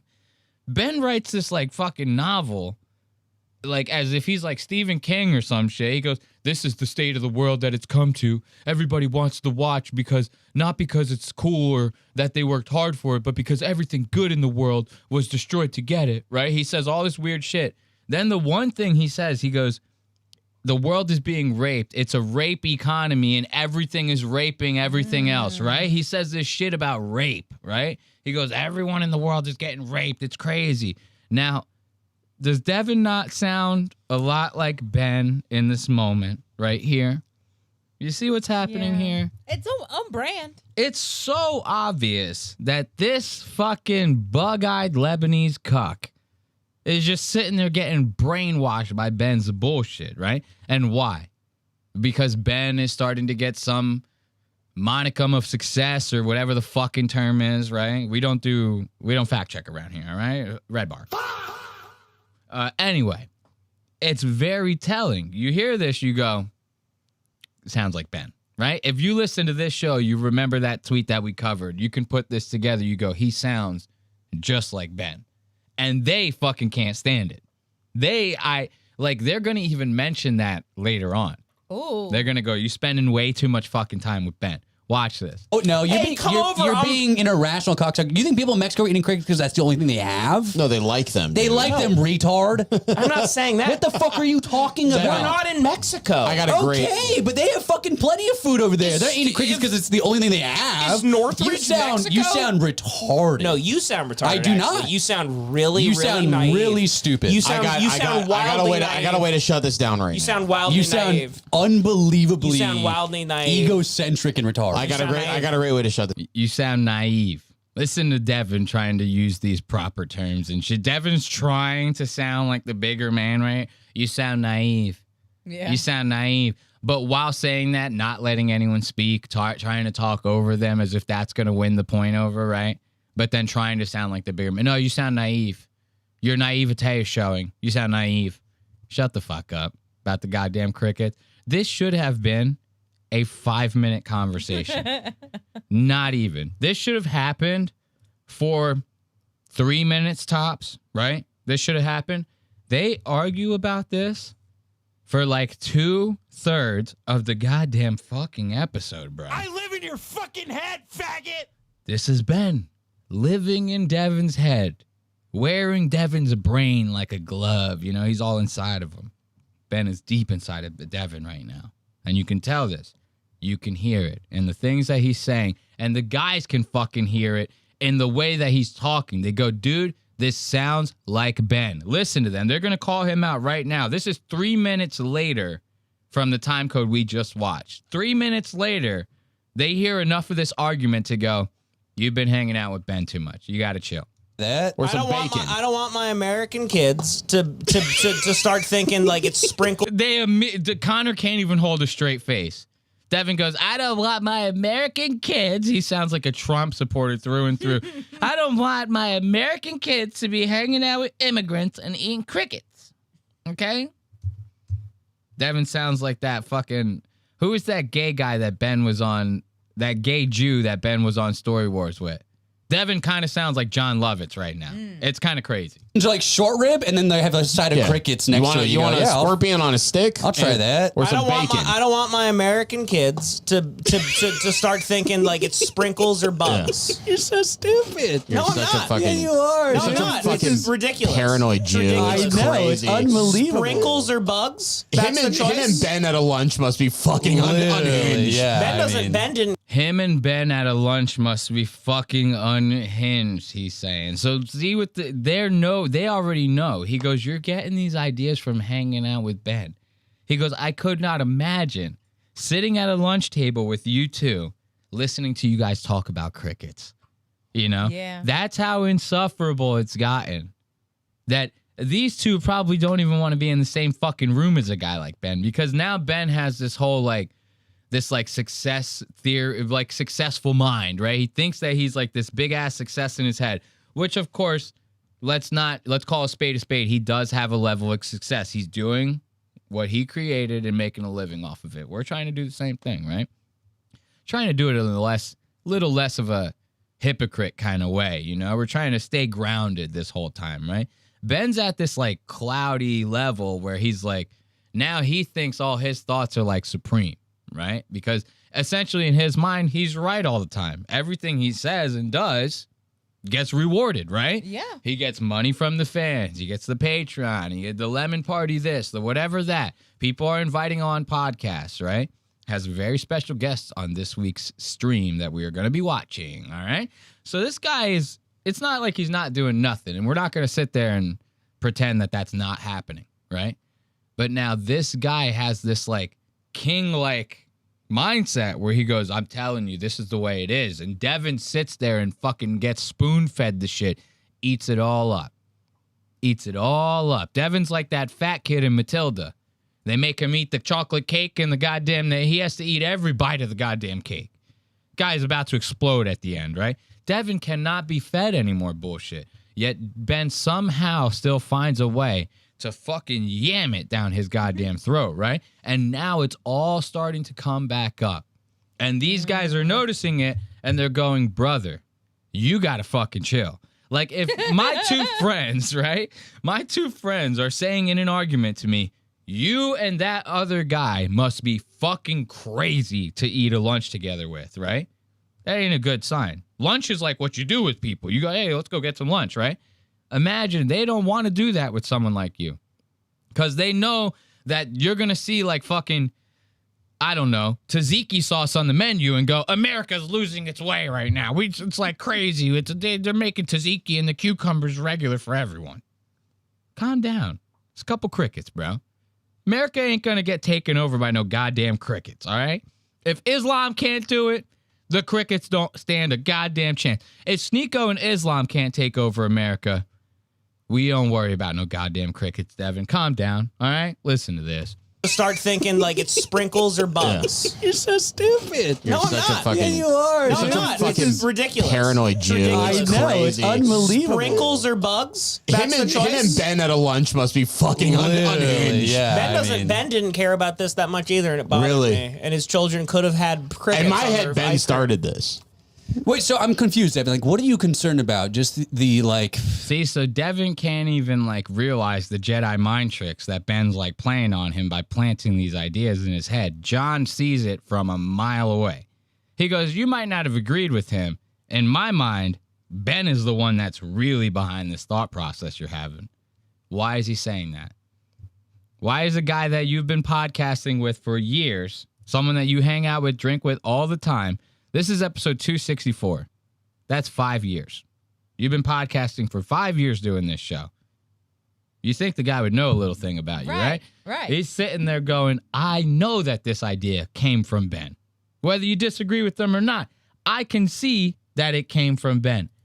Devin calls Ben. Devin calls Ben. They argue about this for so long. Devin goes, you know what? Let's get Ben on the phone. Why? Why? We shouldn't even be talking about this anymore. We should be hate watching stuff. Ain't that the name of the podcast? Imagine if we went to do the show like this and we start bitching about like caterpillars for fucking 5 hours. Every single person's going to be like, bro, what the fuck is this? You should have seen the comments of this goddamn video. You should have seen the comments on it. One of the guys in the chat brought it up. He goes, yo, I went and watched it like when it first came out. He goes, within like the first half an hour, there was like 300 comments. He goes, they all hated it. They all hated it. Nobody wanted to listen to this shit at all, bro. Well, I don't think they meant for it to happen. It's a fucking argument. Of course they didn't, but one of these retards has to be smart enough to go, Devin, we have an actual show to do, brother. Like, we got an actual show to do. You kidding me? I didn't sign up for this shit. Goes and calls Ben. Listen to this. Well, it sounds like I'm not going to take it if I move to a mountaintop. Listen, is that what you're saying, Devin? I think you're right foundationally in that the rich and the mega rich in this country want us. They're trying to get us used to just enjoying possible, that type of shit. But I think there's a lot more important things that are being done other than eating bugs. Yeah, that's kind of the point too. How insulin is expensive is much more important than it's how the minimum wage is not livable and Elon Musk is a trillionaire and it's not about eating bugs. Elon Musk wants us to eat bugs. Elon Musk probably eats bugs every day. I'm sure he's eaten more bugs than you have. He's probably like a eaten. fucking chameleon. He says his tongue snaps out of his head. Exactly. Grabs a fly on the wall. He's the first bad guy in Men in Black. Yeah. He's blinking sideways and jumping off a roof. Yeah. Look at Devin. Devin over here getting his phone. Scheming over here. Devin goes, these guys, I'll show them. I'll show them. Look at his hair. Like, I mean, Devin looks washed the fuck up. This is insanity. Like, you over here looking like wrung out. Like, you literally look like a towel. Oh, the thunder. You hear the lightning and the thunder. Yeah. Ashley's scared of thunder. Ashley is like Ted, the teddy bear from the movie Ted. Thunder happens and Ashley runs under like the fucking, the tallest cabinet in the house. She crawls under it like a cockroach. She goes, ah, runs away from the thunder. She's that scared of it. Devin over here looking like a towel that was soaked in beer that somebody wrung out. And they go, there's Devin. Put the towel down. He looks literally wrung out. He looks like he's drying. Like he's in the middle of drying out. Elon Musk. It's a sugar water. Wait, Devin. Call Ben, Devin. Look at him. I'm gonna call Ben. I want to ask him. Look, even Connor goes, "What are you even doing right?" He goes, "I'm gonna call Ben." He gets so upset. He goes, "I'm calling Ben to put an end to this." Water guy. Devin, What are you doing? Dude. I'm gonna call Ben. I want to ask him what this fucking Oh my place was. God. God. Your own boys Call don't Ben even. Avery. They go, "No, please, no." Silence. Silence while I call the great Ben. Do not speak. I'm calling the great Ben Avery. You're ridiculous. You're ridiculous. I mean, that was actually insane right there. Devin is like literally fighting an uphill battle in every sense of the word. He points in Connor's face and goes, "I'm calling Ben, and you're ridiculous. You're calling Ben." Who the fuck is ridiculous? You're calling Ben to settle this argument in the middle of the show. What are you talking about? I'm being ridiculous. I would have snapped his finger. I would have been like, Krav Maga. Krav Maga. I would have hit him with some Krav Maga. I would have snapped his wrist. You're ridiculous. No, I'm not. Hello, Devin. Benjamin, hello. Hey, Ben. Hello, my dear friend. We are doing Hate Watch right now, and we're in a big argument right now because remember when we went to that, what is that mall that we go to, that outdoor mall? I was with your beautiful children. I was with you, your beautiful wife. Village. Yes, we were at the Village. So you hear Devin buttering him up. I was with you, my lovely friend Ben. I was with you and your lovely children. Hear how annoying he answered the phone? He goes, "Hello, Devin." Well, What? he also 100% knows that Devin is in the middle of doing Hate Watch. I'm Maybe. sure Who knows? Devin has told him his schedule. I could see Devin reporting to Ben like that. Devin goes, 9:05. I made myself some grape nuts, Ben. Is that okay with you? Thank you. And Topanga Village. And what is that ice cream shop we go to that's like, it was like a 1950s style ice cream shop, and they were serving fucking crickets at the door. You remember this? Yeah, Ben, Devin is I'm the freaking only guy out. in LA that I'm realizing I'm the only guy that takes his white kids to like the last like soda jerk shop. Like, yes. Do you remember it's an old timey. Do you remember the? Okay, that phone audio is terrible. We can't listen to Ben be fucking like I almost can't even hear him. It's fucking nuts, right? It sounds actually insane. So of course Devin tries to butter him up, right? Shit like that. Look at, I mean, what is Devin drinking? Devin is probably drinking a tall boy. Okay, he's fucked up. Drinking. What is he drinking? A High Noon tequila. A High Noon tequila. Oh my God. I mean, no wonder he looks like this and he's going off on these goddamn. I mean, look, everyone's drunk. I don't even know what I was even thinking going, what is he drinking? They literally, all of these black bags came from the liquor store. Trust me, I would know. All right? Every single one of these black bags came from the liquor store. These guys are fucking wasted right now. Right?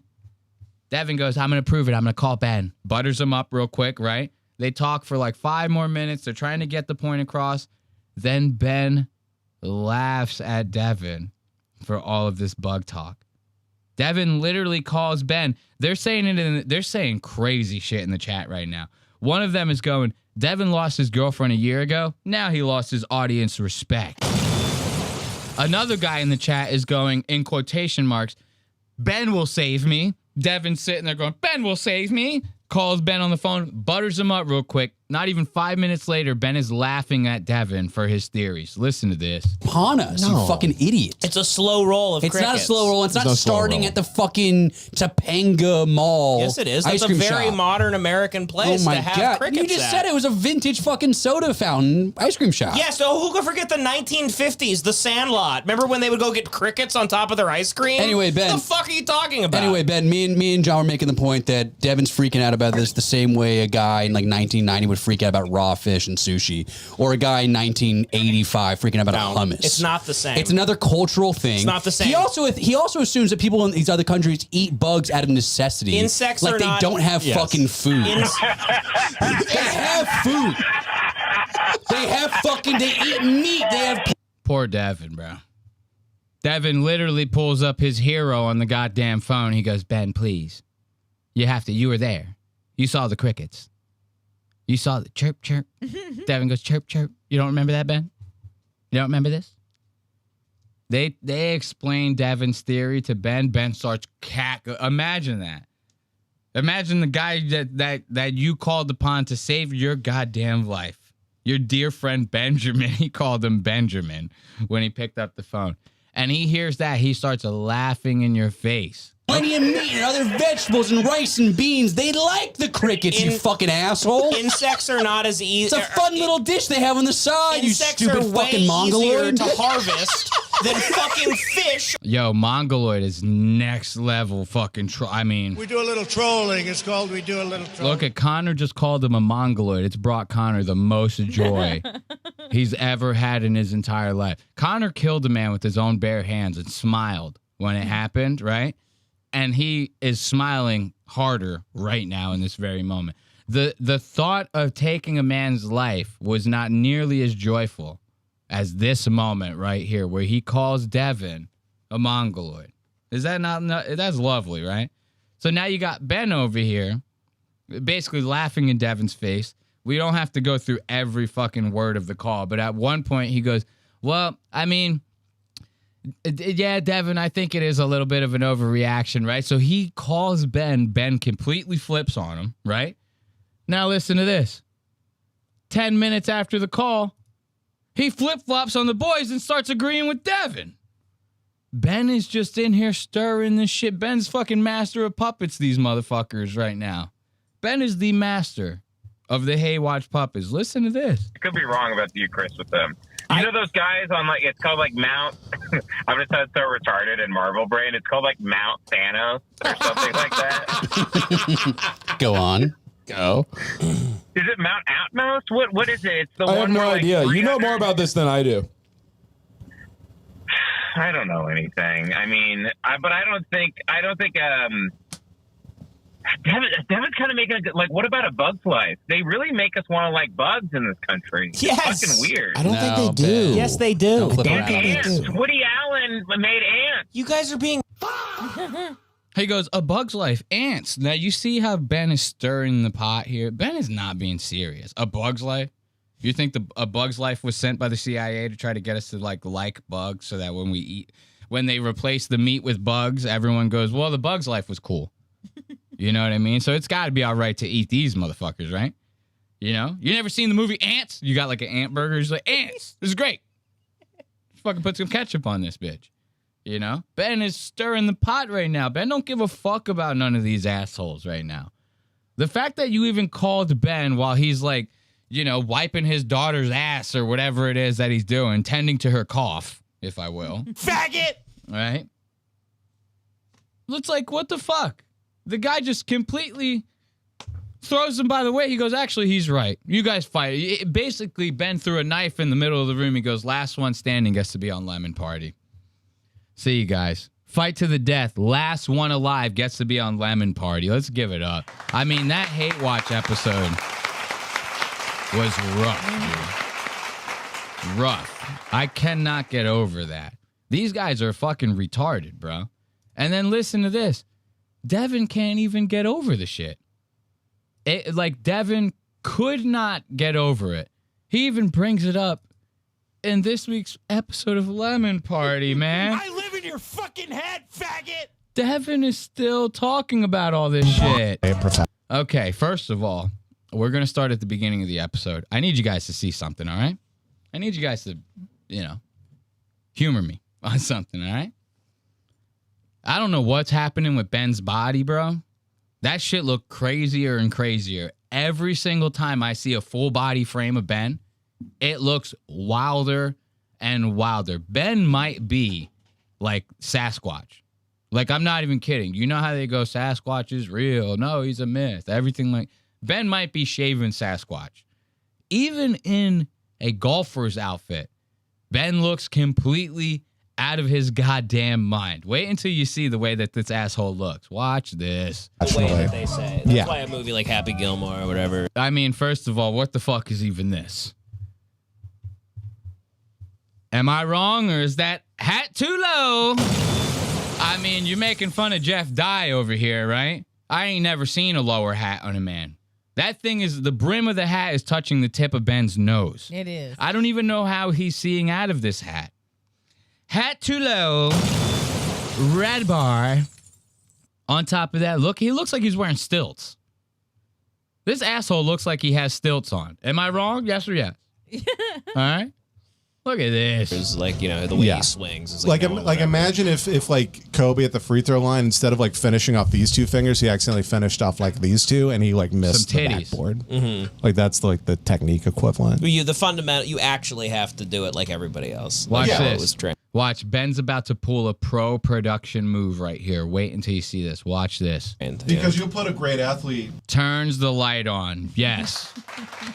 Ladies and gentlemen, he turned the light on.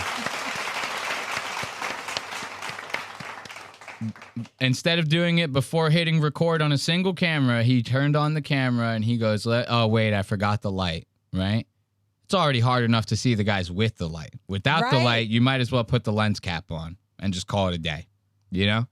Ben put the light on, and we love him for that. Lighting is everything.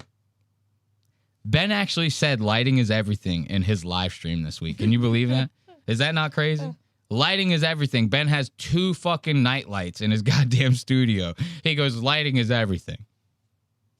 What lighting? What lighting? Your studio is lit by literal night lights. What are you talking about? Like you'll give a great athlete a golf club, and he just doesn't know what he's supposed to do with his body, and he can't like make contact on it. Basically. Hold up. Wait a minute. What is that? So Ashley ain't privy to this. Ashley, you ain't a lemonhead. You ain't a lemonhead. I'm a lemonhead. I'm a lemonhead, all right? I'm going to tell you what that is. Ben used to have this old tradition where he would do this thing called soy face in the camera. You know how you go and you see like YouTube thumbnails for like Mr. Beast? And Mr. Beast is like, I locked 8 infants in a meat grinder. And the thumbnail is him being like, yeah. Isn't that crazy? Right? So Ben is doing a play on that. This is an old lemonhead tradition, all right? It's a little shocking, though, if you see it for the first time, ain't it, though? A little shocking. Doesn't know what he's supposed to do with his body, and he can't like make contact on it. Ooh, that's a fucking wide old cocksucker right there. Faggot! We don't like that. Let's take a ride inside Ben Avery's intestines. Oh, I can't zoom in any further. We get stuck at his bottom teeth. We get stuck on Ben's bottom teeth. There's a tattoo on the inside of his lips that says Pizzagate.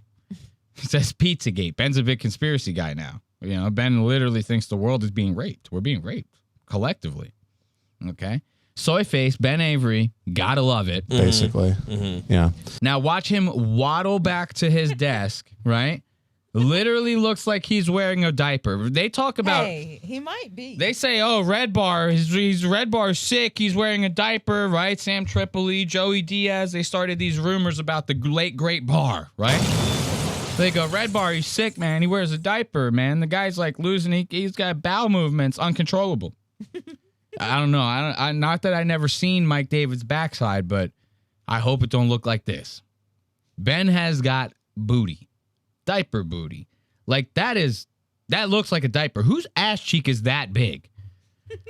That thing starts like right here, and then goes all the way up to here. Is that the whole crack? Ben has like a 2.5 foot long crack. That's a lot of ace. That's a lot of ace. God, they're gonna waddle back now. See how gay I was just now? No, talking about golf. Shut the fuck up, bitch. Jace Avery's faggot ass. Quit crossing your legs. Jace crosses his legs like he literally does not have a cock and balls. I couldn't imagine. My shit would be squished. And I got tiny little guys. You know, I can't cross my legs like that. That's crazy. Ben Avery looking. Ben Avery, hat too low. Look at that one more time. Look at this. For a guy who talks a lot of shit about Jeff Dye, that hat is looking a little low. A very low hat. Listen to this. These guys start talking about their own shortcomings and everything. Notice, remember how we always say, I go, Ben does everything that they talk shit about. All the stuff that he talks about on his show, he does. Talks about fat people. Will be fat. Does everything a fat person does. Drinks 19,000 fucking Cokes a day. Fucking sits on his ass all the time. eats nothing but junk food, doesn't exercise. Now he has like what, Crohn's disease or some gay shit like that. He has like the gayest autoimmune disease known to man. I don't even believe it's real. First of all, I literally think that Ben Avery is like a Munchausen, like he has like Munchausen syndrome or something. He like wants to be sick. He goes, I need the attention. Right. The Patreon's going up, guys. He goes, the price of the Patreon's going up. I'm sick.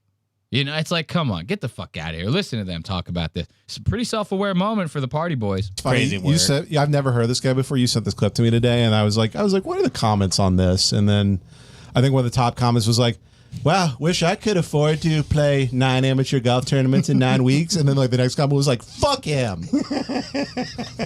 It's like, how does everything descend immediately? Yeah, I saw they're like, oh, this guy exists? Fuck him. I saw a post for like a oh, this guy exists? Fuck him. Who does that sound like? Sounds like them, right? Mm-hmm. Sounds exactly like them. Sounds like me too. Is he doing an impression of me? What the fuck? What the fuck? Oh, this guy exists? Fuck him. So, they're like, oh, this guy exists? Fuck him. I saw a post for like a missing, I know that's half of what we do. Sure. But we do it in a philosophical way. Of course. Yeah. Oh, we do it in a philosophical. Do you? Do you? You guys teaching us life lessons off of the fucking bullshit you guys talk? Imagine if we said that we were doing this in a philosophical way. This is for fun. We have fun making fun of idiots like you, right? Why don't you just say that? Why do you have to try to come off as this like meta-intellectual fucking figure or whatever? I'm not that smart, so I could even be using the wrong terminology. Meta-intellectual. That's probably not even right? I'm not pretending to be that goddamn guy. I say stupid shit all the fucking time. It's like half the point of the show, right? This is fun. I'm having fun. You having fun? I'm having fun. I'm having a blast. I hope the audience is having fun. Imagine us trying to justify what we're doing by saying, oh, well, at least we're doing it in a philosophical way. Motherfucker, shut the fuck up. You know what we want you to learn from this podcast? That these guys are idiots. That's it. That's the only thing we need you to learn from this podcast. And, you know, become a member, right? You know? Of course, we joke. Keep your money. Show's free. Don't worry about it. We ain't going nowhere. But it's like crazy to, oh, at least we do it in a philosophical way. Would you shut your jolly green giant ass up? Guy exists? Fuck him. I saw a post for like a missing, I know that's half of what we do. Sure. But we do it in a philosophical way. Of course. Yeah. Somebody new? Fuck you. Good dad, go home and play with your kid. Everything we get upset by, we do constantly. Yeah, we. I see Devin got his flip back. Thank God. Give it up for the flip. Thank you, Devin. Looks just as fucked up as he did in the other one, though. Devin is like floating on cloud 9 right now. He says one truthful thing. He puts him in total ecstasy. He goes, yeah, man.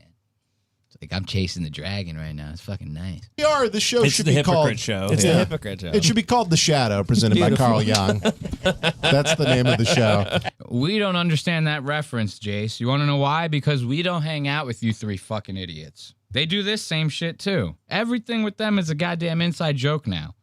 It's like they literally don't even realize that like other people are watching the show. They just go, isn't that funny with like our good friend did? Like he said this thing. It's like, or it's a movie that they're referencing that nobody gives a fuck or knows about because like they reference it all the time within their inner circle. It's like, yeah, maybe one of us knows the movie exists, right? Right. Maybe one of us in the audience knows the movie exists, but it ain't all of us, right?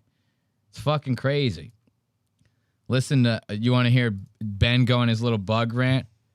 He goes, everyone's bugs, man. The world is bugs. Everyone's fucking bugs. We're better than everyone. I was at the driving range this week as well. And I got there at 7:30 in the morning. I texted you guys. Whole place clogged up with fat retards. Everywhere in my life, they've added a new fat retard every day. It took me 30 minutes to get on. I was just sitting there waiting with my bucket of balls. I was so furious. I was a lot of people got to go, man. I'm like, these people are so stupid. And then finally a stall opened up. I went to grab my buckets. I just dropped them. Balls went everywhere. And I go, fuck, I'm the retarded I know guy. a guy turning and look at the fires. Yeah. Look at the guy in the croc. You're picking them up and you're like, you're giving like literary. Isn't that lovely? Jace gets done telling a story about how he's in the he's at the golf course getting ready to play a couple rounds or do some fucking, I don't know, driving practice, whatever it is that he does, right? We'll be there soon. We'll be driving. We'll be practicing. So he's talking about that. He's looking at everyone else in the place in disgust. He looks over at a guy. He goes, wow, these people are actually fucking retards, right? They call his name. He goes to pick up his bucket of balls to go play, drops the bucket all over the fucking floor.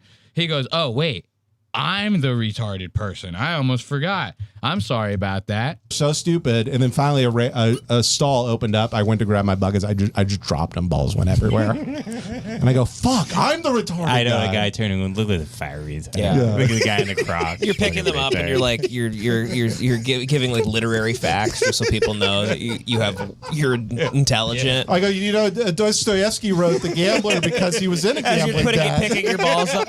Yeah, my ass is out. My shorts keep falling down. It's so funny. I went to Costco yesterday. Yeah. And I walked in and I was like, yep, everybody's still a bug. Yeah. Just checking in, making sure the world's still filled with a bunch of bugs. Doing a bug check real quick. I saw a rock. I had to lift it and look under. Okay, you see where the brainwashing might be coming from? This is why John was like, this. I feel like this all originated from Ben. Because every time John and Connor are probably around Ben's probably saying shit like this. He goes, the world is filled with bugs, man. We're like the only ones that get it. You know who talks like that? Like the Columbine kids. You know what I'm saying? It's like a school shooter would talk like this, right? A guy writing. Sometimes he looks like a school shooter. I mean, Ben always looks like a school shooter. 100% of the time, Ben is looking like a school shooter. This is like how those kinds of people talk. They go, the world doesn't get me, right? They go, everyone else is fucking stupid. Bugs, NPCs. The world doesn't understand us, right? And then they go, I know how we can fix it. We'll kill the world, right? We do a little trolling. It's called we do a little trolling. Excuse me? Like, I see this. Ben will be writing a manifesto soon. Now, Ben sits there and goes, everyone in Costco's bugs. Why? Because you see a couple, like, fat slobs in the goddamn Costco? That's, like, their clientele. It's, like, fucking old, fat slobs that, like old, fat, like, housewives, right, with money that literally do nothing but take care of the house all day. They have time to shop at Costco. You get what I'm saying? Mm-hmm. You give a girl the good life, she's going to gain a couple goddamn pounds. I hate to tell you. Right? I'm sorry. Does it make her a bug? I don't think so. You know? Just makes her a fat piece of shit. You know? But that's such a fucking crazy thing to be, oh, the world is bugs. Everyone's still a bug. Let's listen to them. For a second, I'm like, are there like human exterminators that just walk through spraying people the way you'd fumigate a house? I think just a guy going up and spraying Roundup in a guy's face who's trying to get a free sample. That does exist, but they do it on all the food everyone's getting. Yeah.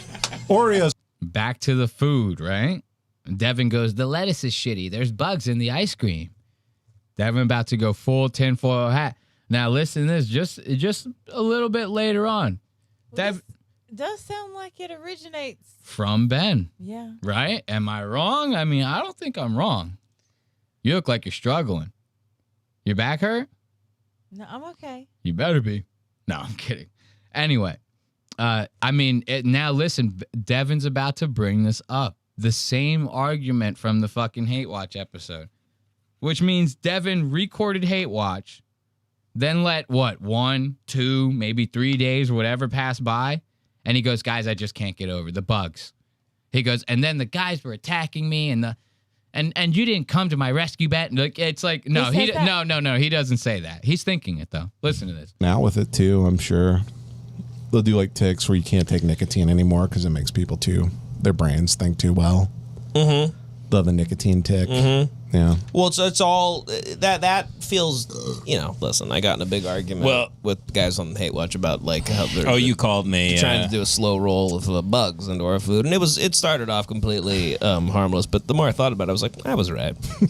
what was your take? There was just crickets at an ice cream shop that Ben and I went to with his family, and I was like, I don't like that. Mm-hmm. I took a picture of it. It's just a little side thing that has crickets in a box. That's bullshit. That's actually worse because they're selling bullshit. Some of this is Devin's own beliefs, but Ben's personality exacerbates it so much. Exactly. I mean, you couldn't have nailed it more on the head. It's not that Ben literally came up with this idea and like implanted it in Devin's mind. Devin is thinking this way, and the shit that Ben says influences his thoughts on it to exacerbate further on that.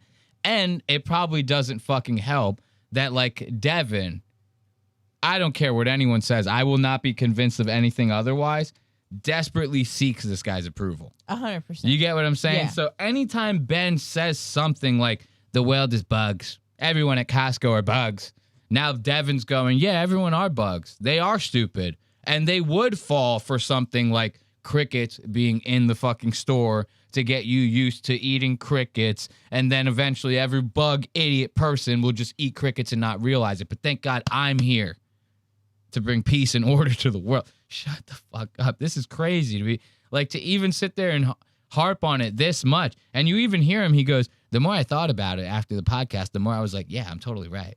Like, even in his own mind, these guys just got done pushing his shit in for an hour. He called Ben. Ben disagreed with him, then agreed with him to stir the pot. Devin still can't see through that. And Devin goes, yeah, I guess I'm just right all the time. I guess that's just the way it is. Selling mass-produced boxes of crickets. Yeah, it's bullshit. I went to the scene of the crime after your you went tirade. and found it? Yeah. Oh my God! You got to Why set do you this need an name. excuse to go get ice cream? I got to post it. Yeah, this is a good excuse. You're doing research. It's for the podcast. For the pod. It's a write-off. But like, you know what? You have to send it to me. I have to post this, he says. What'd you say? He's going to get more ice cream for that Crohn's disease. Usually dairy and stomach issues don't go well together. I don't think he actually has Crohn's disease. I was just talking shit, but it wouldn't surprise me if it's just right around the corner. You know, wouldn't surprise me at all. Listen, this story is fucking hilarious. This next one is very funny. So Ben starts talking about, for one, he brings up his mustache, which, I mean, let's be real, ladies and gentlemen. Mustache on me, mustache on Ben. I literally take a shit all over that. I mean, I could shit on Ben's upper lip. It would look exactly the same as his mustache looks right now. Okay. Not full. Not even touching his upper lip. You know, that thing needs to hang. And he probably doesn't even have an upper lip. I guarantee you, Ben has been growing this mustache for the past 30 years.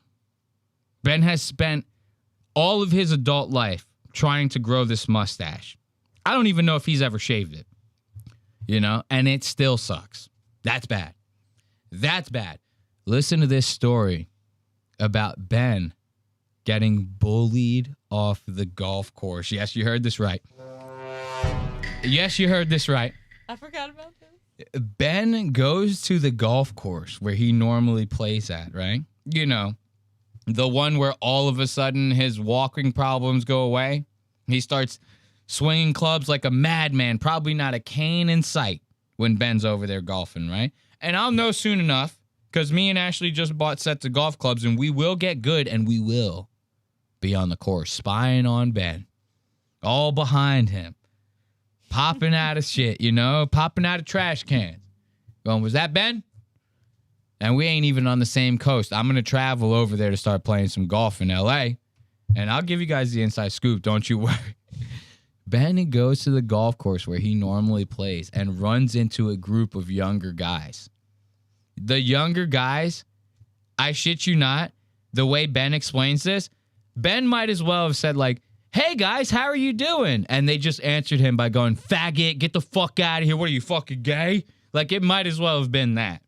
Listen to this. This is the funniest fucking thing I've ever heard. And his response, he goes, yeah, I just like didn't even know how to handle it. I was like, yeah, whatever. You guys are cool. Like, he can't even handle it. Dude, you just walk away. You go, these are young ass kids, right? He'd like, it literally hurt his feelings. He got like bullied. He's sensitive. He got bullied, bro. This is terrible. Listen to this. Guys, sorry. No, go ahead. Guys that think it's, they have your mustache, but ironically, I've had this since I was like 18. Yeah, they have your mustache, and I'm sure it started off really sincere. But they have your mustache. I'm the most sincere man of all time. Sincere guy I've ever met. I don't suck ass. They suck ass.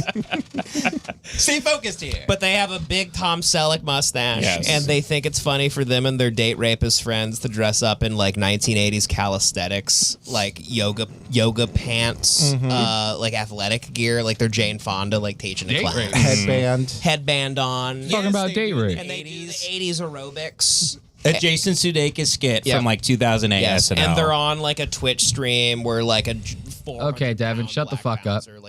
I need to hear this golf story from Ben, please. They can't answer me sincerely too. It's really they've kind of rage baited me because like I was on the range and 4 of them were being fucking like retarded and just sucking ass with the things they were talking about and stuff. And I was kind of listening to how much they suck ass. And one of them said like they lost a wedge. And I turn and go, oh, hey, guys, did you guys say you lost a wedge? I found one. Look, what is this? Hat too low. Hat too low. Hat too low, my friend. I mean, we need Mike. They're all talking about, they go, wait until Mike comes back. Mike is going to call CPS on Ben. Mike, David, Red Bar is going to call CPS on Ben, they're saying in the chat. Hat way too low. So now these guys are talking all slick. They're probably talking about like getting pussy and shit. They're like young golf kids. They go, yo, I fucked the shit out of the secretary last week, bro. It was crazy. 4, and they hit the ball. Ben's over there listening in on their conversation. He goes, I was just listening to how much they suck ass and blah, blah, blah. So you figure if you've heard them talk about suck assy type shit for the past whatever amount of time, you wouldn't want to go out of your way to help these kinds of guys, right? Wrong. One of them goes, I think I lost a wedge. Ben goes in like the hero he is, the same hero that saved Devin during Hate Watch, right? Ben goes, I just found a wedge. I brought it over. I like put it over there. You guys said you lost a wedge, right? Now, Ben probably said this from like what, 40 yards away, right? They go, how can you even hear us? How is it that you can hear anything we're saying? You're all the way over there. Right? So now he probably caught these kids off guard. They go, wait, this guy can hear us. This asshole's been listening to us this whole time. Right? They probably take that as a sign of aggression. These 25-year-olds, they go, you what?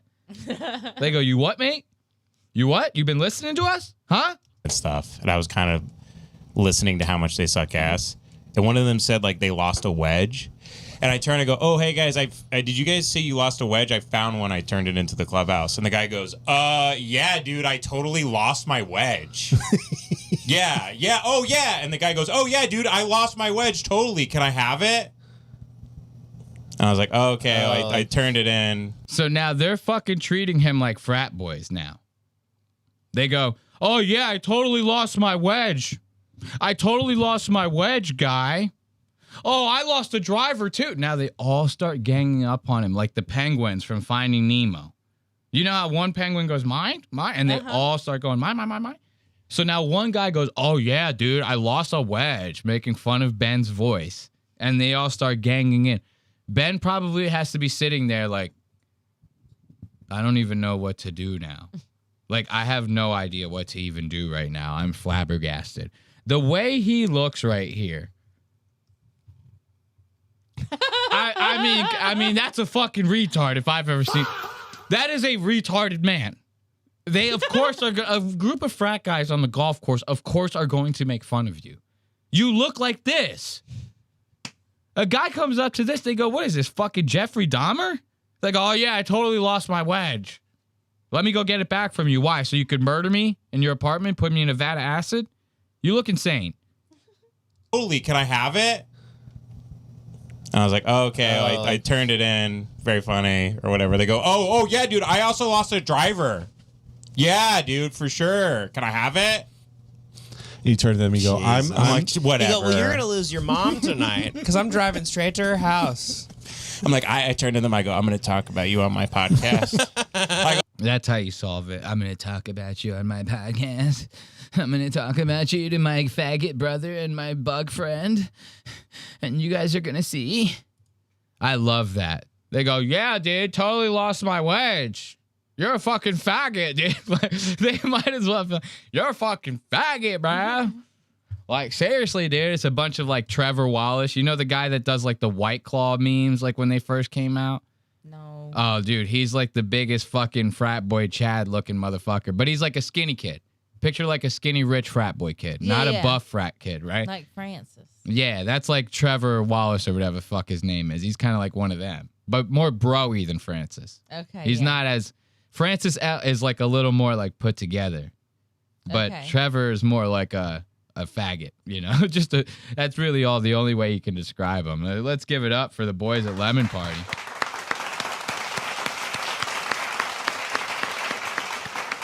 You good?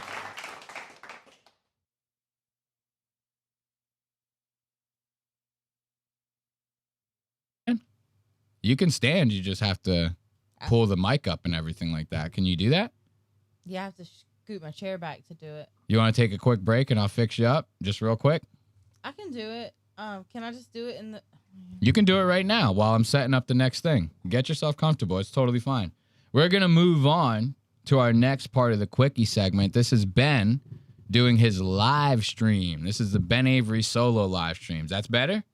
I mean, I might just be wiggling around a little. It's whatever. I don't care as long as you're comfortable. You know, we're in it for the long haul. We got to give the people what they want. Guys, W is in the chat so Ashley can get like the strength that she needs, like a Power Ranger, so that she can finish the goddamn. You know, give her your energy. She needs your energy. You know, Ashley's trying to make a spirit bomb. So we're gonna cover Ben's live stream, just a couple time codes from it, right? This was a very interesting live stream. Ben had a special guest on this week's live stream. That special guest.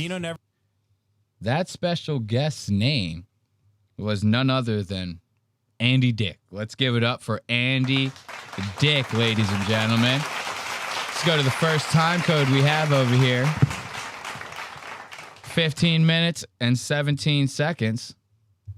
Ooh, this thing is going to skip like bad. All right. This thing is going to skip really bad. All right.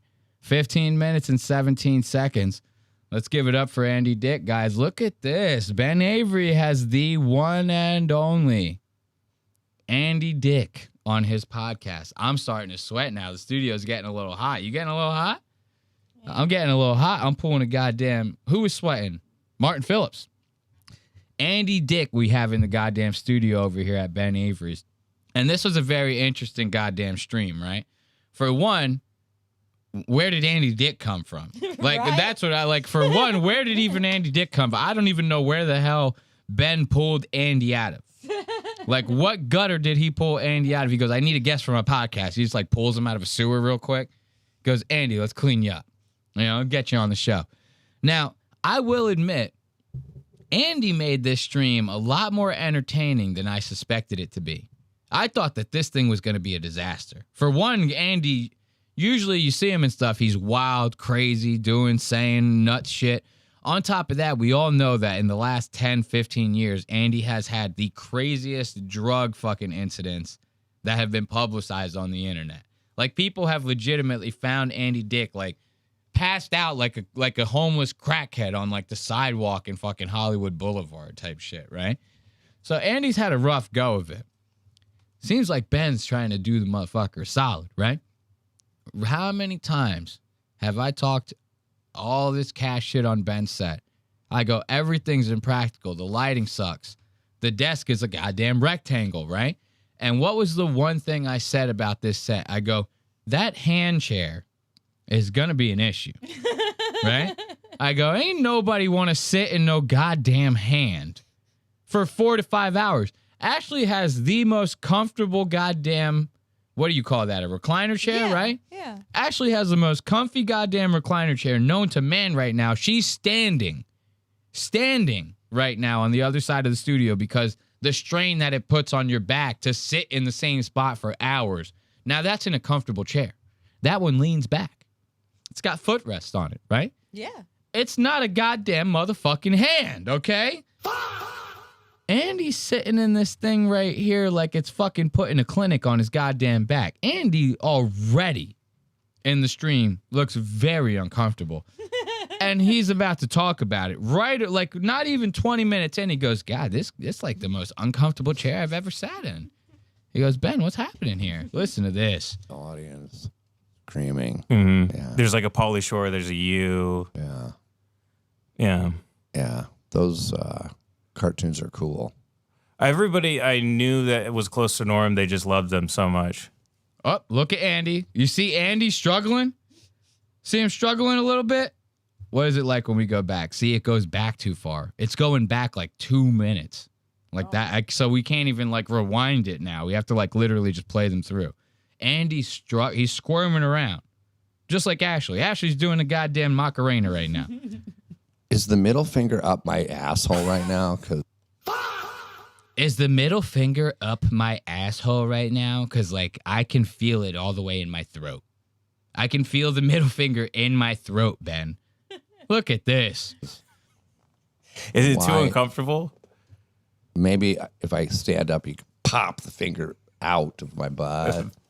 The black hand just cradling Andy.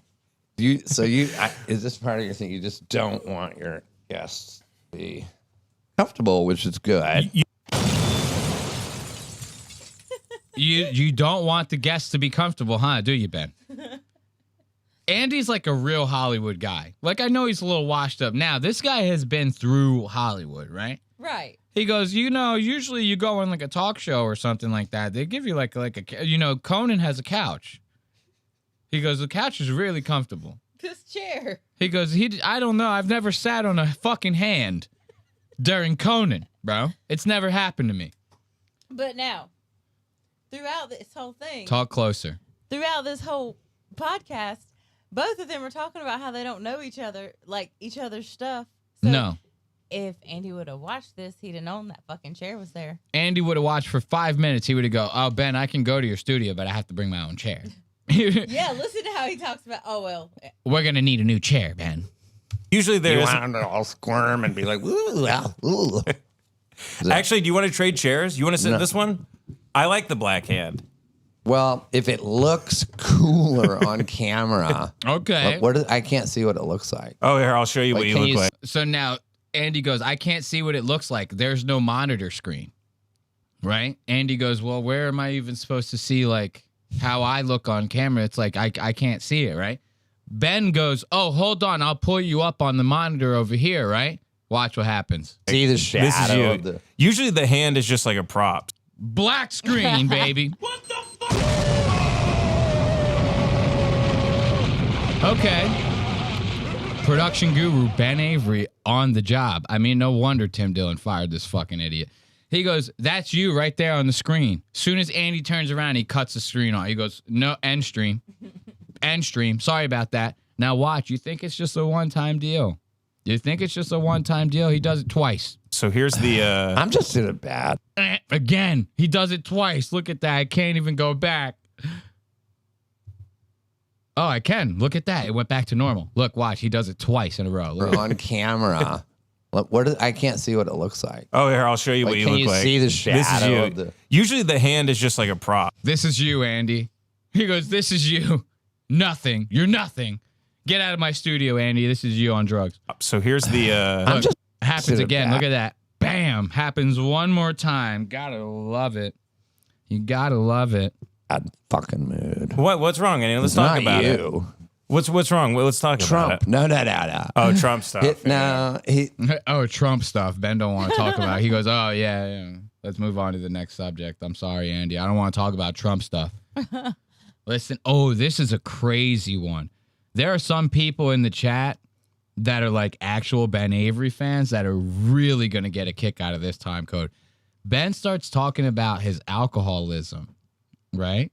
When he was younger. Now, Ben's apparently been sober from alcohol at least, for what, 10 plus years or something like that, maybe. I don't even know. I've never done that deep of a dive on Ben.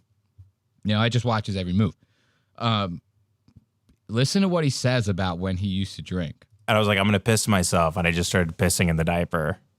And they actually get so heavy that, like if I was a guy into diapers, I would have suspenders to keep it up because you usually don't just completely let go of yourself entirely. It's like, if you have an adult diaper, maybe a little bit's leaking out, but you can't dump a whole gallon in there. It'll slide down to your ankles and you'll be tripping all over the place. Do you pee a whole gallon?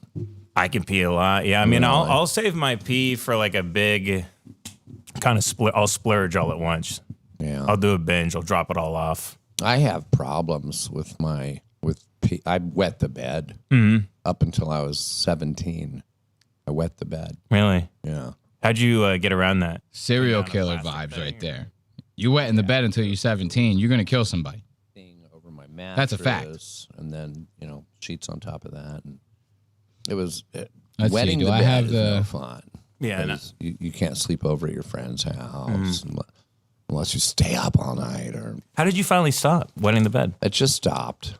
I don't know. They say psychologically, if you look it up, they say it is comes from the root of it allegedly. If you look it up, like I said, fear of. All right, I might have got the wrong time code. Ben's supposed to say something about alcoholism. I don't give a fuck about the bedwetting.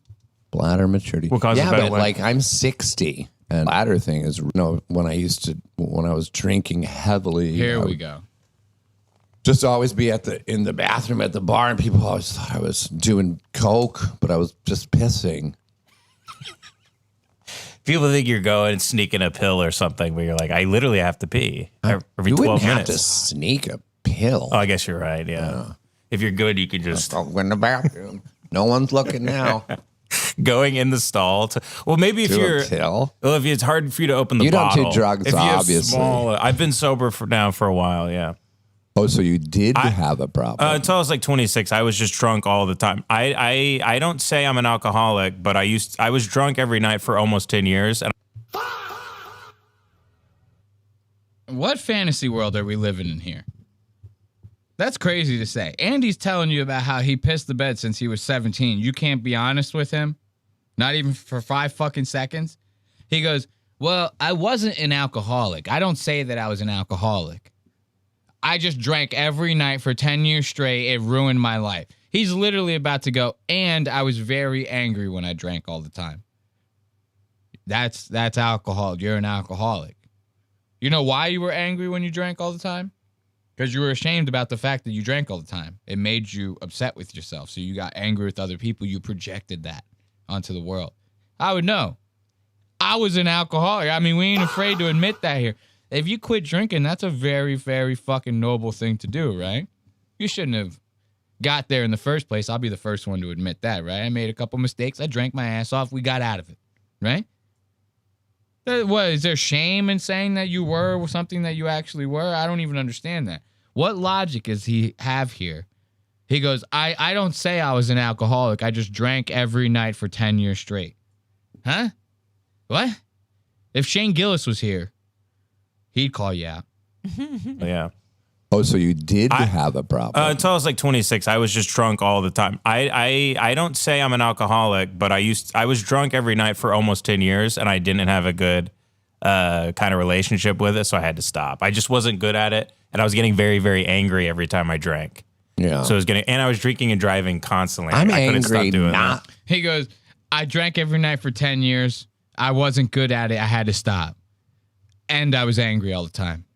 And I was drinking and driving like everywhere. It was ruining my life. That's alcoholism. I'm sorry. What does he think that it has to be for it to be alcoholism? If it's fucking with your life, it's probably due to an addiction. Nobody is just going to let something continually ruin their life and they have a total control over it and they go, I could stop at any time. Okay, so stop letting it ruin your life. Stop drinking and driving. Stop drinking every night for 10 years. Stop being angry when you're drunk. If you can't do that without just full on quitting alcohol altogether, you let it become a problem in your life. We call that problem alcoholism, buddy boy. Faggot! I don't know what else to tell you. It was crazy for me to hear that. I go, this is the most delusional man on planet Earth, right? Gonna skip ahead a little bit to an hour and 1 minute in, right? Now, Andy started complaining about that goddamn chair, right? Andy started complaining about that goddamn chair. He's been sitting in it for an hour now. He was complaining At the beginning. At the beginning. He was complaining 15 minutes in. So 45 minutes later now, he's still sitting in that same chair. It's getting to him. It's starting to get to him. Listen to this. Out there, half my age. But did you ever go to putt-putt golf and put a quarter in the machine to play? That's how they came out. Those games came out at putt-putt golf. Oh, so you would like go into the little arcade room and play there? Yeah. That's the only place they were. I wonder if they thought golfers would like it because it's hitting off of a club face kind of. Oh, maybe that's what. Because the first one was Pong. Yeah, interesting. This middle finger, I'm not sure if it's the one. Yeah, I think it is. It hurts my spine. Aaron, it hurts my spine. Like Andy is like a loser. He goes, dude, I'm in like a lot of. I'm 60. Andy's like, I'm literally 62 years old. He goes, I can't. Like the middle finger, it's like it's like doing it on purpose.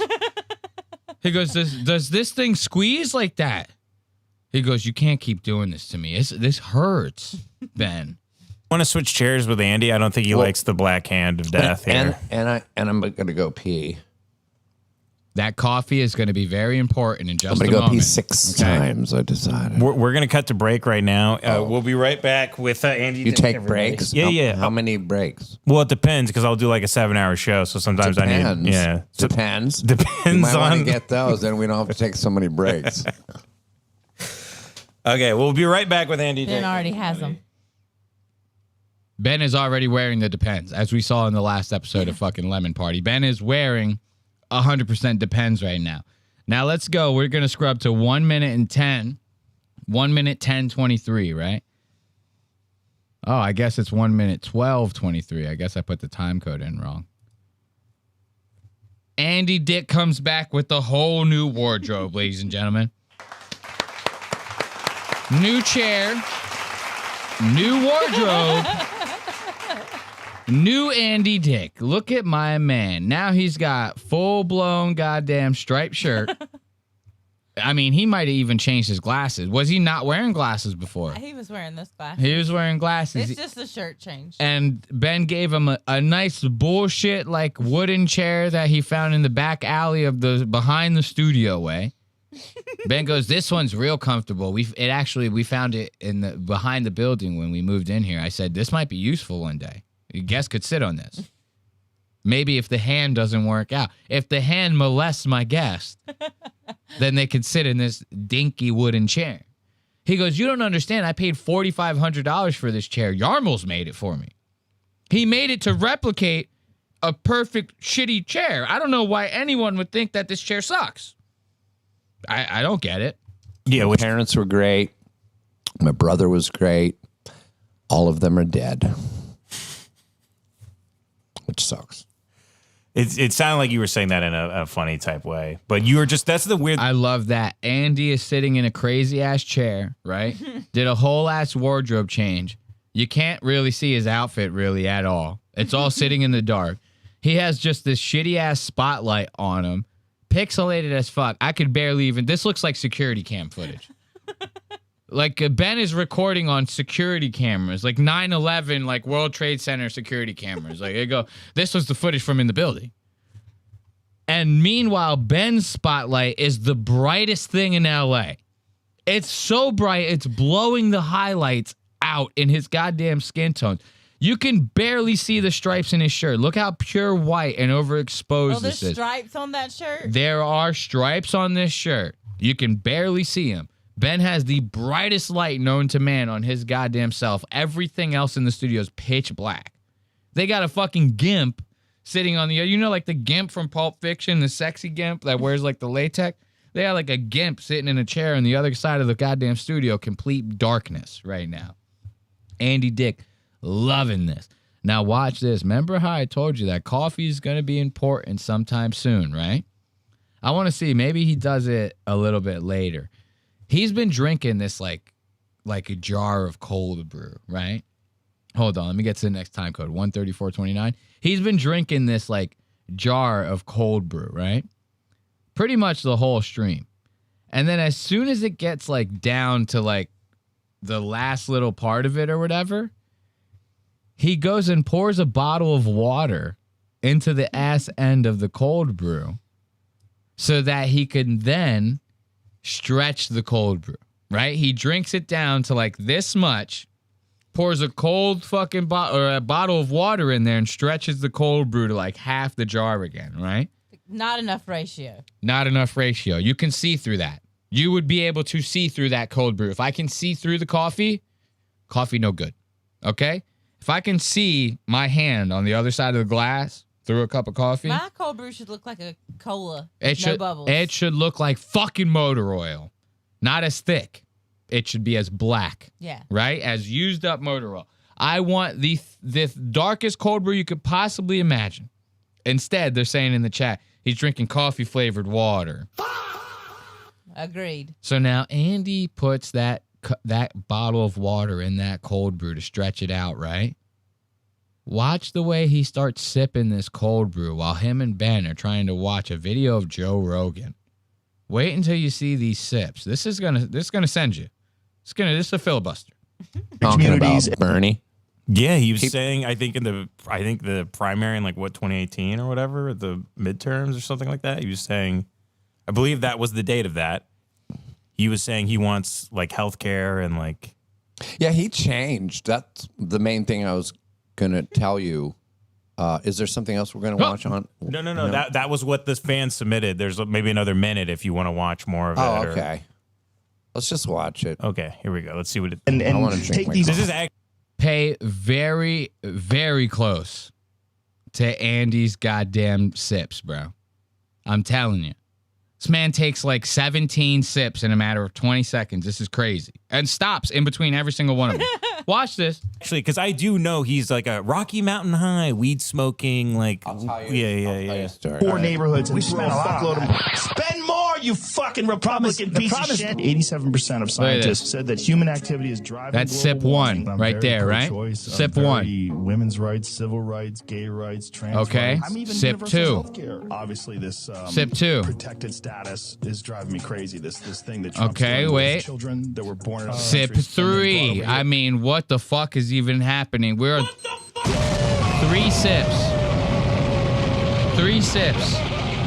It's been what, 15 fucking seconds it's been? He's literally going gulp, gulp, gulp. But this isn't one solid gulp, guys. If you're only just listening at home, he's literally taking the jar away from his mouth, gulping the sip down. And then less than 2 seconds later, he goes and puts the jar back to his mouth to take another big sip of this watered down cold brew shit. It's actually insane. I need to see, like, is the scrub bar still acting up? Yeah, see how it went, like, we're on 135.22. If I try to go back to rewatch it, it brings you back to 132.47. It's like literally almost 3 minutes back. So we gotta yeah, that's too far. Yeah, it's like we're not watching 3 minutes more of this shit to get back to this spot. He's on sip 3 right now. On sip 3. Okay? Let's watch this. As children, and then they're talking That's the about end of supporting sip them. 3. That drives me fucking crazy. If you got 3, you got 4. The hard right version of that is despicable. Okay, This- there's these number people that I 4. see online, why didn't they apply for One more. Andy's like literally, he's in the gym right now. Remember we talked about this? And the trainer, the coffee trainer is going, 1 more rep, Andy. You got 1 more rep in you. I know you can do it. Andy has like a fucking troll in his head going, you have to take another sip. He goes, you have to take another sip.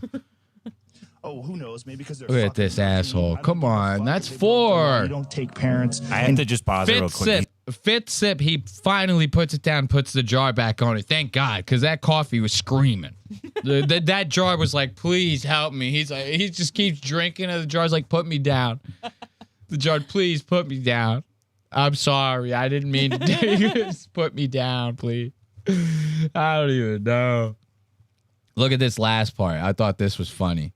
We go to like an hour and 58 minutes, right? We're almost at the 2-hour mark, right?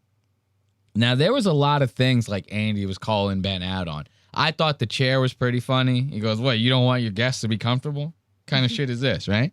I thought the chair was great, right? Then we get to this next time code.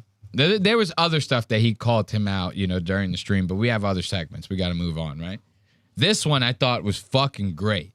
I had noticed this thing that like Ben was kind of doing where like Andy would talk about something, tell him a story, and Ben would answer him as if Ben like wasn't even in the same room as him. Like Andy would literally be like, wait, hold up. And he would have to like reassess what he was saying and then go like, okay, and then continue the story. Because like Andy, let's say Andy would be like, I went to a bike shop and I bought a bike and the bicycle was blue, right? And he goes, and it was kind of crazy that the bicycle was blue. And then Ben like will sit there and like, you know, let like 45 seconds of dead air go by. And then he goes, I've never been to a NASCAR race either, you know? Like, wait. I was talking about buying a blue bike in a bike shop. You saying you never been to a NASCAR race? What the fuck conversation are you in, right? He did this to Andy like 5 fucking times. Finally, Andy goes and fucking tells him about it. Andy goes, bro, you're not listening at all, are you? Ben goes and tells like Andy tells this story, right? Ben answers him and goes, oh yeah, so you used to like look up to the guy and everything, right? And Andy goes, look up? You thought I looked up to him? He goes, you are not listening to me like at all. Like, are you? It's like very fucked up. Listen to Andy. And Andy, look right here. This is like a premonition. Andy, you're going to be feeling like this by the end of this stream, buddy. You're going to be feeling like that by the end of this stream. Listen to this. Anything like any weird auditions or nothing like that? Weird auditions? Well, I never tried to get anything. It just it came at me, and like all the way back in grade school, like I was saying earlier also, that people gravitated to me because I was always the new guy. I see what happened. I was just always the new guy, and everyone saw me, and then they would be, oh, you're so fascinating and weird. Get up on stage or do this, or we want to watch more. And I would go, okay, you know, just to get people to, you know, to have them keep liking me, you know. Yeah. And then it's just too much. But do you understand what I'm saying? Yeah, you're saying it would make. He goes, do you understand what I'm saying? Because now Andy has to check in with Ben. He goes, you do get that one, right? You at least understood that part, right? Ben goes, yeah, I'm going to get it. Now, Ben's about to explain something back to him. Andy kind of goes like, no, not really, but it kind of checks. We'll let it slide, right? You uncomfortable to step on stage, but people were like, you wanted to keep making them happy, and then you did also have fun once you got up there and actually started doing it. You needed a nudge. And I didn't mean to say I wanted to keep making them. I was such a pleaser, like, and also I loved making people laugh, and it just kept getting bigger and bigger. It got too much quick. And then a guy you look up to like Dino, who's a massive talent, the fact that he was supporting you, you go, I should try. You think?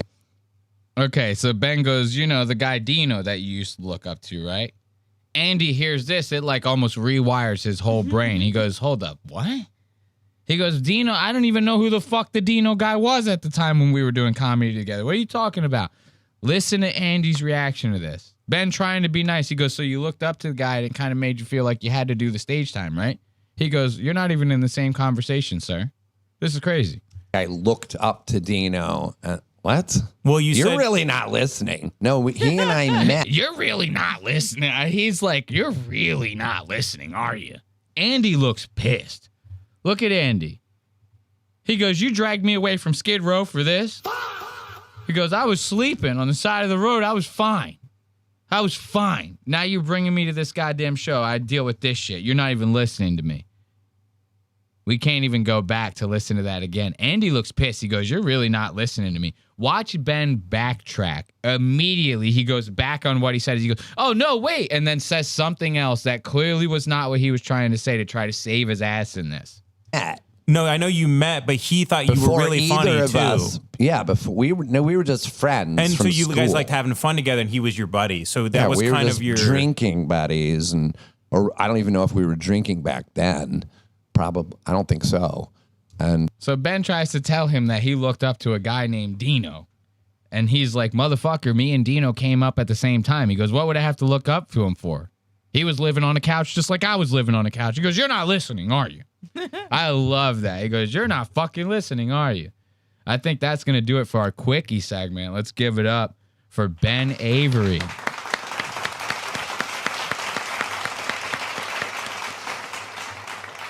Good old Ben Avery. I think Steph's rock show is in the chat. She was asking about like if we've gotten to the Tim Dillon stuff. We did cover the Tim Dillon stuff. We did. You'll see the coverage. It's kind of like we need to see more. We need to know more, right? It's saying in the chat, she's saying in the chat, like, no, this wasn't like a catfish or a scam. Me and Tim had FaceTimed. It's like I have no way of knowing that. You know what I mean? It's not. Trust me, Steph. We want to believe you. We want nothing more than to believe you. And I'm not saying that we don't just yet, right? I'm on the fence. So to say, right? I can get off the fence real easy. I just got to see some shit. I got to know some shit, right? So we're going to move on. What do you want to do first? You want to do Mike Lenoci or Dubz General? Dubz. You want to do... Oh, so you really are in it for the long haul, because I know you ain't skipping a Mike Lenoci segment. Yeah, but I really want to see this. This stand-up, right? Yeah. All right, Dubz General. Bringing it back to the good old Dubz General. How about you suck my dick, you bitch? I do what the fuck I want. Guy's always so goddamn aggressive. As soon as we fucking bring up Dubz General, he's always coming at you with the suck my dick, little bitch, you know? He got his pick in his hair and the whole goddamn shit. You smell me? He's chimping out. He's chimping out. I mean, he's not chimping out. Dubz ain't chimping out. He's a respectable black man. All right, anyway, moving on. We're going to be let's watch this first. All right. So for those of you who don't know Dubz General, I've explained it in past episodes. You might just have to go back and listen to that. I'm not going to explain the whole lore and everything, but he is one of Lost Aux Media's newest jamokes, all right? And we love a little Dubz around here. Ashley loves a little Dubz around here, right? Sure. Dude, we're going to listen to, you remember when we first started covering him, I told you what he thinks a podcast is, right?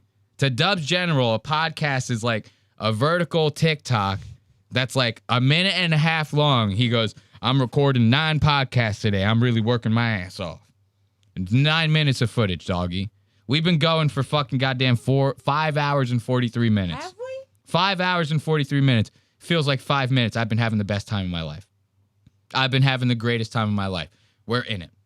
We're in it, Ashley. I told you that. We're in it. All right? We have no choice. This week's Let's Be Honest, that's what he calls this podcast of his, right? He calls it Let's Be Honest.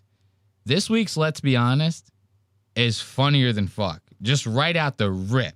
Wait until you see this. We're hit with all the greats, all the good Dubz Generals, tips and tricks and little things that we love. Blurry footage. Subject out of fucking frame. Nothing in focus, right? Audio, somewhat decent, right? Crazy camera angle. And on top of that, he's talking about the most ridiculous shit that you've ever heard of, right? And he frames it in this way of going, let's be honest, right? I'm just being honest by saying all this shit. But he says it in the most performative way that you could possibly think of, to where you go, there ain't a genuine bone in this asshole's body. Like, I don't know what the fuck kind of shit he's on, right? So let's give it up for Dubz General, this week's Let's Be Honest. I just realized how many women are in the world. I just realized how many women are in the world. Who is this? Who's this guy back here? Why are you filming like this, brother? This looks like the footage they go, the girl went missing and we found her body dead. On her person, there was a cell phone. This was the last recorded footage that we ended up finding on the cell phone. The suspect is still out. The suspect is still out. The footage was too blurry and he was too dark. We couldn't make out his facial features. This guy is like Silence of the Lambs, bro. Why are you filming like in an airport? He's filming this in the darkest corner of the airport. He's completely out of focus. Now, what he's about to talk about, I suspect that this out of focus, dark, blurry shit, he's doing that on purpose because of the subject matter of what he's talking about here, right? Now, listen, we just had to start it from the rip. Greatest goddamn camera work I've ever seen. I mean, he's taking tips from his own videographer. He goes, make sure the frame is completely ridiculous. Make sure you're the smallest part of it and that you're not in focus at all. That's when you know you got a good video. I just realized how many women are in the world. Oh my God. Like, I can see why men aren't being faithful. Are you kidding me? There's so many beautiful women, so many sizes. Oh my God. I flew all across the country and everywhere. We had sexy women in hijabs. We had. Hold up. Steph's rock show in the chat just got done saying that she's good friends with Big J Okerson as well, and that Big J has also confirmed this Tim Dillon stuff. Now, here's the thing. I'm not saying I'm good friends with Louis J. Gomez, but we do follow each other on Twitter, and I will DM Louis. If that's true, I'll DM Louis and be like, what's going on with this shit? Big J know anything about this? Now, that doesn't mean Louis will answer me, but I'll at least try, right? This is what I'm saying. Seems like he likes a little drama. Louis loves a little drama. If that was true, Louis might hop on that, like, legitimately. So if, like, what she's saying, like, okay, I'm friends with Big J and Big J's confirmed it. I mean, I need to be friends with Big J and I need Big J to confirm it to me. I need Louis to confirm. Me and Louis are cousins. I need confirmation. Let's make this happen. She didn't bring that up once when I talked to her. You know, I don't want to seem like I'm like going at her with it. I think that she genuinely believes this. It's just, and I'm, again, not saying we don't believe it. We just don't have enough proof. Like, I personally don't have enough proof to be like, this is real, right? Like, I can't in good faith. Dubz General, women all over the world, sexy thing in his fucking silhouette game, right? All right, let's just start it from here. No goddamn interruptions. I just realized how many women are in the world. Oh my God. Like, I can see why men aren't being faithful. Are you kidding me? There's so many beautiful women, so many sizes. Oh my God. I flew all across the country and everywhere. We had sexy women in hijabs. We had sexy women in kilts. That's kind of weird. We had sexy women in kimonos. You know what I'm saying? Like, I like how he goes, I've flown all across this country, the United States. He names all these different cultural things that are from like every other country but the United States. He goes, sexy women in hijabs. I got sexy women in kimonos. I got sexy women. It's like everything you're talking about. Like, yeah, you might run into a woman in a hijab in America. You might run into a woman in a kimono in America. But you're saying it like you traveled all over the world. You want us to think like you traveled all over the world. You're just telling us you traveled all over the country. Calm it down. Because I don't even believe that either. I feel like you've been to Texas, maybe Colorado. You've been to Florida. No, I'm joking. He probably's been all over the place. I'm just realizing that I'm never, ever gonna get married again. Why would I ever do this? There are so many beautiful women and they're all so friendly. I met 3 beautiful ladies with 3 different age groups going to Orlando. And we had fun. They was having drinks. I swear, look, if we would have had to stay one more night, it would have been stretch marks all over the place. What I'm saying is, if we would have had to stay one more night, I would have definitely raped somebody. I would have had to rape somebody. How about you suck my dick, you bitch? That's what he says.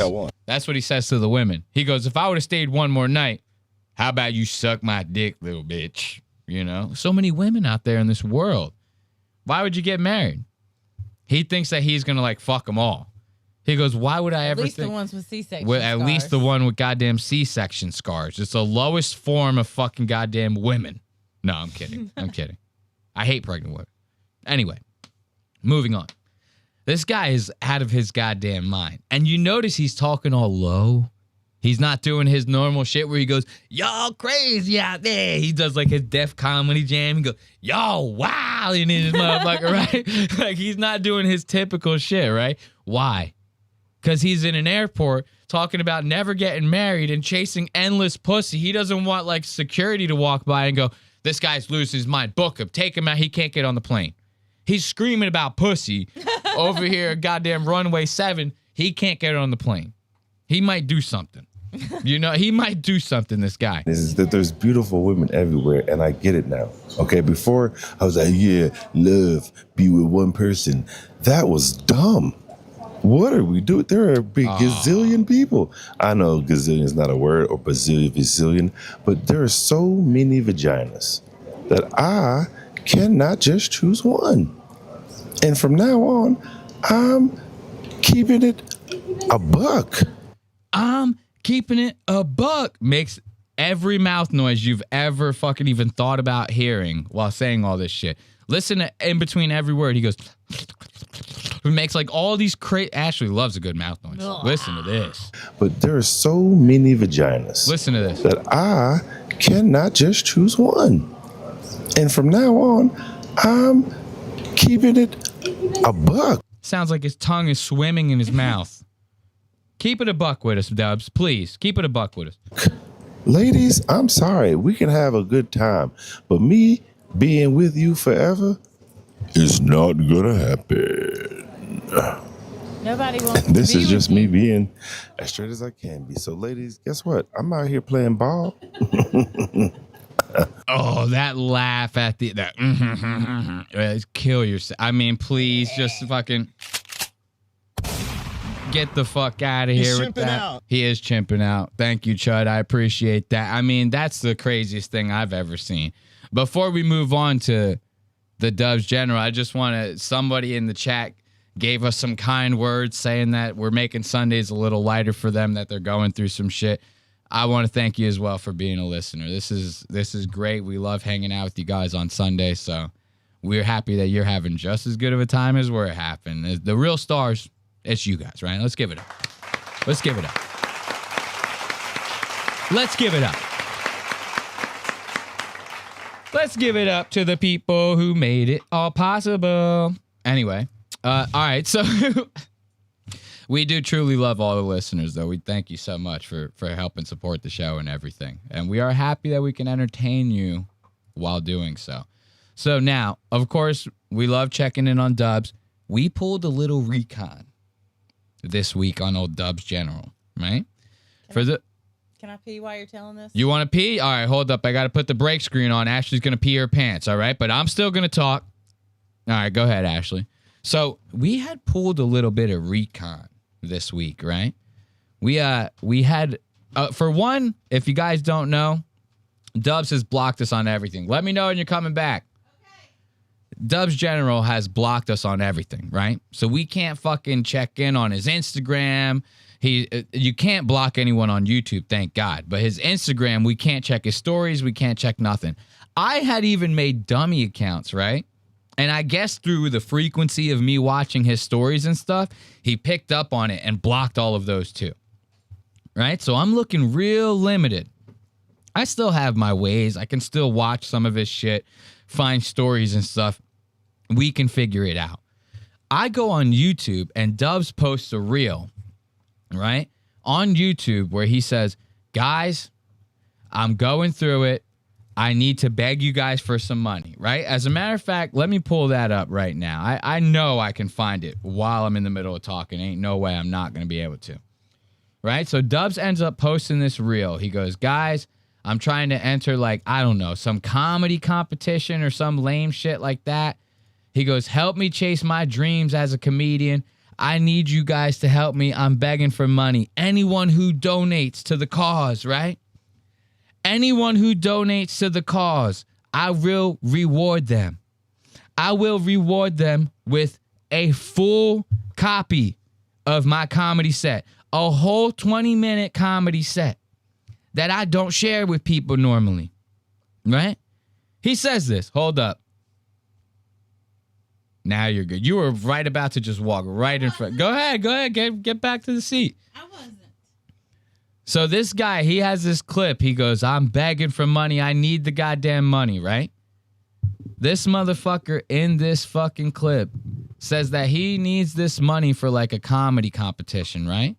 Ashley, guess how much money he needs to enter this comedy competition? Can you guess? Please. No?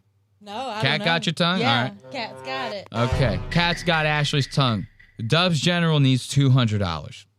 That's it. He just needs $200. A mere $200, right? That's all Dubsy needs. He doesn't have $200. He is begging the audience for $200 so that he can enter this fucking like comedy competition thing. Or what it is essentially like you pay money to enter this comedy database, and then they can potentially put you on like cruises and different comedy shit like that, right?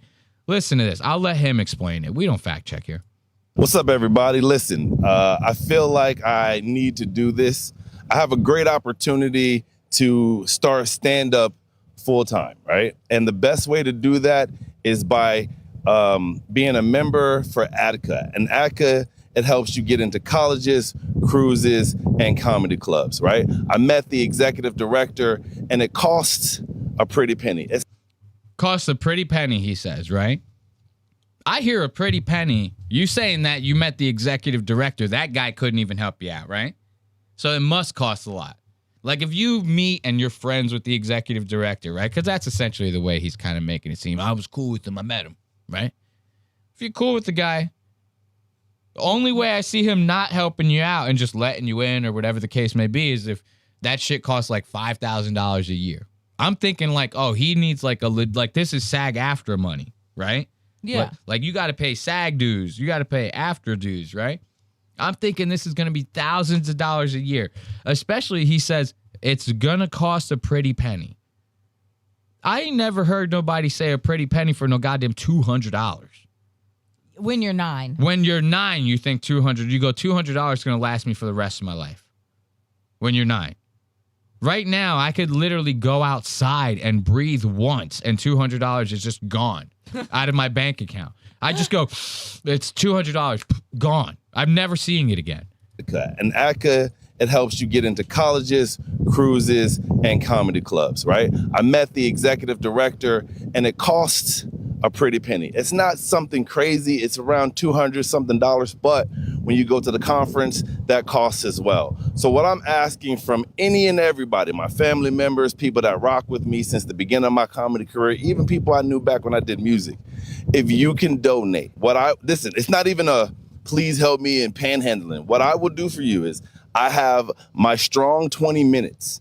If you've never seen me do stand-up, this is what I offer to you. Whatever you decide, it doesn't matter. It could be 3 cents. It could be $100 to $1,000. What I will do is send you my comedy set. You've never seen me do comedy. That's a fair trade. We've never seen you do comedy. What comedian has like a set that he has recorded that he purposely tries to hide from people? I don't even understand that, right? My comedy as something near and dear to my heart. I worked really hard to come up with that 20 minutes, and that's my way of giving back to you for whatever you donate. So if you do send me a screenshot of the payment, and I will send you the link to my comedy 30 minutes. And it's not 30 minutes. I'm going to tell you that right now. It's not 30 minutes. He said 20 minutes first. Then now he's saying 30 minutes. He's like playing real big fish with you. He goes, it was like this big, and it was like this big. By the end of this reel, the comedy special is going to be 3.5 goddamn hours. Okay. That's going to be the special. So you're able to see it right away. And then you can critique it, tell me how crappy it is, how great it is. It doesn't matter. But this is my way of getting to the goal of being a full-time comic. And you can be a part of that as well by just helping out. Thank y'all very much. Hopefully you'll see me at a college near you. Shut the fuck up, bitch. You'll see me at a college you near. He sounds like a child. You not making enough money to where you can goddamn make this happen on your own? That to me sounds crazy, right? Now watch this. Dubz had kind of fucked up a little bit. You know, he blocked me on everything. He's saying, yo, I got this comedy special. Nobody's seen it, right? I end up going on Dubz's YouTube this past week, and I find this. Dubz General got himself a goddamn membership, right? Now, you notice it says $2.99 to join. But what does it say here? You stop payments, but still have access to members-only perks until September 9th, 2026, right? It says $2.99 now, A week ago, it was $0. He set it to $0 and he goes, the first month's free. Trying to get people to join the membership portion of his goddamn channel, right? Now, because of that, it being free, I immediately joined it. I go, I'm going to join for a month. I'm going to watch this special on our show. Because, look, he had this right here. Where is it? He took it down. He took it down. He had a comedy club set that was 18 minutes long on here, right? And when this was free, that set was on there. Now, I had suspected something like this was going to happen, right? So I didn't solely rely on the membership. I go into the Discord, our Discord. Look at, I'm still a member. Look at that. 23 days left, baby. Got 23 days left, Dubs. We watching that goddamn Dallas Comedy Club set as well. Don't you think we're not? All right? I want to watch that 12-minute set. We're going to do that at a different time now. So he had this 18-minute set on here. I don't solely rely on this. I go in the Discord, in our Discord. I go and I share that short that we just got done watching, right? And I go, yo, anybody in here, donate anything to him. Donate a fucking $1, right? Get the goddamn the comedy set and send it to us, right? Now, when I was a member, I went to go download the comedy set. I have this like program. It's like a YouTube 4K video downloader, right? You could just paste the link in there. It'll download whatever. There are some links that won't work. For example, if the video is private, if the video is members only, right? I can't download it. So I had no way. I would have solely had to rely on this, right? I go, our good old guy in the goddamn Discord, Austin Volner, all right? Old listener of the show, old head. Austin Volner, been around since almost day one. Been listening to Lost Aux, been supporting the show since almost day one. One of my favorite guys in the Discord. Why do you ask? Because Austin will just pop in the Discord. He'll say some of the craziest shit that you've ever heard in your entire life. Then he leaves for like 3 weeks. People answer him. He goes, no, I'm out of here. He just goes away. You go, wait, what? I think the one time he goes, guys, I'm about to have a threesome. Everybody goes, whoa, that's awesome. He goes, see ya. He doesn't answer anybody back. We still don't even know if he had it. You know? Austin goes in there, champs it out. He goes, brother, I got you. Sends a DM to Dubz. Cash asks him some money. Gets the link. Sends the link to us. I send him his money back because that's what you do as a goddamn good host of the goddamn show. He gets paid back in full. We get our link. Dubz sent the same 18-minute set. So he took it off his membership. Now he's using it as like a ploy to try to get people to donate to him for this. So now if you were a paying member, it got ripped before away. this month, your 18-minute set that you had access to now is ripped away from you. You can't watch it anymore. Instead, you get a 12-minute Dallas Comedy Club set instead of the 18-minute, right? This idiot, Dubz General, what he did was he took the YouTube video and he changed it from members only to unlisted, which means that it's not listed on YouTube, but if you somehow find it, you can watch it. So now Dubz thinks this is enough. He goes, it's unlisted, right? Our dude in the Discord, one of the Lost Boys, goes in there, donates to him. He sends him the unlisted link. They send it to me. I now can download that unlisted link because it's not tied behind a membership. So that's exactly what we did here at Lost Aux Media. We have the entire 18-minute set. Let's give it up for our good old Lost Boys in the goddamn Discord, helping making this all possible. Right? Good old boy helps us out and gets his money back. Can't even think of a better deal. You get to watch us make fun of this on the show. I gave you the money back. You paid nothing, right? Sounds like an awesome deal. Listen to this. Dubz General 18-minute set. Let's give it a listen. Any gay men that are confined to wheelchairs, please help them visit fruitrollups.com and get all the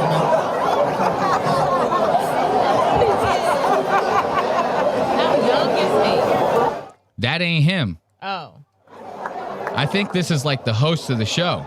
I don't even know if it's gotten to Dubz yet.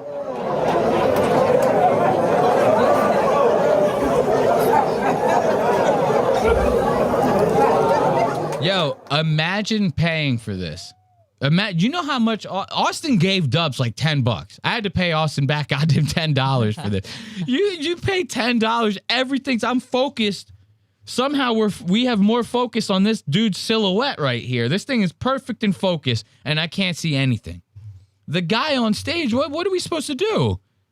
Please do not tell me that Dubz is legitimately out of focus for the whole 18. I'll be fucking pissed. Minimum. We got better focus. There we go. The rest of the show. Coming to the stage and feature act for tonight, man. This man been on Chocolate Sundays all the way from Austin, Texas. Y'all give it up for David Jr. Notice we're going by David Jr. David Womble Jr. See, he wasn't even going by Dubz General when he recorded this bullshit. Look at this. The guy is a man of many names.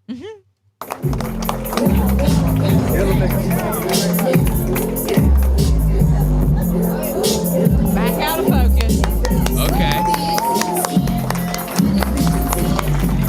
Don't do that. Don't do that. Y'all don't like my song choice? Somebody said, hell no. I play that song at the beginning because I'm looking for where the hoes at. And I heard one or two of y'all. Never heard that one before. I've never heard Dubz mention a joke about hoes having to do with the music in the beginning of his set before. It's never happened. But I'm an equal opportunist. That's the young hoes. Go ahead and play that old hoe shit for me real quick. All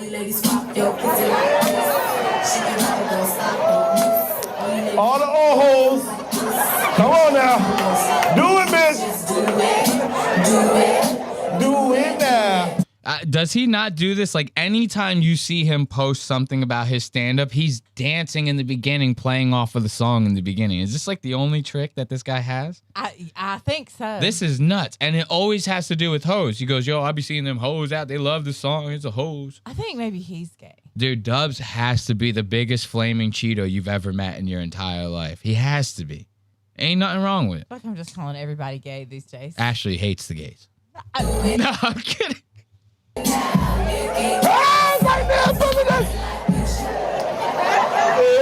the hoes is in here. Yeah. I saw the grandma. She said my neck, my back, yeah, my pussy, and my head. Hell nah. All right, how y'all doing? Y'all all right? Make some noise for yourself. You look amazing. Yeah. We're gonna have a good time. I'm a single dad. One more time, make some noise, please, for that. It's hard out here. We don't like clapter. Fuck off, make with the jokes. They're saying in the chat, camera focus too low. You gotta hurry this shit up. I just want to tell y'all, I hate both of my kids. Yep, don't like them at all. We're gonna start off with my daughter, 14. Tell me about it, nigga. Nigga, she do this shit. I said, I'll knock the fuck out. 14 years old, I was afraid of one thing. The entire year, I thought the upperclassmen, gonna try to fuck my baby. Cause I know her mama.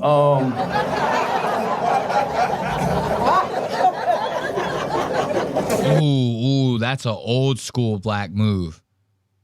Dubz General might be an old black man. Like, this might be fucking Cedric the Entertainer in disguise. This might be Cedric the Entertainer in disguise. You have a goddamn afro pick in your fucking hair, right? You start getting a little sweaty, you go and pull out the goddamn towel out your back pocket. That's a typical brother move right there. But the old brothers, the ones that sweat a lot. He's shipping out. Okay. She ain't here, is she? I heard somebody go, and that sounds just like her. Every day, my daughter would come home, and I would look her in her eyes to see if today was the day.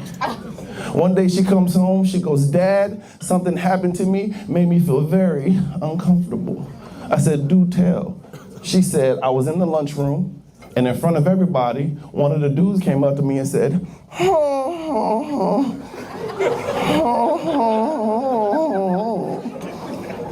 I thought to myself, in 9th grade, that's smooth than a motherfucking nigga. I don't. Yo, that's crazy. That's like I know people do jokes about their daughters all the time, and I'm sure there's comedians out there that have like funny, edgy, and yet still tasteful jokes about them being scared of their daughters hooking up with guys, right?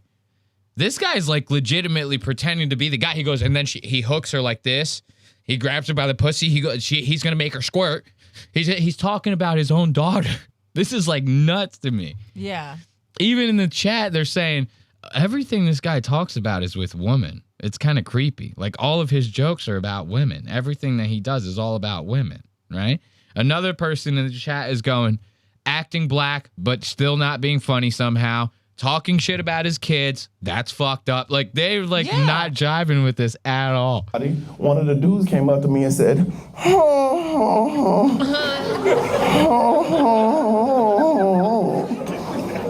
and I thought to myself, in 9th grade, that's smooth than a motherfucking nigga. I don't know if y'all know this. I don't know what the fuck that is. She said, what the fuck is that? I don't know, but he was like, it was weird. You hear the girl in the background? Even the girl in the audience, she goes, he confused me. Like the girl's like, I don't even understand what this guy's talking about. Listen to the girl real quick. Listen to this. She said, what the fuck is that? I don't know, but he was like, so even the girl in the audience is going, what are you even doing? You're talking about your daughter. You're going, doing weird shit with your fingers, right? Even the people in the audience are like, I'm not heckling, but I just don't get it. They're like, I'm sorry. We're not trying to heckle. I just don't know. What was that? He goes, I don't know. It's just like one of them things. It's like, he like doubles down. It's like, brother, she didn't understand. And then right after she looks at her boyfriend or whoever, she goes, what? He confused me. What else am I supposed to do but call out in the middle of the show to tell him that he confused me? She goes, what the fuck kind of shit is that? I don't know what the fuck. I don't know if y'all know this. I don't know what the fuck that is. She said, what the fuck is that? I don't know, but he was like, you heard me? I turned it up there. She goes, he confused me. She don't know what the fuck is going on. This bitch is like, I don't know if I'm supposed to laugh at this. He's talking about his daughter. It's kind of crazy. Yeah, it was weird.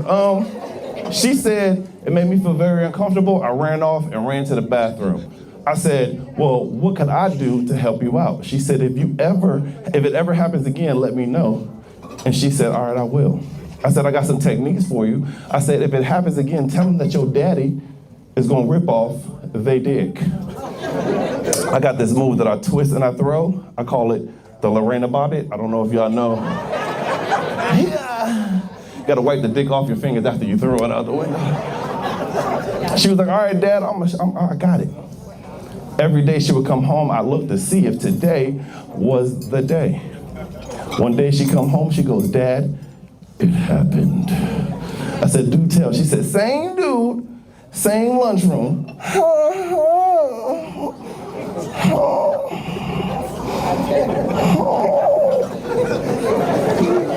I can't find, I'm sorry. I know we're stopping it a lot in this, but like I legitimately, like they're even saying in the chat, they're going, we don't even know what this joke is. We don't even know what this joke is. Like to be making those kinds of noises like, it's just, in reference to your daughter is like crazy to me. Because just even doing the act of it in a joking way is going to like imprint that image into your mind. Right. You get what I'm saying? It's like every time you do this joke, the pink elephant that you're trying not to think about is going to be, you're going to be thinking about your daughter getting finger blasted by some like high school kid. You're going to tell this every fucking week on stage? Like that's crazy to me.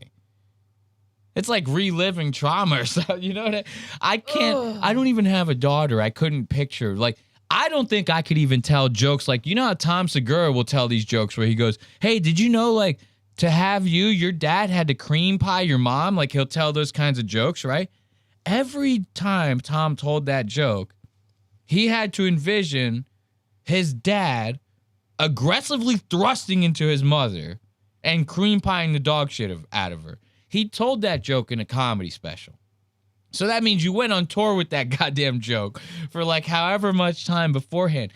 We cannot be joking about that to where I may or may not be envisioning my mom fucking my dad. I'm sorry, I can't do it, right? And it's even crazier when it's your daughter. It's like God, and the noises he makes. The extent that he takes it to is fucking insane, dude. Holy shit. You gonna let me hit that now? But this time, she was ready. She said, my daddy told me about you. And my daddy said he gonna bite your dick off. I said, what the fuck?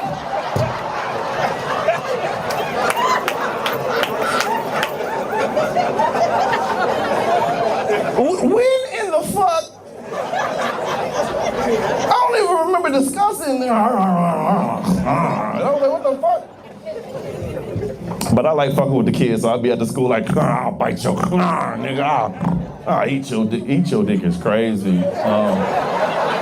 Imagine Dubz General going to a school. I can picture it. I can picture Dubz scratching his neck like Dave Chappelle when he acts like the crackhead. He goes, yo, man, I eat your dick, little kid.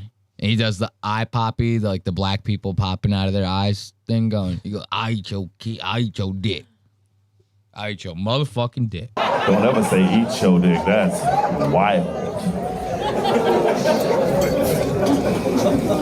She was having a hard time getting friends. She was having a hard time. And she was like, Dad, what could I do to get some friends? And I said, when I was growing up, I played sports. I said, you should try sports. She was like, all right, Dad. How do you tell your children that they fucking suck without being rude? She goes out for the team. She comes back. She goes, Dad, I made the team. I said, how in the fuck did that happen? Was it only 4 motherfuckers trying out, nigga? That's crazy. She said, do me a favor, Dad. Just don't ever come to any of my games. I said, why? She said, you always be yelling out crazy stuff, and it's embarrassing me. And I'd be doing that shit. All year long, I was like, I'm gonna respect her wishes. I'm not gonna go to any of the games. She came home one day, she goes, Dad, I scored 25 points. I said, this bitch lying. 25 points? In 9th grade, the final score be 25, bitch, you are a liar. Final game of the season, I said, I'm finna watch my baby. I'm finna go and watch my baby. I sneak up into the bleachers, and she fucking sucks, y'all. Look, that's crazy. It's like somebody in the chat was reading the future. Somebody in the chat goes, his daughter is going to have horrible self-esteem. Literally, they have a delay. They're not where we are at this very second, right? This person put that in the chat right before he finishes this joke by going, I went and saw my daughter play. She sucks ass. She sucks ass at sports. She can't do it. She fucking sucks, y'all. Terrible. That's crazy. They're predicting the future in the goddamn chat. I can speak. We in Orlando. First quarter, they put my baby in the game. They call her number, and on the sideline, she. I'm like, they didn't even put you in the game yet. You just. I can't get over him like overly sexualizing his daughter for like jokes. Like everyone does. I don't know. Something about it being him, I go, you can't do that. Yeah. You can't do that. Only Bert Kreischer can do that. You know, Bert is crazy. Bert will tell every joke under the sun about his daughters. They go, dude, you're famous enough to where like we will actually hear that. He's not famous enough. He makes these jokes now. Nobody in school is going to go, we saw your dad on YouTube. You know, they're not going to do that. Bert Kreischer, he tells some jokes about his daughter. He goes, "We threw a period party for my daughter. His daughter goes to school the next day. Everyone knows. Every single person goes, yo, your dad was like talking about your period on Instagram. Did you know that? Did you know that? They probably hate him. They probably can't stand his ass because they go, he's building a career at my expense. What the fuck? You know?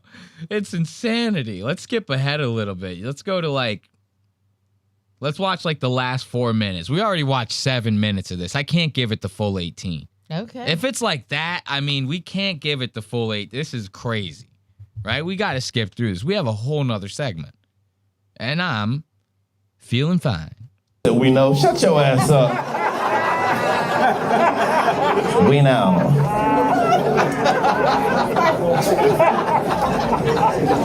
Ladies, if the man moans like this, y'all gonna keep doing it?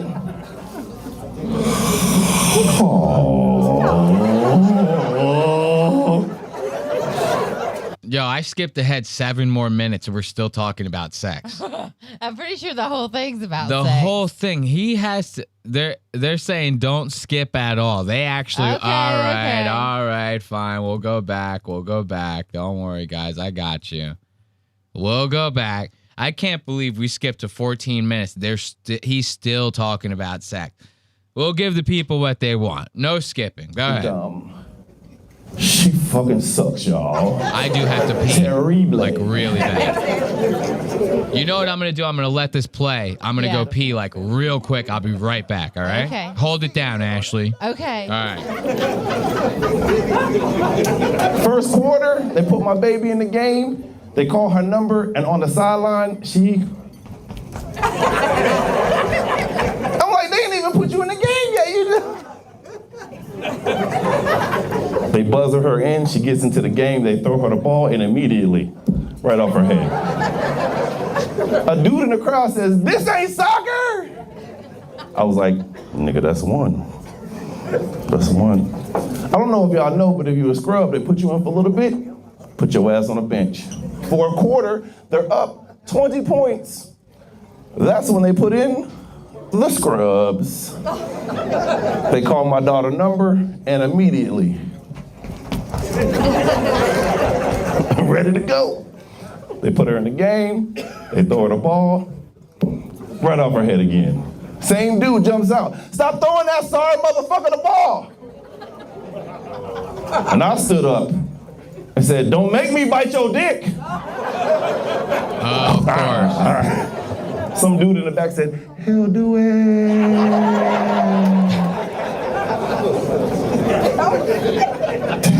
They're asking if you're okay in the chat. Now, when I leave, they go, "Let's check on Ashley." I do love my Let's check son on her. the Let's make sure most. she's all right. But he tries. Okay, here. I'll tell you right now, most abuse Ashley gets is having to sit in the chair for an extended period of time. That's about as abusive as it gets during stream. You teach your children if somebody hits you, you hit them back. These new kids. So he's been roasting, right? And I told him, if you roast, you better learn how to fight. Because if you talk about somebody's mama, they'll fuck you up. So I said, "Son, what have you been saying about this kid?" He said, "His mama's in a wheelchair." I said, "He gonna fuck you up, nigga. You gonna get beat the fuck up." He said, "I was on the bus and I was sitting in my chair and I looked at him and I said, your mama can't do this." The whole crowd, the bus, laughing. This nigga come home with a black eye. He's like, I said, "What happened?" He said, "I got punched in my face." I said, "What did you do?" He said, "I went like this. Ow." "No, you ain't fight back?" He was like, "No." I said, "Why didn't you fight back?" He was like, "I was too busy writing down his address." I said, "For what?" He said, "I'm calling the police." Well, he goes, "I was too busy writing down his address." Dubz goes, "For what?" He goes, "So I can dox him like you try to do when people criticize you online because you a stupid bitch." You know? You remember Dubz tried tagging like a company that he thought was my job in a post because he heard me say the word nigga when I happened to be covering him. What are you, crazy? He's chimping out. You chimping out. You gotta chill. All right, it's all for fun. This might as well be a figment of your imagination. He's telling his son, why didn't you fight back? Why didn't you fight back? You made fun of the kid's mom in the wheelchair, right? Maybe because instead of teaching your son how to fight, you're teaching him how to do this. Remember the last episode? We watched him and his son breaking it down, doing. They were like doing TikTok dances and shit, right? That's why he came home with the black guy. If this even happened at all, they're in the chat going, "This never happened. None of this ever happened. He's making this all up for the bits." You know. I agree with that. I can agree with that too. I can believe that. Doesn't sound like it's coming from a genuine place. It's so goddamn crazy. You go, why didn't you fight back? It's like you're literally teaching this boy TikTok dances in your spare time. When's he going to learn to fight back when he's busy sucking dick? I don't know. You have to find time for that, right? I said, just like your mama. Oh, he said, just like your mom. So now he's making the joke that he hit his mom and his mom just went, ah. Hilarious. Matt Rife got canceled for that. Call his job. Tell them. It's crazy because his older sister found out that he was getting bullied and getting beat up on. And she was like, look, Dad, you want me to take care of it? And I said, no. He goes, you want me to suck their dicks? That's what my daughter said. She goes, you want me to suck their dicks? Oh, we got it. Don't worry about it. We got it. She goes, End of the school day comes. It's the last day of school. She calls me. She goes, can I talk to my brother? I said, what you about to do? She said, I'm finna punch that boy in his motherfucking face. I said, do it. 10 minutes goes by. Yo, they see me in the crowd. They see me in the chat. They go, Puerto Ricans can say the word nigga from time to time, you know, it's all right. They go, as a matter of fact, all Latinos can say it. See? Somebody tell that to Dubz. Because he's upset. I don't think he even knows I'm Puerto Rican. He probably thinks I'm white. And I get a call from the police. The policeman says, sir, your daughter is out here wilding, and you need to come pick her up from the police station. Y'all will never guess what she did. She beat that nigga's dick.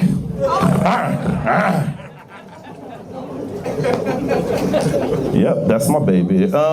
Oh, so your daughter put her mouth around another man's penis at the age of 14. You proud of that? That's the joke here? Your daughter, this is disgusting. An underage black girl, took her mouth, put it around the penis of another kid in school who was younger than her. Remember, she's defending her younger brother now. So now, your daughter is borderline pedophilia. She's a child putting her mouth around a child's penis. It's a couple years away from pedophilia. You know, she might as well be a pedophile. All right? This is not a true thing. None of this is true. The fact that we're even joking about this is crazy to me. I mean, it's great. Say your edgy jokes, whatever. This is like you're literally telling us that your 14-year-old daughter bit like a 12-year-old's dick or something like that. That's the joke. That's a little too graphic. This is horrible. We as the audience do not want to picture 14-year-old girls with things in and or around their mouths. All right? We don't need it. We don't need it. They're saying Lost Aux is a Jew in the chat. I might be a Jew. I don't know. I might be. You never know. You see me with that nose. Just like her mama.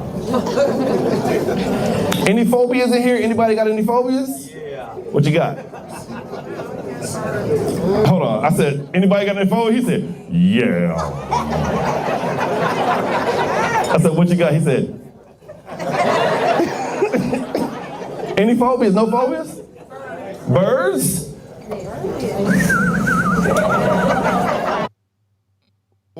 Wait, what? Dude. Is that what we're doing here? He goes, anyone got any phobias? The girl says birds. He starts whistling like a canary. What happens if somebody said black people?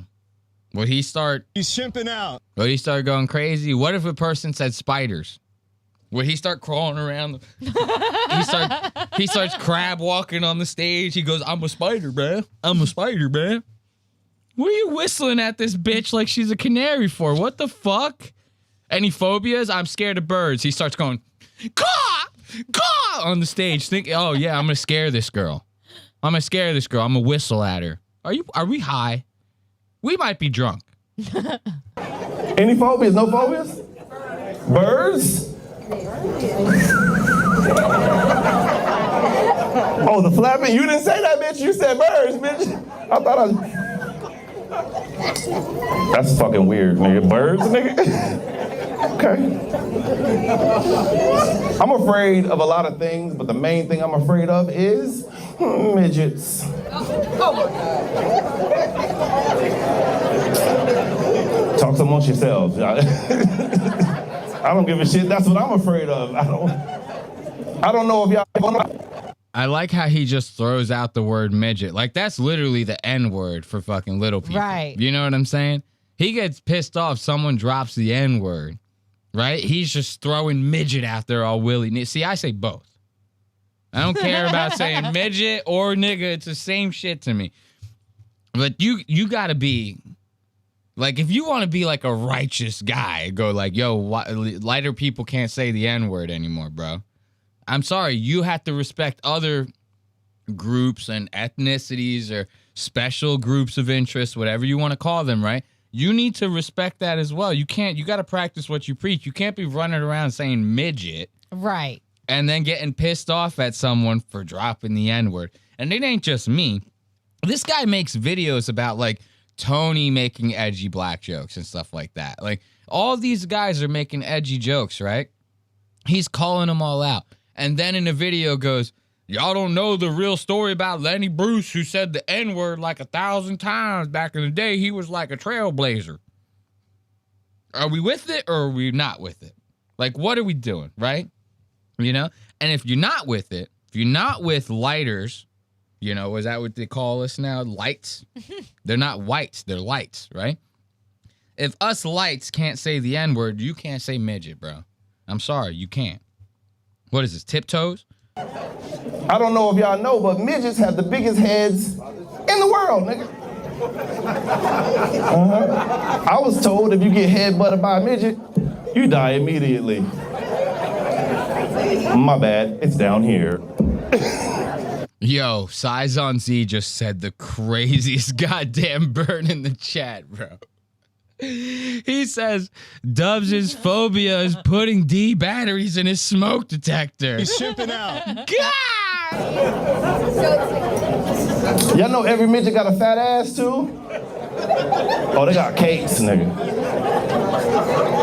I think it's the ratio of like torso to legs, nigga. When they mush it.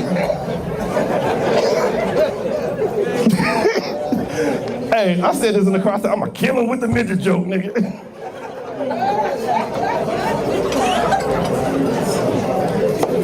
I'll wait. Thank you, one lady over there. I appreciate you. Ladies and ladies only, men shut the fuck up. Ladies, do you like it when your man...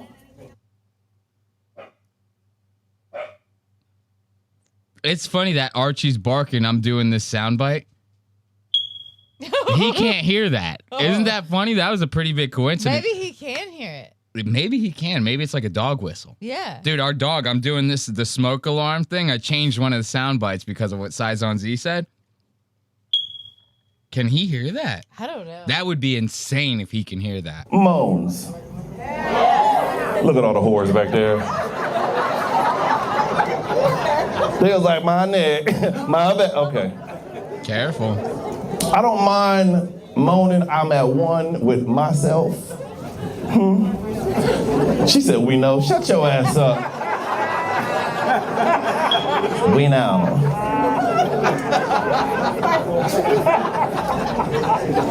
Ladies, if the man moans like this, y'all gonna keep doing it?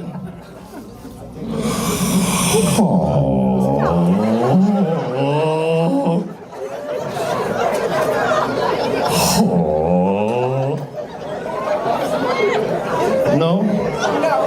I call it the coward. She said yes. Yes! Thank you, white lady. Fuck all y'all. She said, I like the cowardly lion. Put 'em on. Put your pussy on.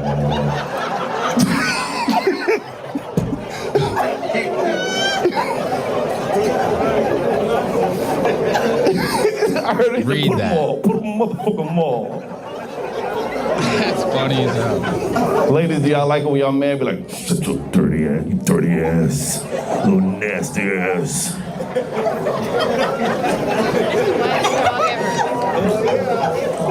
Why the dude say, hell yeah?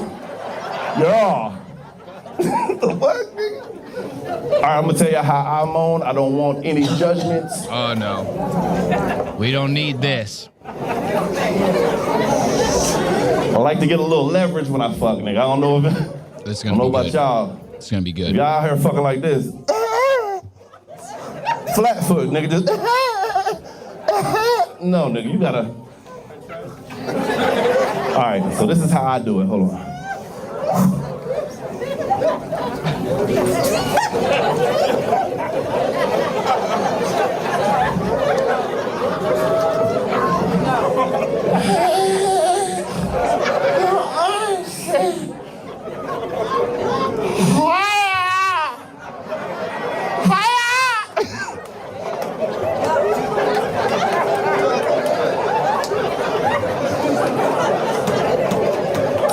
How y'all laughing at me?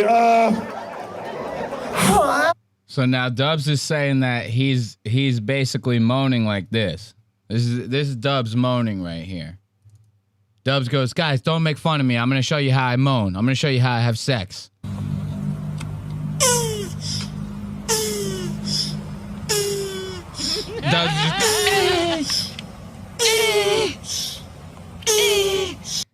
That's Dubz.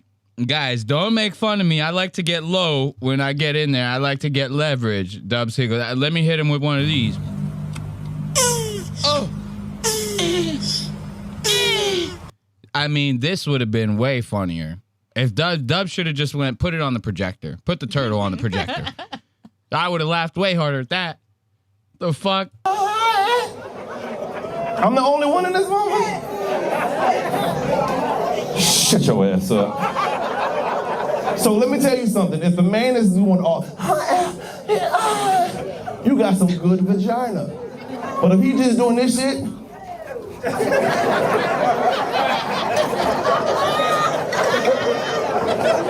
whoa, what is this? Oh, hey, we're seeing the 7 stages of Dubz General. It's the 7 stages. He's morphing into his final form. Size on Z can relate to this. You haven't even seen Dubz' final form. Frieza. Okay? That's Frieza right there. That's Dragon Ball Z lore. If you don't know, you better get with it. You haven't even seen Dubs' final form yet. You haven't even seen it. Can we get... Oh! It's like a cartoon. Dude, this is like how you... This is crazy. This is like that Mario game where you could stretch his face and do all the crazy shit on there. Look at Dubz. We're seeing the many faces of Dubz General right now. Oh, God. What is even that? Oh, who is this one? Oh, my. I mean, this looks like Devin Costa. He looks like this doesn't even look real. His eyes don't even look real. Well, his eyes are... This is like one of those frames when you watch a scary movie, they go play back the camera footage. And then they play back the camera footage and there was like a horrific ghost in the background. They go, I didn't see that when we were taking the picture. It's like that. You go like, where did this come from? He didn't look like that when we were filming it. Holy shit. This guy's like an evil demon. Look at that one. I mean, come on, guys. You have to be watching this. You have to be watching this. You can't be getting the same effect listening to this on no Apple goddamn podcast. You need to be here. You need to be with us. You need to be watching this on Spotify, YouTube, something. You can't get the full effect. You can't. I mean, come on. He looks like Bowser in this picture. What is he even doing? Dude, if you scrub it, you could just stop at any time you get a different face that you've never even seen before. You get a totally different face. You go, he's better than Jim Carrey. He's better than Jim Carrey. I've never seen anything like this. This might be where Dubs' real comedic genius shines through. He might need to just make faces. Get on stage. Don't say a single goddamn word. Just start fucking molding your face like clay in this shit. God damn, that's good. That's crazy. What'd you say? Said if only it wasn't faces for sex. Oh, yeah, exactly. You don't even. Let me stop.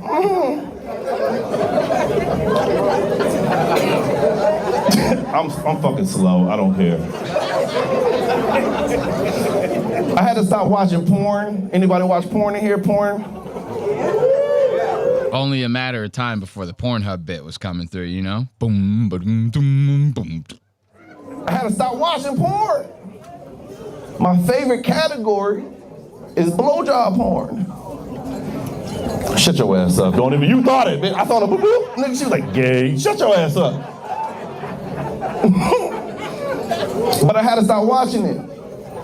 I realized I was just looking at dick and balls for 45 minutes. I said, what the fuck? Put more spin on. I don't know how it works.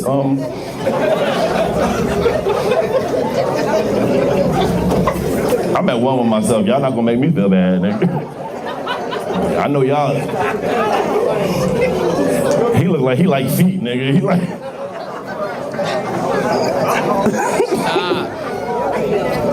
Stop talking about sex, please. I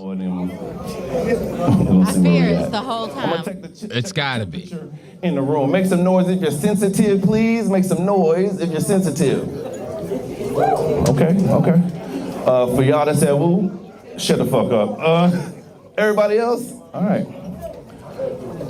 I said I'm afraid of a lot of things.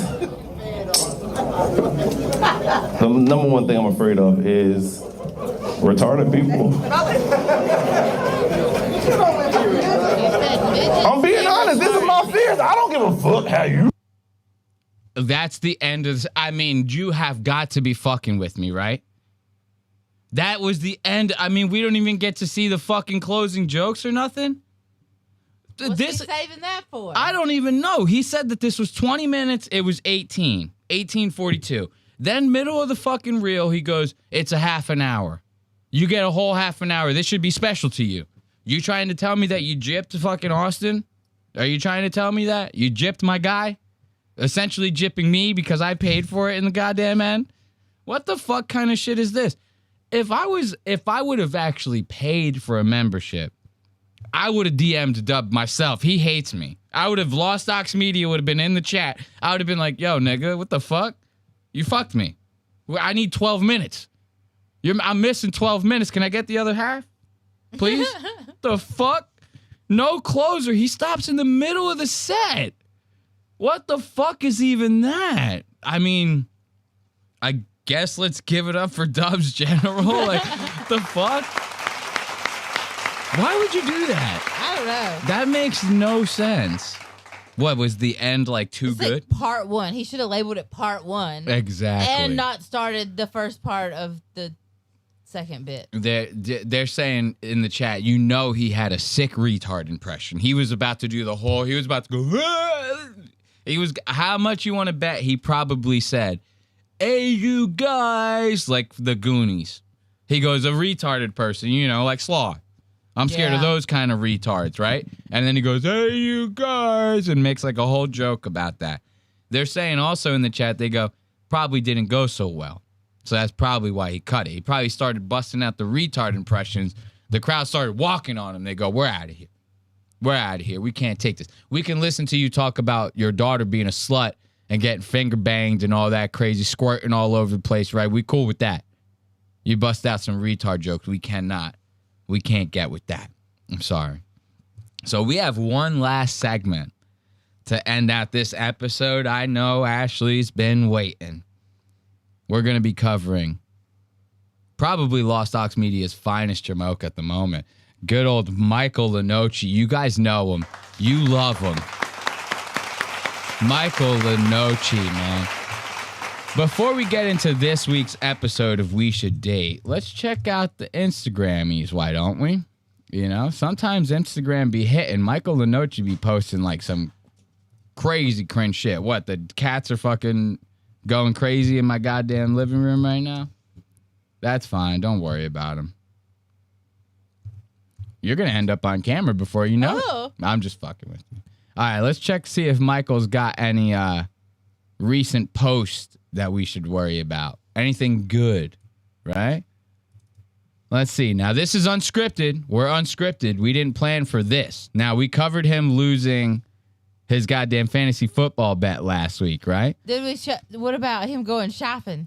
This one? Yeah. Oh, this is terrible. Wait until you see this. All right, we'll watch this one, and then we'll jump into this week's episode of We Should Date. Michael Lenoci goes shopping at like IKEA or some shit. Home Goods. I think it's Home Goods. Home Goods, right?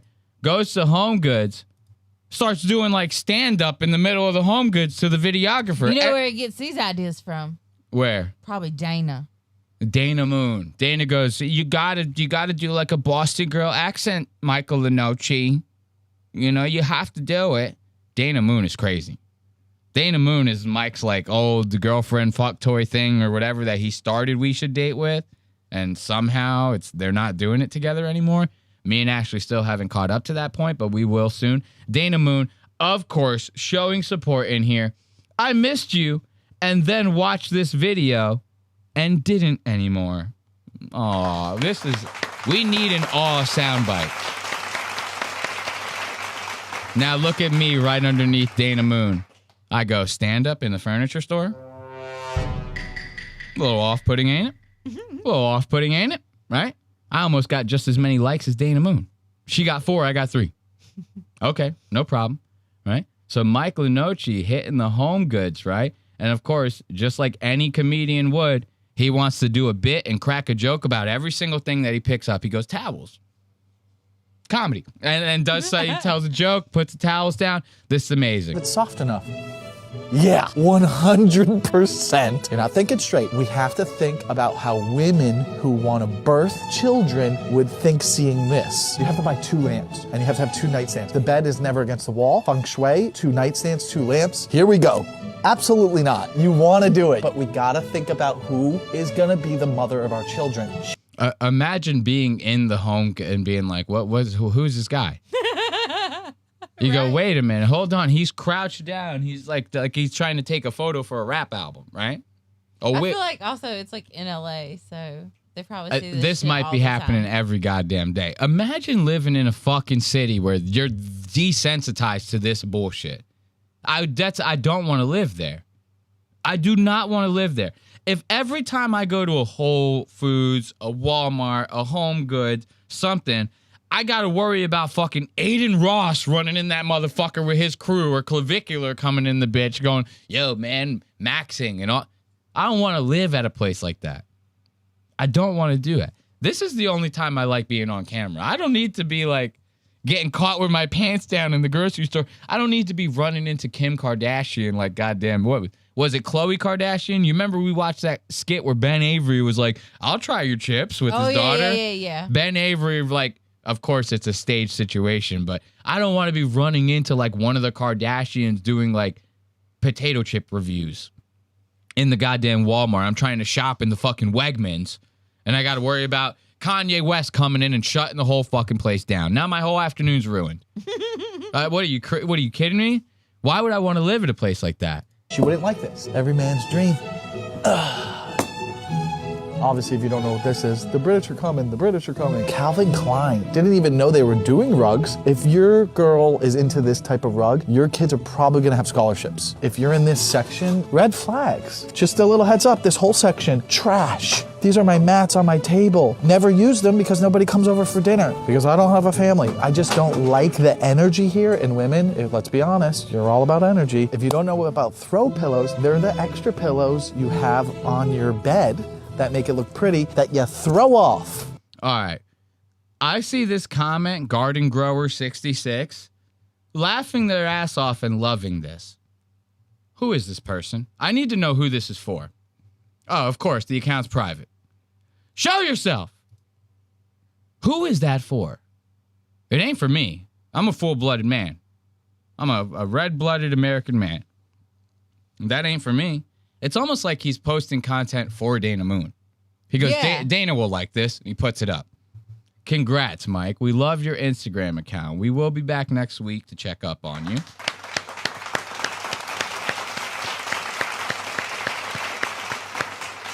They're saying in the chat, Lenoci would kill to be Jeff Dye. He wishes he could be Jeff Dye. You know, it's funny. Jeff probably gets way more pussy than Mike Lenoci, too. I hate to admit that, you know, because Jeff got some problems. And now that Jeff is into trans, the world is his oyster. He's going to be fucking every guy. I mean, you're going to tell me Ben's not going to, or Ben, Jeff is going to not go a day without pussy, whether it be artificial puss, real puss. Now that Jeff's into trans, the options are opening up like crazy. This man's his bed's going to be on fire. It's going to happen. All right. So this week's episode of We Should Date, very special one. This is a very special episode. Or is it? There's a lot going on here, right? I almost got to cut away from the view real fast. A lot going on here, right? First, we start with Mike's outfit. Let's check the outfit. Let's check the drip. What the fuck is even happening here? Now, we all go to the same place when we see a man looking like this, right? We go, substitute teacher, sexual assault charges, underage women, right? Underage women. Underage 100%. Women. This man loves him, an underage girl, right? He's like a wannabe professor at a college. He looks fucking insane. This is an insane look for a guy like Mike Lenoci, especially if you know him and you go, don't you like only wear like t-shirts and baseball caps and shit? Like every time I see you, you look like you haven't slept a day in your life. You're going to try to come to me all put together like this? It looks off. It looks off. Anyone who knows this guy is going to go, this ain't you. This ain't you, right? Stately. This is Stately. That's exactly who this is. Give it up for Ashley. Ashley. This is Stately. And we covered the Stately shit last time we covered Mike. Mike gets all of his clothes from a fucking subscription, fucking fashion like thing where you go, I'm going to take the style quiz. They're going to know exactly what I need. And they're going to send it to me. I'm not even going to have to lift a finger. Then you come out looking like this. This motherfucker looks like Rob Lowe. Get the fuck out of here. Now, you go for the substitute teacher. You go for the fucking hitting on the girls in the high school thing. That's low-hanging fruit. This girl picks up on it immediately. As a matter of fact, that's the actual diss that she uses. She goes, you look like a school teacher that has a lot of allegations, my friend. I'm sorry. Or is it something... What? You just want to go in and start making fun of me already. You remember last episode how you were it's just you brought up a teacher like you look like a middle school teacher that has an inappropriate relationship with one of his students. Hey, yo, hold up. Lenoci goes, wait, what? He goes, this is my best fit right now. He goes, this is my best fit. Stately sent this to me. Mike is dying on the inside. He goes, I went out of my way to look nice for this bitch. And this is how she do me. Yo, she can't hold it for not even 5 minutes. She goes, you look insane right now. She goes, you did not look like this the last time I met you. I don't even know who this guy is. Right? She goes, you trying to get some puss? Right? Now watch. Mike goes on the defense, right? He goes, no, this is Stately, right?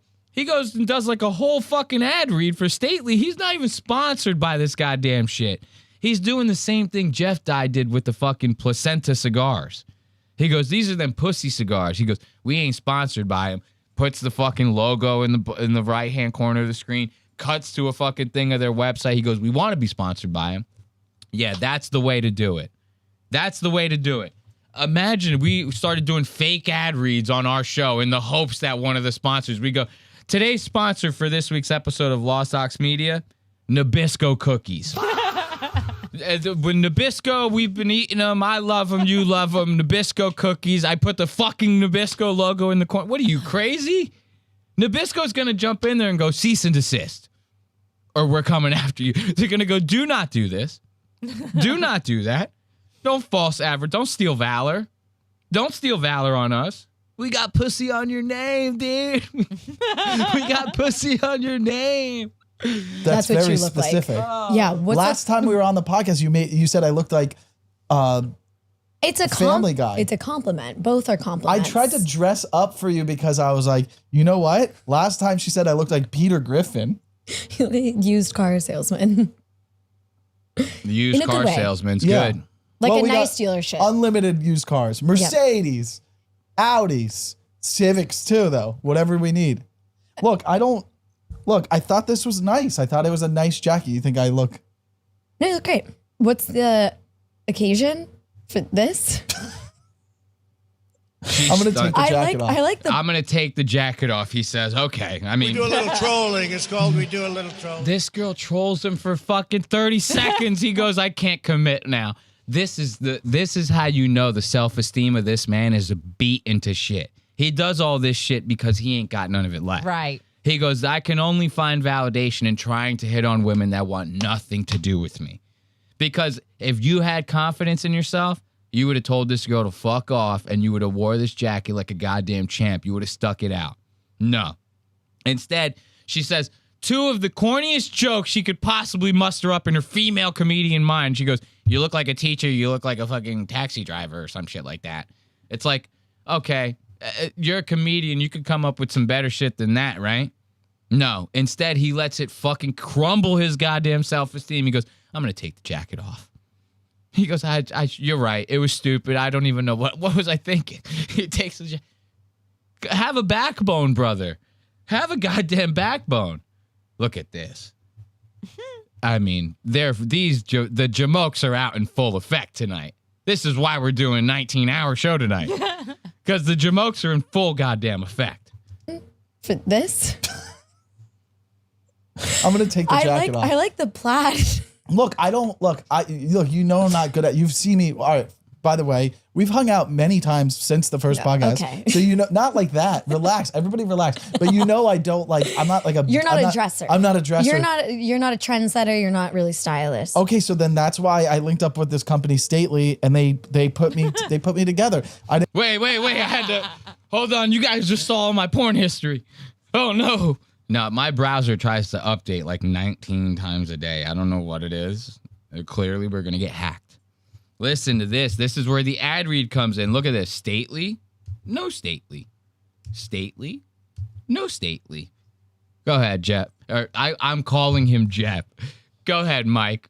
Do a goddamn free ad read for him. They're making fun of that in the chat. They go, he does ad reads for free? What, is he fucking gay? Don't like. I'm not like a. You're not a dresser. I'm not a dresser. You're not a trendsetter. You're not really stylish. Okay, so then that's why I linked up with this company, Stately, and they put me together. But I guess this is. So can I ask you? They don't send you outfits. They send you pieces, and you put the outfits together. And this was the outfit you decided Well, on. I think they sometimes have instructions, but I never read those. But like, yes, They they have send me instructions. pieces. They have pieces. They put your right like- arm in first, then your left arm in, and pull it over. No, but like they'll be like, this pair's good with this, but I don't. Oh. But like the jeans are nice, right? They're the same color as yours. Yeah. But either way, Mine are looser though. Yours are. I mean, they are destroying this brand's name. They are destroying this brand's name. He goes, it's Stately. They hook you up. She goes, that's the stupidest outfit I've ever seen in my entire life. Excuse me, if I'm Stately, I'm going, please don't do another one of these. As a matter of fact, we'll pay you to just not mention us anymore. Because you're fucking our whole shit up. You're making the fucking clothing company sound like idiots. He goes, yeah, they send you, they pick it all for you. She goes, and they made you look like that? What? You ain't supposed to be saying this shit during an ad read, my friend. And you want this company to come on board, you got to whip this bitch into shape, tell her to stop bad-mouthing the goddamn company. She goes, you look insane. She doesn't even know how to process this. She goes, I'm on Percocets. My pupils are huge. She goes, I don't know what he's talking about. Stately. What is a stately? tight. I'm not into this. Look. Oh, hold up. I think I just saw something crazy. Wait, look at when he opens his flap. But either way. Mine are looser though. Yours hold are up. tight. Hold up. Hold up. Look at the inside lining of this jacket, brother. What the fuck? Look at this inside lining. This man, that better not be Stately. What, Stately got you dressed up like a fucking boomer from the 70s, brother? Yeah. This is like leisure suit material. They go, don't worry, it's coming back in style. You know, fashion makes a second come around. Yeah. The leisure suit's coming back. Starch and all. I mean, come on, brother. He still has the tag on the fucking sleeve. Bro, get that thing off of the sleeve now! What are you doing? You gotta rip that off. It's one stitch is on that. It's clearly supposed to go, you rip this off. We just want you to know where it came from. What are you doing? Is this like a flat brim hat? You leaving the sticker on it for a reason? The fuck? I'm not in. You know what's crazy is I have this pin. I'm not even fucking joking. I have this pin on a suit jacket in my closet right now. It's like a flamingo. Okay. It's a blue flamingo. Into this, look. Or a kangaroo. Cool. His might be a kangaroo. Mine's is a flamingo. Yeah, well, yeah, the whole. Look at the shoe. I mean, the shoes were crazy. Look at the shoes. Look. Wait until you see shoes it. are cool. The shoes are nice. Are those brand new? I mean, come on, dog. This is a ripoff right here. These are fake. These are not even real shoes. I guarantee you, if you would have looked up the brand name of these shoes that's like printed on the tag, you would not find a company. You would go, no, these are sold by Stately. You understand what I'm saying here? Yes. The most bullshit sole, the craziest like knockoff suede that you've ever seen. This ain't real. This ain't real. This whole outfit came in a box that you paid $85 for. The shoes ain't real. The jacket, it ain't real. You know, none of this is even real. You're in the Matrix. Yeah, well, yeah, the whole outfit is Stately. You're breaking it in. So they send the whole box full of clothes, and then I just dress up, and then that's why I look like a young dad who's like ready to take over a family or something. I don't know. It's like I don't have to do anything. I don't like shopping, so they send it to me. It's pretty cool. How often do they send it? Well, it's a subscription based, so you could do once a month, once every 3 months, but it works out. What are you at? But this is just, I'm at the first attempt. I'm at the first attempt. He says, that's a goddamn lie right there. Okay, we're lying. He just got done having that one episode, what, like 2 weeks ago? Yeah. He goes, Stately. Stately, it's nice, right? It's nice. Lying to this bitch. He goes, this is my first attempt. No, it ain't. No, it ain't, bro. You're on like week 6 of this. And if you getting them shits weekly, pack it up. Pack it up. That's too many clothes. That's way too many. This motherfucker's closet is overflowing with Stately clothes. He goes, I would never wear half of this shit. I don't know what to do. He goes, I have no idea what to do. He has a human-sized pile of Stately clothes in his closet right now. He jumps in the middle of them, and whatever is stuck to him, he goes, that's what I'm wearing today. Stately's great. Stately's great. They send you an overabundance of clothes that you're never going to wear. Next thing you know, you could donate them to homeless shelters and shit like that. It works out. I think they're going to cancel mine because I'm not doing it correctly. Yeah, the instructions were unclear. It seems like. Okay. Well, would it be better if I took the jacket off? Take the jacket off, yeah. Take it off, Wait, bitch. is this a ridiculous? All right, now we have the jacket off. If you took the jacket off, take the Stately logo out of the corner. This is what I'm talking about. If I'm Stately, I go, you took the jacket off in the middle of the ad read, and then you think we're going to pay you for this. Then you want to eventually for us to sponsor you for this. You took the jacket off in the middle of the ad read. Imagine you watched a fucking commercial for Folgers, right? And the guy takes a huge swig of the Folgers out of the coffee cup, and at the end of the swig, he goes, and spits the Folgers all out. He goes, that was a bad sip. The director goes, cut. They go, no, you swallowed it. You swallowed the fucking Folgers, bro. You swallowed it. I don't give a fuck how bad it tastes. It's an ad read. You better make that Folgers look like it tastes like the best fucking cup of coffee you ever met. Imagine you go, you spit all the Folgers. That's essentially what he just did to Stately. He took a big old fat sip of Folgers and he spit it out.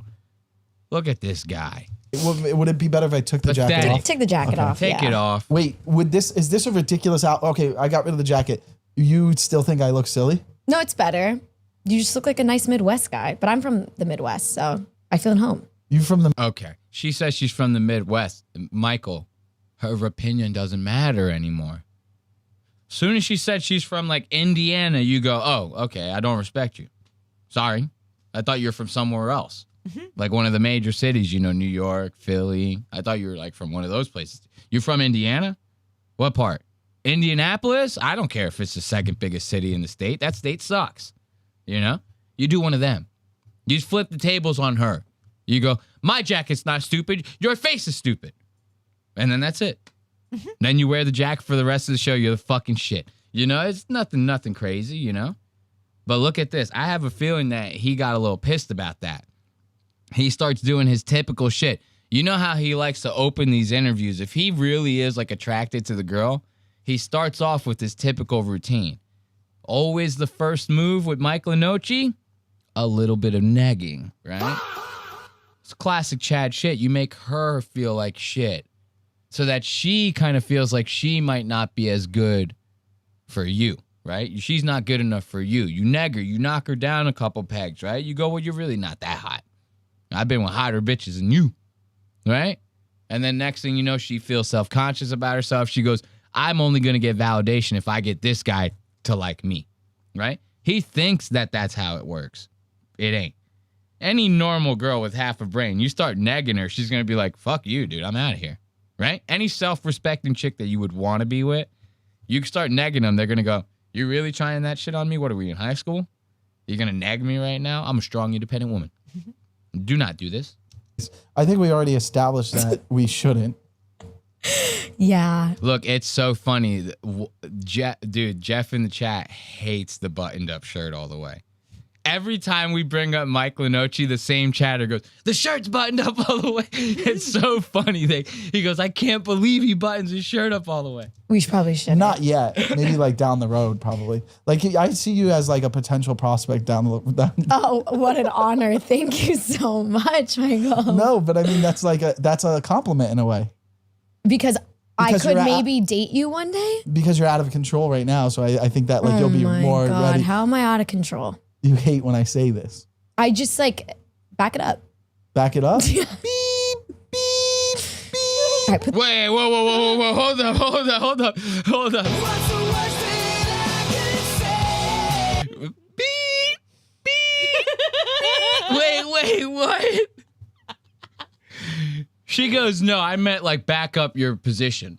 I didn't mean back your fat old ass up. I wasn't saying that. I meant like back up what you're saying. You're talking shit. Can you provide me some evidence, some proof? Why don't you? This isn't Tim Dillon, okay? She goes, back it up. He looks at her dead in the eye and goes, beep, beep, beep. I mean, it don't get no better than that. The fuck is this? Because I could maybe date you one day? Because you're out of control right now. So I think that like you'll be more ready. How am I? There's the negging, right? You're out of control right now. You don't even know what you're saying. You're crazy right now, right? Negging, typical negging. Now it doesn't work. He has to pull something out of his back pocket. He has to back the truck up. Out of control. You hate when I say this. I just like back it up. Back it up? Beep, beep. I mean, dude, this guy right here, stick forks in both of those eyes right there. Stick forks in both of them. We do not want this. I don't want it. Beep, beep, beep, beep. I just like back it up. Back it up? Beep, beep, beep. All right, put the jacket back on. Honestly, put the jacket back. She goes, no more beeps. I'll take the jacket. She goes, I'll take the jacket. I'll gladly take the jacket if you never beep like that ever again in my presence. She goes, I've never been drier. Stop. Why do you think I'm out of control? How do you think I'm out of control? I just think like you're like enjoying. Moving around a lot. Are you nervous? Ooh. No, I'm expressive with my like the way I speak because I'm Italian. So I use my hands a lot. You had to bring up the Italian. Okay, here we go. Like it's a thing I always He's bring Italian. up. You always have to gotta- squeeze in that you're Okay. Italian. Yeah, anytime you never can. know. Well, I know. I just think that, like, I think you're someone, like, even if you were in a situationship, that you would you're kind of always looking over your shoulder for something better. Yeah. Yeah, But when that's you're in kind a of fucked up. Bro, beep, beep. I still can't get over that. All right, now we're gonna get back to like all the classic Lenoci shit, dude. Towards the end of the stream, it gets so hot. I'm sorry, guys. I'm sweating. All right, all the classic Lenoci shit, right? We start with the negging, right?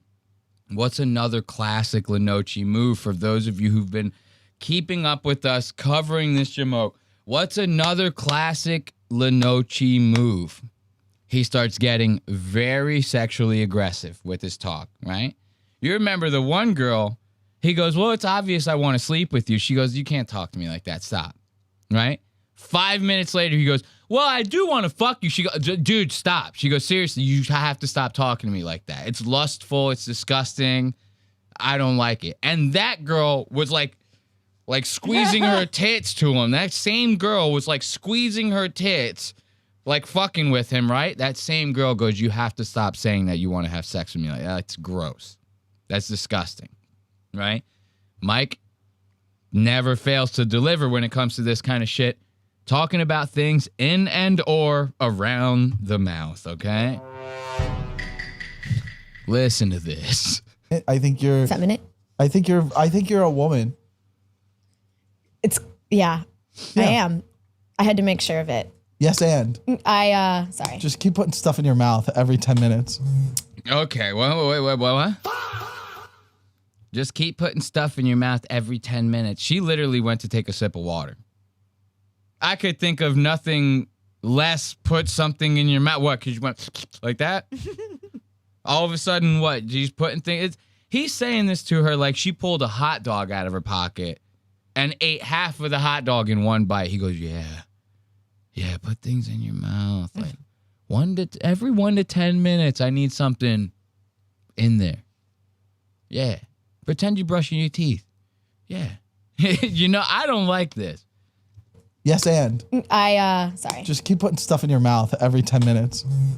Doesn't even I faze have her. not been called a woman in a long time, but I got surgery and I think it helped. What do you mean you got surgery? What do you mean I got surgery? You got surgery on what? I got a boob job. Whoa, wait, you're going to reveal that here?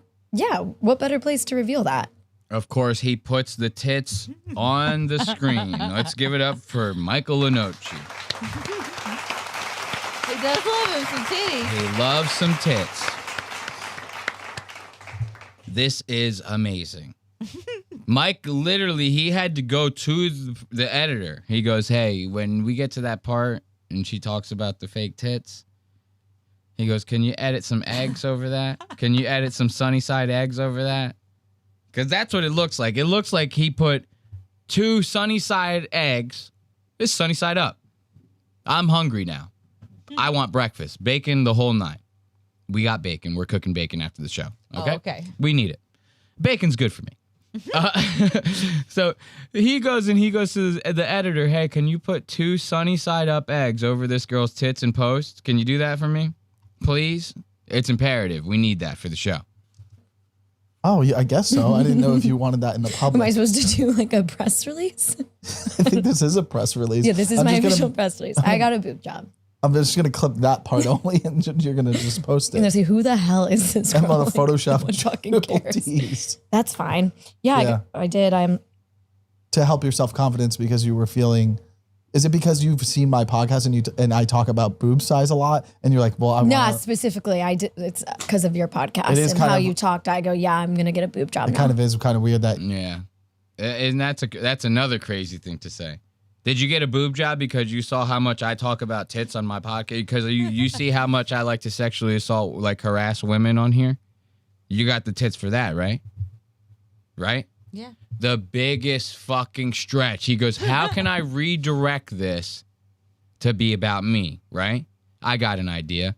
Instead of like talking about something relative, I will take the opposite path, go all all the way around the entire globe and then swing this back to me. That's the craziest thought I've ever heard in my entire life. He goes, yeah, you got the tits because of my show, right? What are you, fucking high, dude? That's fucking crazy. Now listen to this. This one's good right here. This time code's very good. So now Jeff, I can't stop he is a Jeff kind of guy to me. Yeah, I totally agree. It's nothing wrong with the name Jeff. We got Jeff Dye. I got other people named Jeff that I'm fucking cool with, right? Something about him is very Jeffy. You get what I'm saying? It's like I almost have to call him Jeff. Like I can't call him anything else. It's Jeff Lenoci. You know, it's something about him. He's Jeff. My name is Jeff. You know, he's Jeff. Like I don't know what else to say. So look, you know how Mike typically does, right? He gets these girls, he starts nagging them. Then he tries to like imprint what he wants them to think the experience is like, right? He can't let them go through the experience, process the experience, and then have a reaction to the experience, right? No. He needs to constantly remind the women on his show. He goes, this is a good time, right? I think we're having fun. We're having fun. I think this is fun, right? He goes, you're attracted to me. You have to be. Like, how could you not be attracted? You're attracted to me. I think you're lying, right? He like always tries to make it like to where he goes, I'm going to tell you how you're feeling in this moment, right? He does this all the fucking time. This girl falls for none of it. He falls for none of it at all, right?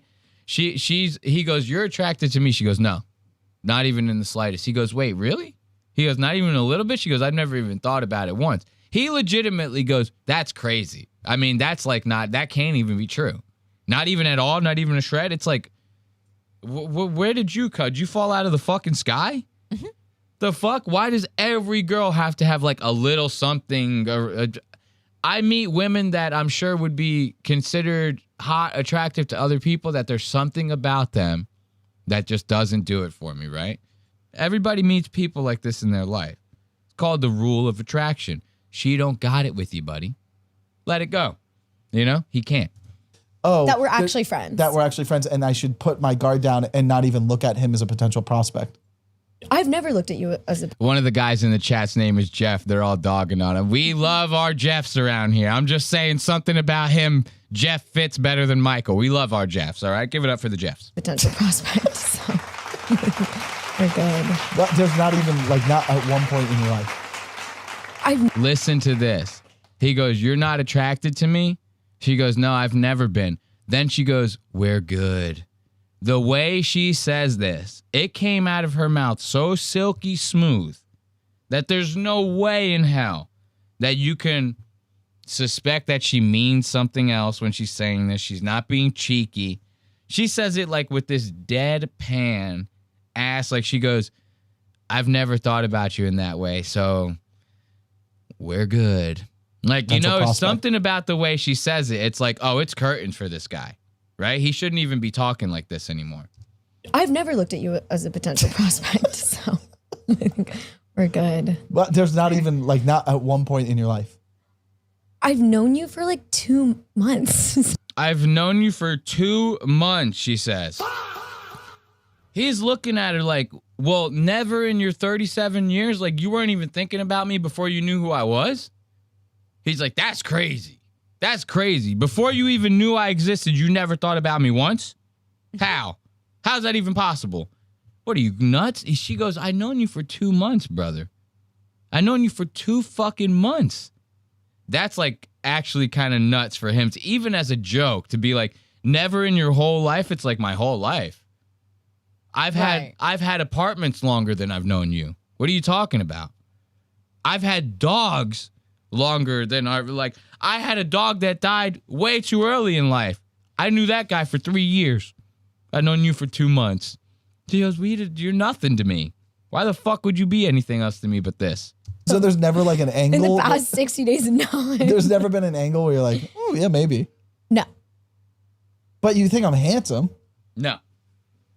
Did I say that? No. Did I say that? She says, oh my God. I'm sorry. Take him out back and old Yeller this guy, because you can't do nothing for him. You know, and that's what you do with the dog, right? If the dog's fucked up, you got to put him down. You know, you got to put him down. This girl just fucked Jeff's whole leg up. He can't run anymore. He can't run anymore. He's a race dog. Now we have to take him out back and shoot him. God damn. She goes, we're good. She says, I've never looked at you as a prospect ever. Like as a sexual prospect, I've never looked at you that way. Not in your whole life. We've known each other 2 months. Next. You got anything else? He keeps fucking trying to throw these goddamn, and she's just ding, ding. Everything he throws at her, she's hitting it out the fucking park. She goes, not today, pal. Ding. She goes, throw another one at me. Ding. 60 days of knowledge. There's never been an angle where you're like, oh, yeah, maybe. No. No. But you think I'm handsome. Did I say that? No, but I'm asking kind of. Wait, so you don't like, there's nothing about me that you find attractive? That's kind of wild. You're funny. I find that attractive. Wow, that's worse than like, see how you like. I like how non-threatening you are. How non-threatening you are. That's the craziest fucking thing I've ever heard in my entire life. In my entire 2 months of living, I've never heard anything crazier than that. How non-threatening you are. This guy was about to jump across the table. He's and sexually harassing everyone. every guest is fucking on the chopping block. This guy practically was going to rape Natalie Cuomo in the goddamn interview we watched of him.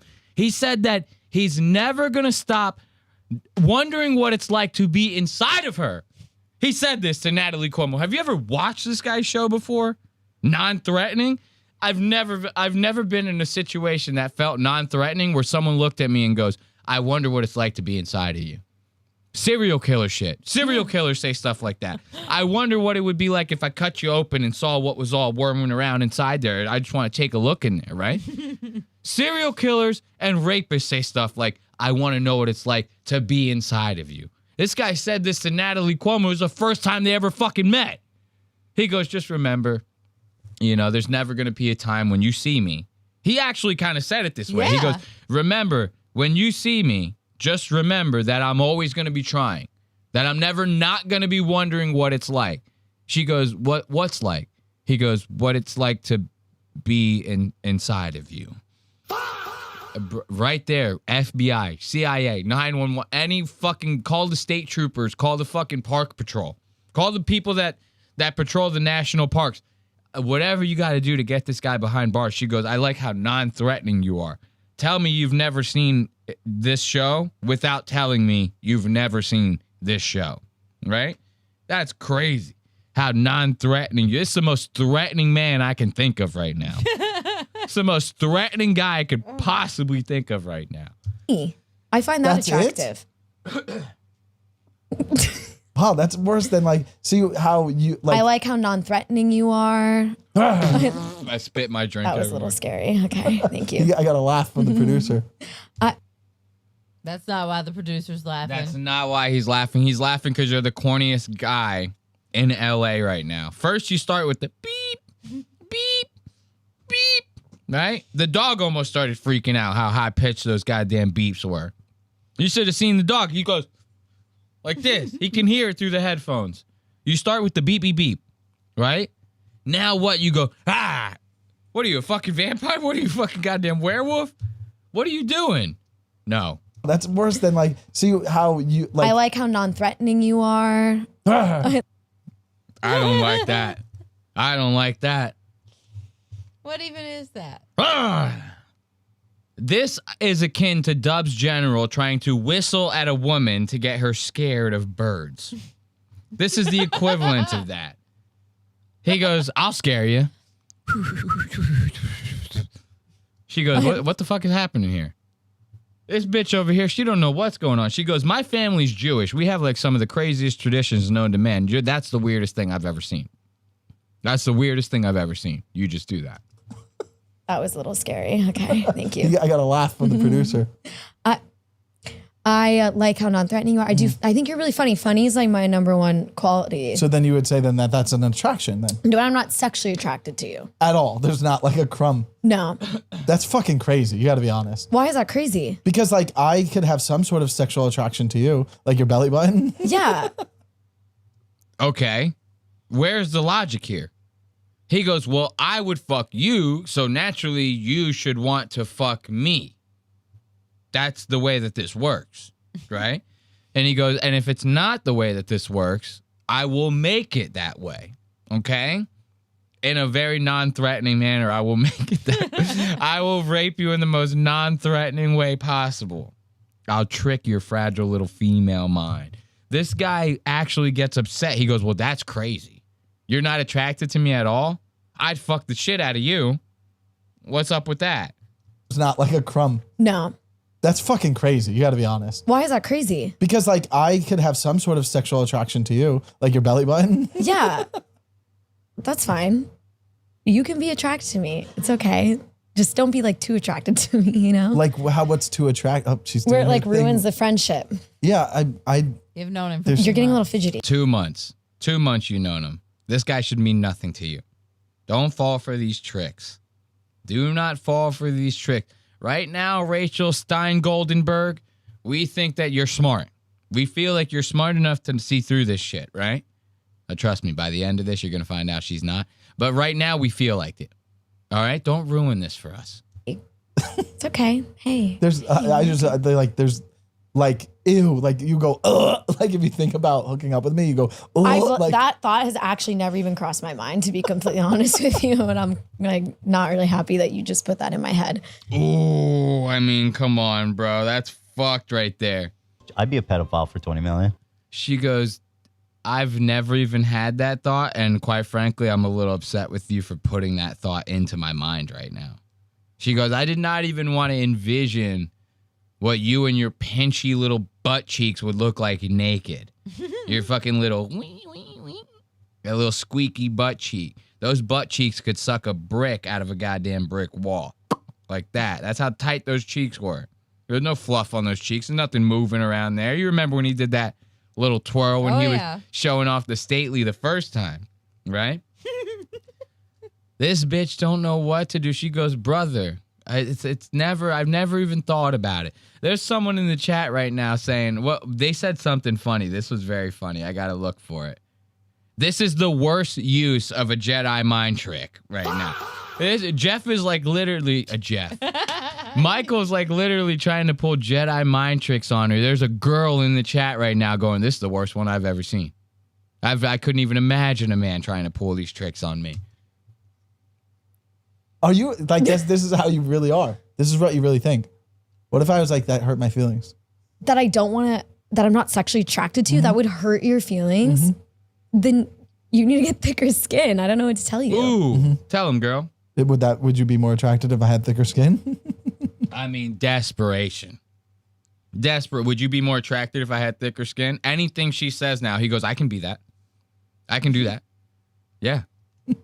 Yeah, that would actually do something for me. Okay, but like, do you know that, like, do you think that I've been, are you okay? Do you have to shit? This is insane. I'm just sitting here. Are you sure? Okay, now, this is where I give Mike Lenoci his props right now. Because this bitch has been sitting in the most awkward fucking position I can possibly imagine right now. The whole time. She's like holding herself up like this. Right? Like she's sitting there going, I'm not attracted to you. I've never been attracted to you. She's like going like this. Right? Michael like finally catches on to this. He's finally breaks through the booty blindness, right? And he goes, wait, why are you sitting like that? He goes, whoa, hold on. Are you all right? What do you have to shit or something? She's sitting that way. She's sitting like she goes, well, if I sit down regular, I'm fitting to shit my pants. Right? So weird like this. What is this bitch doing? On top of that, she's got a skinny, kind of framey, like wiry build, right? So when she does shit like this, it looks very weird. Yeah, she looks like she's just a head. Exactly. She looks like this isn't even her real body. She looks like this is a prop body, and she's actually standing behind it like this. Like it's one of those photo booths when you put your neck right there and you go, now I'm the thing, right? Take a picture of me, I'm the thing, right? That's what she looks like. She looks like she's got a fake body. It's crazy. I give Mike his props on this one. She looked weird. And then she goes, I'm just sitting here, and then fidgets around and looks even weirder. She gets even weirder. Sure. Yeah. And I have to... Look at this. Wait, do I look like is it my face or is it my body? Like right now, look at her hands. She's sitting there like this. Her hand is like the total opposite way that it's supposed to be. She's sitting there going like this. Sitting there like this. She goes, all the single ladies. Like, what the fuck are you doing? Sometimes you do this. You go, you go like this. Come on, baby. Okay, I'm gonna stop doing that because you're right. I would ask the same question. Okay, no, but don't you think like I've had like, do you think that I'm someone who has like a lot of good relationships with females? Yeah, I think so. Yeah. Gee, is that concerning? Concerning how? Like if you were dating me, would you be concerned that I'm friends with a lot of... Now look at her. I mean, what are we even doing here? Like, she's going to be getting weirder and weirder. By the middle of this thing, she's lying on the goddamn couch. And, like, she ends up going, you know what, Mike, you're right. I have, like, spina bifida or something. She goes, it's got scoliosis. She lays on the couch. He has to fix her mic. She goes and just goes, fuck it. I give up. Females? No, I don't really get jealous, but we also wouldn't be in that situation. Yeah, okay, but we're playing hypothetical. You can act, right? Can you be an actress? Yeah, I can act. Would I be concerned about you having female friendships? No. Oh, so you want to act a little bit? Pretend you're hitting on me. Pretend you're hitting on me. Pretend you're sexually attracted to me and want to fuck me. And then pretend to give you a blowjob and then... and then I'm going to put it online and be like, whoa, I'm not into you. Crazy girl comes on to me? Yeah. Pretend to hit on you. No, we don't really have to do that. I don't even know how to do that with Jesus. You're like the most cold-hearted person I've ever had on the podcast. Really? Like, why is she cold-hearted? Because she's the first one to tell you, like, it's not working on me. I'm sorry. This, like, fake little charm, Ryan Gosling wannabe thing that you got going on, it's not working. I'm sorry. I don't know. So that makes her the most evil person in the world. The first girl that comes across his desk that goes, we're never fucking, it's never happening, I don't even look at you like that. As a matter of fact, you put it in my head and now I want to throw up. He goes, you're the meanest person I've ever met. You're so mean. Can I have sex with you? Can I please have sex with you? Definitely. I've never had someone like very, well, actually Eleanor, but yes, but like you're the first one that I think is lying, but also, yeah. Wait, you think I'm lying? A little bit. About what? Like, I think that you have fun with me, and then that's, if somebody is having fun with them, then it doesn't mean that you're necessarily sexually attracted to me, but you would be like, there's parts of that you would want in a partner.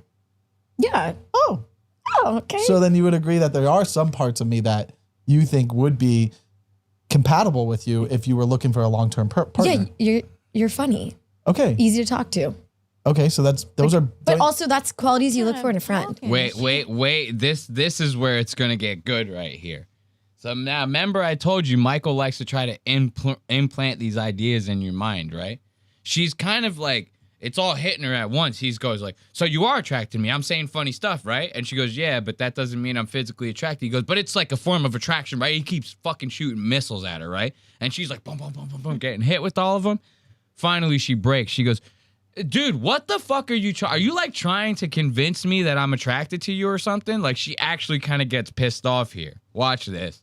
Agree, but aren't you? Yeah, but wouldn't you agree that you would want to marry? Are you trying to convince me that I'm into you? Like, what's going on here? Are you trying to convince me that I'm into you? What's going on here? Right? She looks disgusted. She goes, I'm not like, I understand. I've been on the show before. I know what the show is. She goes, this ain't it. I don't like this, right? Look at him. He goes, oh, she got me. Shot to the heart, and you're too late. You give love a bad name. You're fucked. You look at his response. He goes, that's what the podcast is. He like gets mad about it. That you would want to marry. Are you trying to convince me that I'm into you? Like, what's going on here? That's the fucking podcast. Oh. Why didn't you lead with that? I mean, but you've known the podcast is like that. Yeah, but I thought we were doing a friendship episode? Yeah, we should be friends. We are being friends, but like also. We should be friends. You've been friend zoned, sir. Get over it. You've been friend zoned. That's it. You're done. Right? Listen to this. This guy, he tells us. I'm going to tell you a story. Tell me. Oh, yes. Tell me. This story's funny. He goes, I'm going to tell you a story about this time that I hooked up with this girl. Right? Now, he's trying to tell her this story in another attempt to try to get her convinced that she is either into him or could be into him. If I'm not mistaken, it's a story where he goes, I was friends with this girl. She wanted nothing to do with me romantically. Then one night we hooked up while drunk, right? And then we dated for like 3 years after that. That could be you if you play your cards right. She literally, like, wait until you hear her reaction to this story. Listen to this. The story. There was a girl maybe like 13 years ago, and it was a similar relationship like this, and we were best friends, and we'd talk, and we like got really close, and it was like that for like a year and a half. Okay. And then one night, we got drunk, and I was drinking, she was drinking, had no idea this was going to happen. I was drinking, she was drinking. I don't think they're together. Well, what do you mean? They're together. Like, they weren't drinking together. They were drinking separately other places, and she hits him up. Oh, yeah. That's part of the story. But, like, what I'm saying is he has to emphasize I was also drinking. Because if he goes, she was drinking, I was at home sober playing Madden on my couch, and then she called me, right?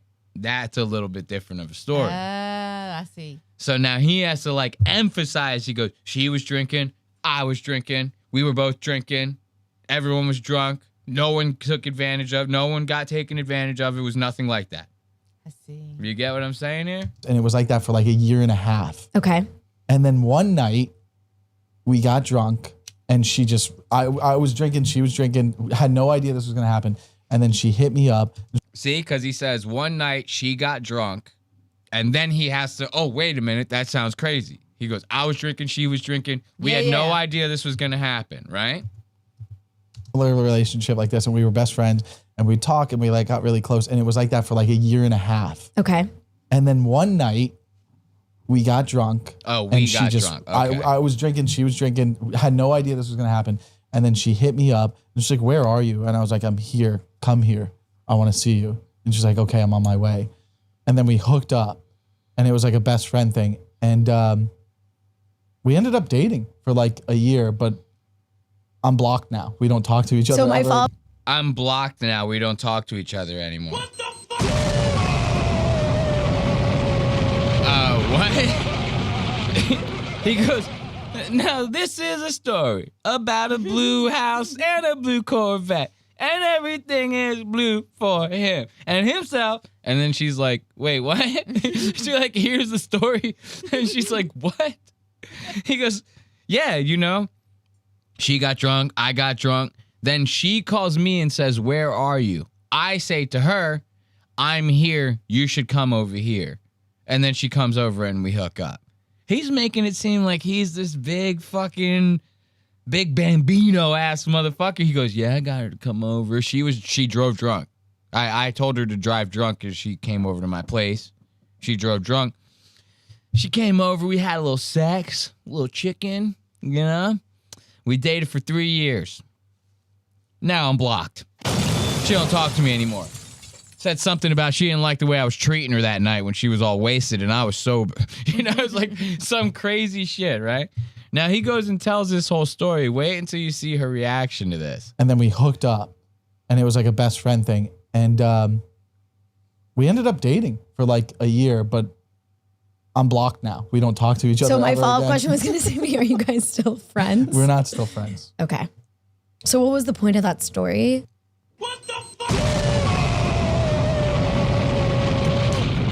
I mean, couldn't have said it better myself.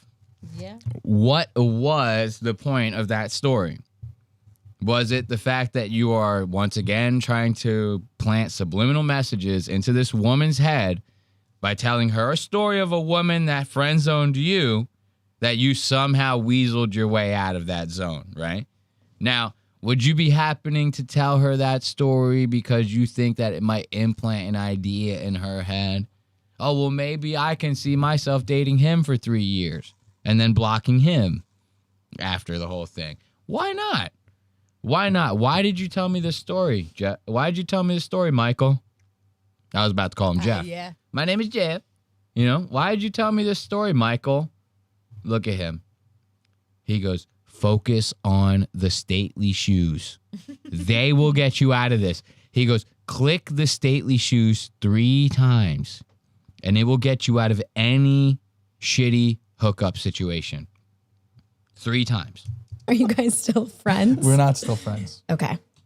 So what was the point of that story? I'm saying there is a world where that could happen here in like 2 years. Do you want that to happen? I don't know. I'm kind of like, I'm not thinking that far ahead. I don't know where I'll be in 2 years. I'm not thinking that far ahead. Motherfucker, you just laid out a whole thing where you go, maybe in 2 years we can see ourselves dating each other. Pretty goddamn far ahead. Yeah. That's pretty goddamn far ahead, you know? 2 years, that's fucking 365 times 2. You know, I don't know what's that number. Somebody in the chat, do the math. You know? W's in the chat, do the math. Dude, holy shit, I almost forgot about this time code. Yo, we just hit like a whole new level of craziness in this next time code. We hit a whole new level of craziness. You thought the stately was crazy. You thought the free ad reads were crazy. You thought that, right? You thought the fucking beep, beep, beep. You thought that was crazy, right? You thought the right? All the corniest shit you could possibly think of. You thought that was as corny as it gets, right? Didn't you? You thought so. Yeah, I know. Even you at home, you thought so. That ain't it. This gets cornier. I forgot. Somehow, this gets cornier. Jeff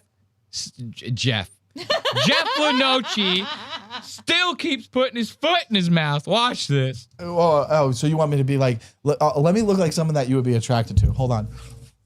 Oh, yeah.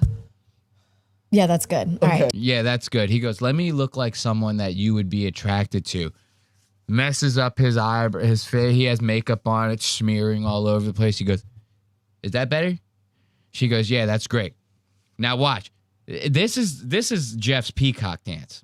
You get what I'm saying here? You know how birds, they try to mate with each other. They start going like, brr, brr. They start like looking all weird. Then they flap the tails like that. They go, ha, ha, ha, ha. They go, that's pretty hot, right? The female bird's sitting there like, what? The guy's like, ha, ha, ha, ha. He goes, you see how I was flapping them things like that? See how I was flapping them things like that? He goes, yeah, I got these colorful ass feathers back here. Check this shit out. Right? The Jeff is peacocking like a motherfucker. Jeff Lenoci. Peacocking like a bitch, right? The peacocking gets crazy. You thought the face mix-up was nuts? Jeff is about to morph into his final form, right? Listen, watch this. You know what I mean? Okay. So you want me to be like, let me look like someone that you would be attracted to. Hold on. Yeah, that's good. All right. Try. Okay. Yeah. And then your eyes need to be a little more bloodshot. Okay. Yeah, good. Okay. Now he hits himself in the eyes. He goes, hold on, I can do that. I can make them both black, actually, if you want. Are you into black guys? He goes, are you into black guys? Right? He goes, I got you. Punches himself in the face. She goes, no, I said I like black men. He goes, I thought you said you like black eyes. He goes, I'm sorry. I was trying to punch myself in the face to get into the black eyes. She goes, no, I like black guys.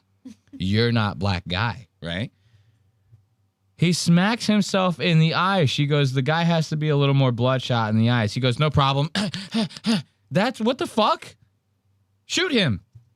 Look the other way very fast, okay? Hold on. Oh, God, guys. Can you predict it? Can you predict it? Can you see what's about to happen right now? Watch this. It's going to send you. I'll tell you when I'm ready. Okay. Jeff Lenoci has turned his eyelids inside out like a middle school child. What the fuck? That's right. That's right. You heard it here on Lost Aux Media first. Jeff Lenoci thinks that this is his swan song. He goes, she's really going to like me after this. He goes, she's really going to like me after this. I'm telling you. What is even happening here, bro? I ain't seen a man or woman flip their eyelids inside. I have middle school. Dude, I haven't even seen kids do that.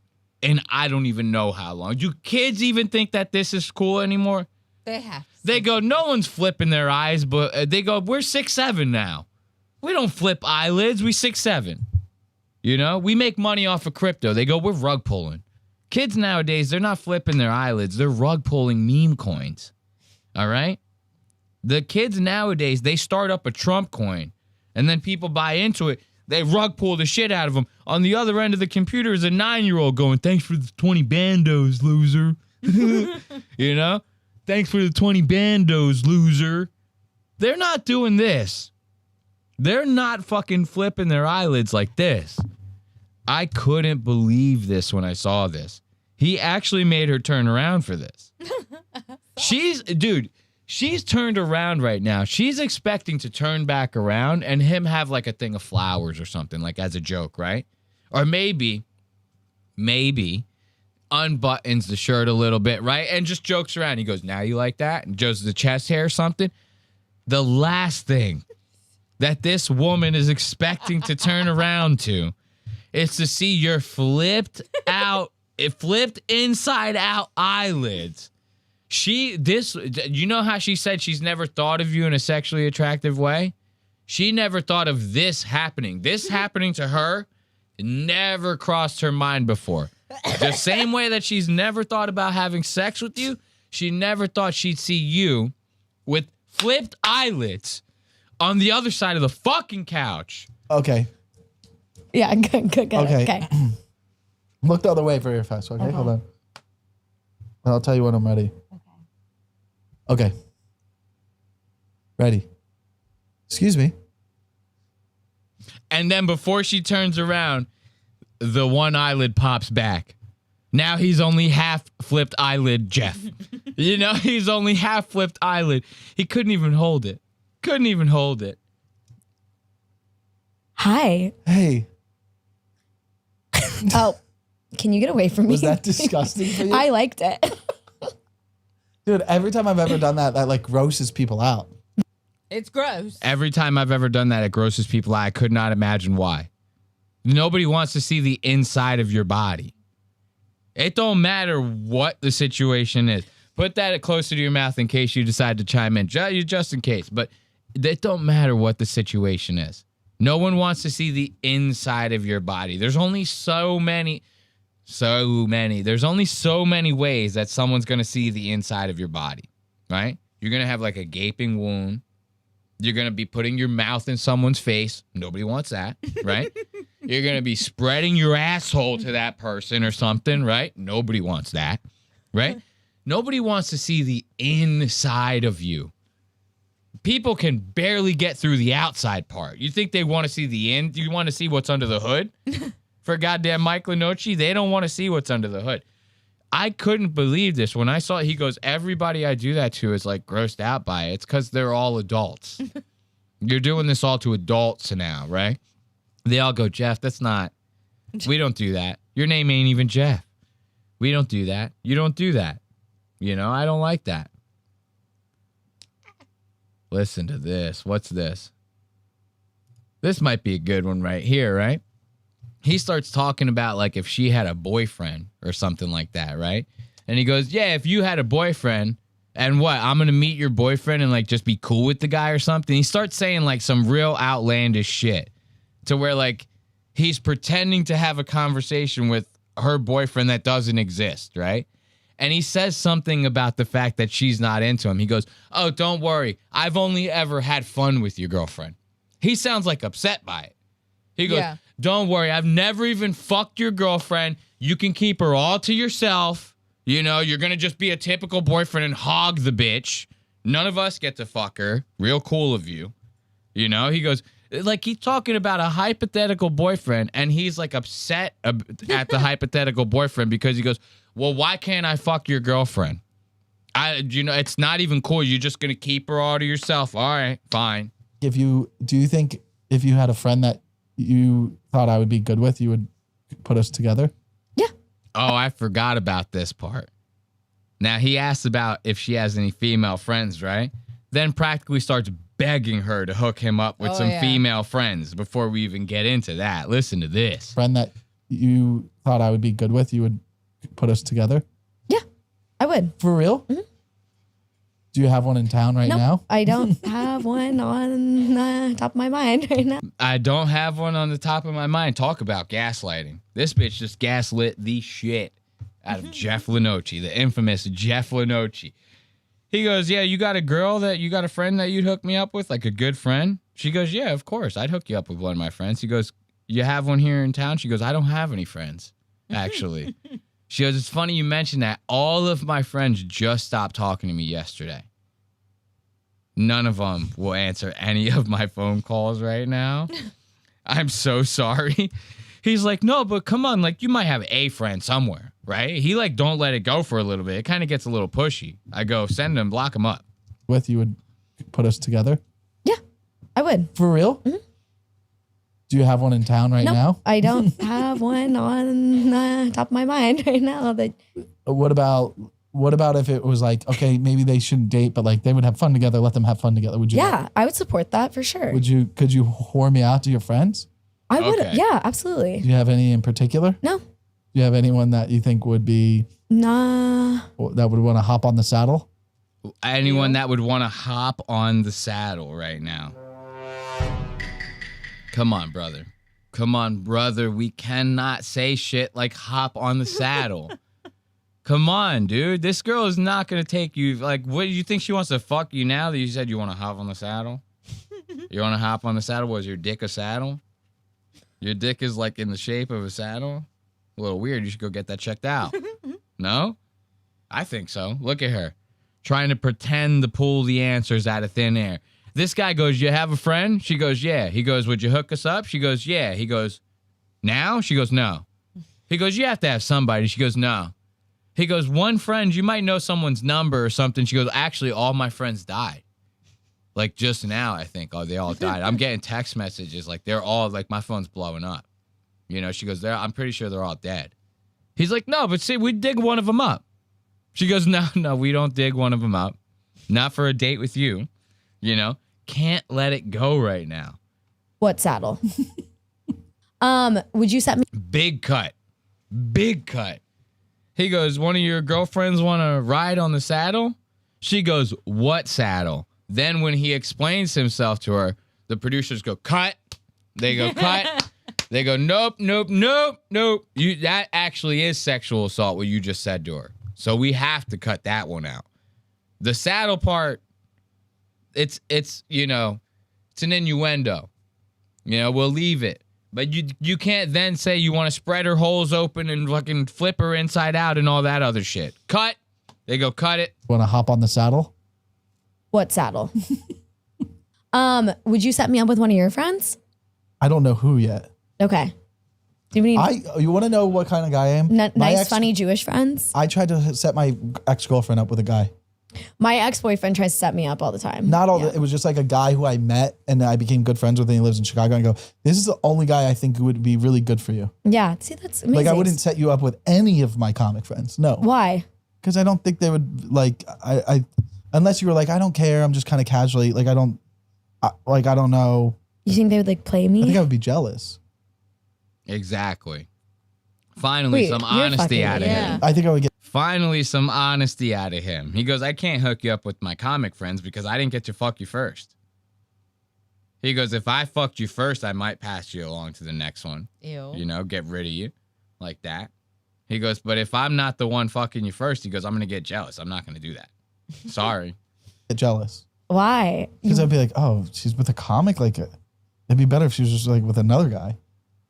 You just specifically don't want me to be with a comic. Because then I would be jealous. I would love to date. Squirming around like a motherfucker. This bitch cannot get comfortable for the life of her. And she's dying. She's like, hold on. It's like, what the fuck, dude? Our friend Ashley's been sitting in this chair for the past 8 hours. She's squirming like that. This bitch has been in this. She's the uncomfortable energy of Jeff Lenoci. She's like, I can't even take it anymore. I feel like I'm claustrophobic right now. Ship wouldn't be the same after that. Why? You couldn't date a stand-up comedian and then us still be like close friends. How does that make any sense? Because the guy, he wouldn't be cool with that.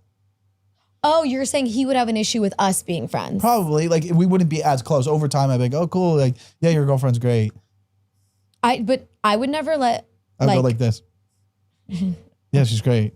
Yeah, I won't know. Oh, no, I've only had fun with her. No, she's great, dude. You have her all to yourself. I've only had good times with her.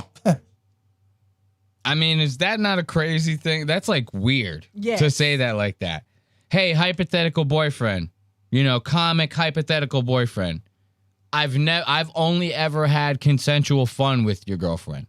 So first of all, you come up to me you go, I've never had sex with your girlfriend. Right away, I'm going, don't talk to me ever again.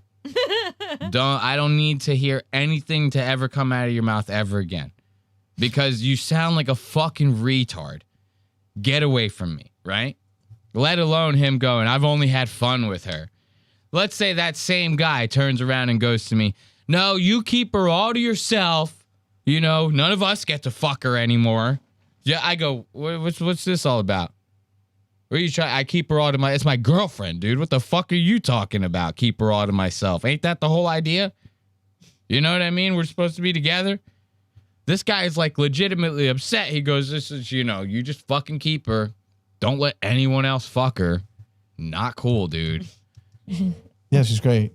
Yeah, I won't know. Oh, no, I've only had fun with her. No, she's great, dude. You have her all to yourself. I've only had good times with her. Go. It's like, take good care of her. Take good care of her. Yeah, there we go. Take good care of her. Don't ever be with her and have us on drugs together, because who knows what will happen. Ooh, now I remember that part of the time code. I thought that he was saying to the fake boyfriend, don't let me and your girlfriend ever be alone together and taking drugs because something's going to happen, right? You took that a little differently, didn't you? Yeah. You thought that it was essentially him saying to the boyfriend, if all three of us take drugs together, we're all fucking each other. Yeah. And you were like, Mike's gay. He's 100%. He's Dennis Rodman. He a freak. He a freak bull.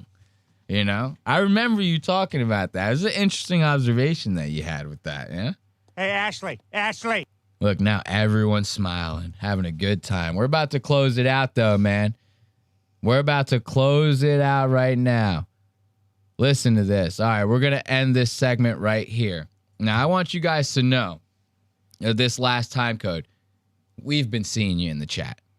Even early on during this segment, we've been seeing you guys in the chat, right? A couple things that people were saying really early on in this segment. They go, I have to know if this girl actually kisses him at the end. I have to know if this girl actually kisses him at the end, right? There was a couple people that had said that throughout the chat, and I saw all of them. I purposefully didn't say anything about it. There was like 4 different people that go, does he kiss her at the end? Like, he might kiss her at the end, right? Like, it might, I don't know. What's happening here, right? I'm not even going to say anything about it. I'm going to let the time code speak for itself. This is the end of the episode. Now, if you're a listener of Lost Aux Media, if you watch us cover Mike/Jeff Lenoci, right? You know that one of the things he likes to do is he likes to end every episode by telling the female on there. He goes, well, we end all of these episodes with the kiss, right? Now, notoriously, every girl who's not Dana Moon, who's madly in love with this fucking idiot, we just saw her in his comments, right? Of that Instagram. She's always there. Always in his comments. I miss you. Oh my God, you look so handsome. I love you, right? All the time. Dana Moon is obsessed with this fucking cocksucker, right? Every girl who's not Dana Moon goes, hell no, we ain't kissing you. I couldn't think of anything I'd like to do less than kiss you in this one moment, right? And he almost like kind of still tries to convince them. Same way he tries to convince them that they're all attracted to him, right? This one goes a little bit different. I'll let the clip speak for itself before we get out of here. Testing. 8 hours. How do I end every episode now? I don't know. That's up to you. Here, Hand job. no, Okay. I can't be. Weird. But for real, well, Yeah. Can I just see what it would feel like if you put your hand across my chest? Can I just see what it would feel like if you put your hand across my chest, he says. Now, this is the last act of a desperate man type shit, right? He's talking to this poor woman like he's on the battlefield about to die from a gunshot wound. He goes, just one last touch of my chest before I go, please. I'm not going to make it before the night's end. You know, he's treating this like he's going to die. He goes, I just want to feel what it's like to have your hand on my chest. I cannot think of a crazier thing to say to someone, whether joking or not joking. Like out of nowhere. The kiss is less creepy. The kiss is way less creepy. If I was this girl, I'd go, I'd rather you turn around and moon me and I kiss one of your ass cheeks than spread my hand across your chest. Like this is an actual intimate moment. You want to fake an intimate moment? Yo, guys, I'm telling you right now, me and Ashley, we're together. If you didn't know, we're together. Boyfriend and girlfriend, right? Co-host and host, right? Ashley never puts her hand on my fucking chest like that. What is this, Vicks Vapor Rub? She's going to put some shit on my goddamn chest like this so I sleep good at night? It never happens like that. Who is asking for this? You asking for this. I'm not asking for this. We don't want it. The hand on the chest. And this bitch, I'm going to let it speak for itself. Let's hit the clip. Here. Like, you want me to stroke your chest? Just like if you were like, ooh, and like, and do you want me to say ooh as well? No, I want you to look in the camera. So it would be with your left hand, look in the camera and go like this. You're such a masculine man. I don't think I could ethically subscribe. Put button your fucking shirt. No, what about just like can you do a little shirt. like, how about this? Let me see your nipples. Uh-oh. We already know Mike's going to do whatever she says. Right? This guy turned his eyelids inside out for this woman. You trying to tell me you don't think he's going to bust out a little tit? This guy turned his face inside out for this woman. And now she's asking for a little nipple. He's going to give it to her. And you guys are going to be scarred for life. Look at that. Oh, my God. And he pinches it Oh, my God. And he pinches it like he's squeezing milk out of it. No. This is porn. YouTube is going to flag this because I have it too close up. They're going to go, we don't know if that's a titty. That could be a titty. That could be a full-blown titty. Nipple all pointy like that, all weird like that. This guy looks like he has like a pimple. It's like not even a boob. It's not even a nipple. Look at his face. He has this face on, staring this woman dead in her goddamn eyes, deep into her fucking soul right now. He looks lifeless. He looks like he's staring through her. All this crazy ass stare right here, while this is happening just inches away. I don't care if she asked for it or not. Look at this bitch.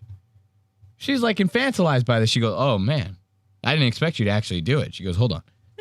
There any moles on it or like what's happening over here? You got a weird one? Is it an innie or an outie? I don't know. Let me see your nipple, she says. And then treats it like she's watching like a solar eclipse. She goes, I can't miss this. She goes, oh my God. Like, how about this? Let me see your nipples. Calm down, bitch. I have good nipples? Yeah. Does it change anything? No. All right. Would you put your hand across my chest and go, you're my man? Can I say you're my good little boy? How about you get to say whatever you want, but you have to rub the chest. I like you're Go. my good little boy. All right, go. You want left hand? Whatever. Yeah, just and go, you're a good man. Do whatever. You say whatever you want, and then let's see what happens. But like, it's like you're like attracted to me and you're into me. Go. And then just like, just go like. Ladies and gentlemen, the hand has made contact with the chest.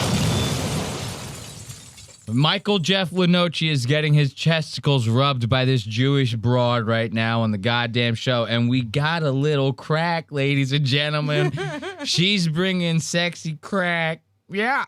You know, we got a little bit of crack. I mean, what better way to end the episode? You got to touch on the chest, a little crack. You know, Jeff was watching this episode back. He goes, I didn't notice the crack before.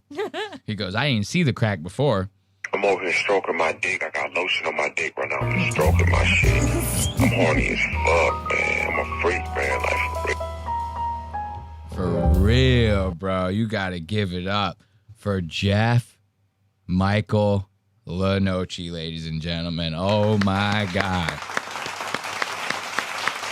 Such a crazy segment. Such a crazy show. I mean, this is like, we're 8 hours. This is 8:05 we're at right now. They got people in the chat going like, yo, is this like a Lost Aux record? I'll have you know it is. I'll have you know it is. We're shooting red bar numbers. We're going 11 hours next week. Just kidding. I won't be here next Ashley won't be here next week. We honestly, this is so much show that I might take 1 week off next week. I don't know. I haven't decided yet. But like, you're not going to be here. I'm running solo.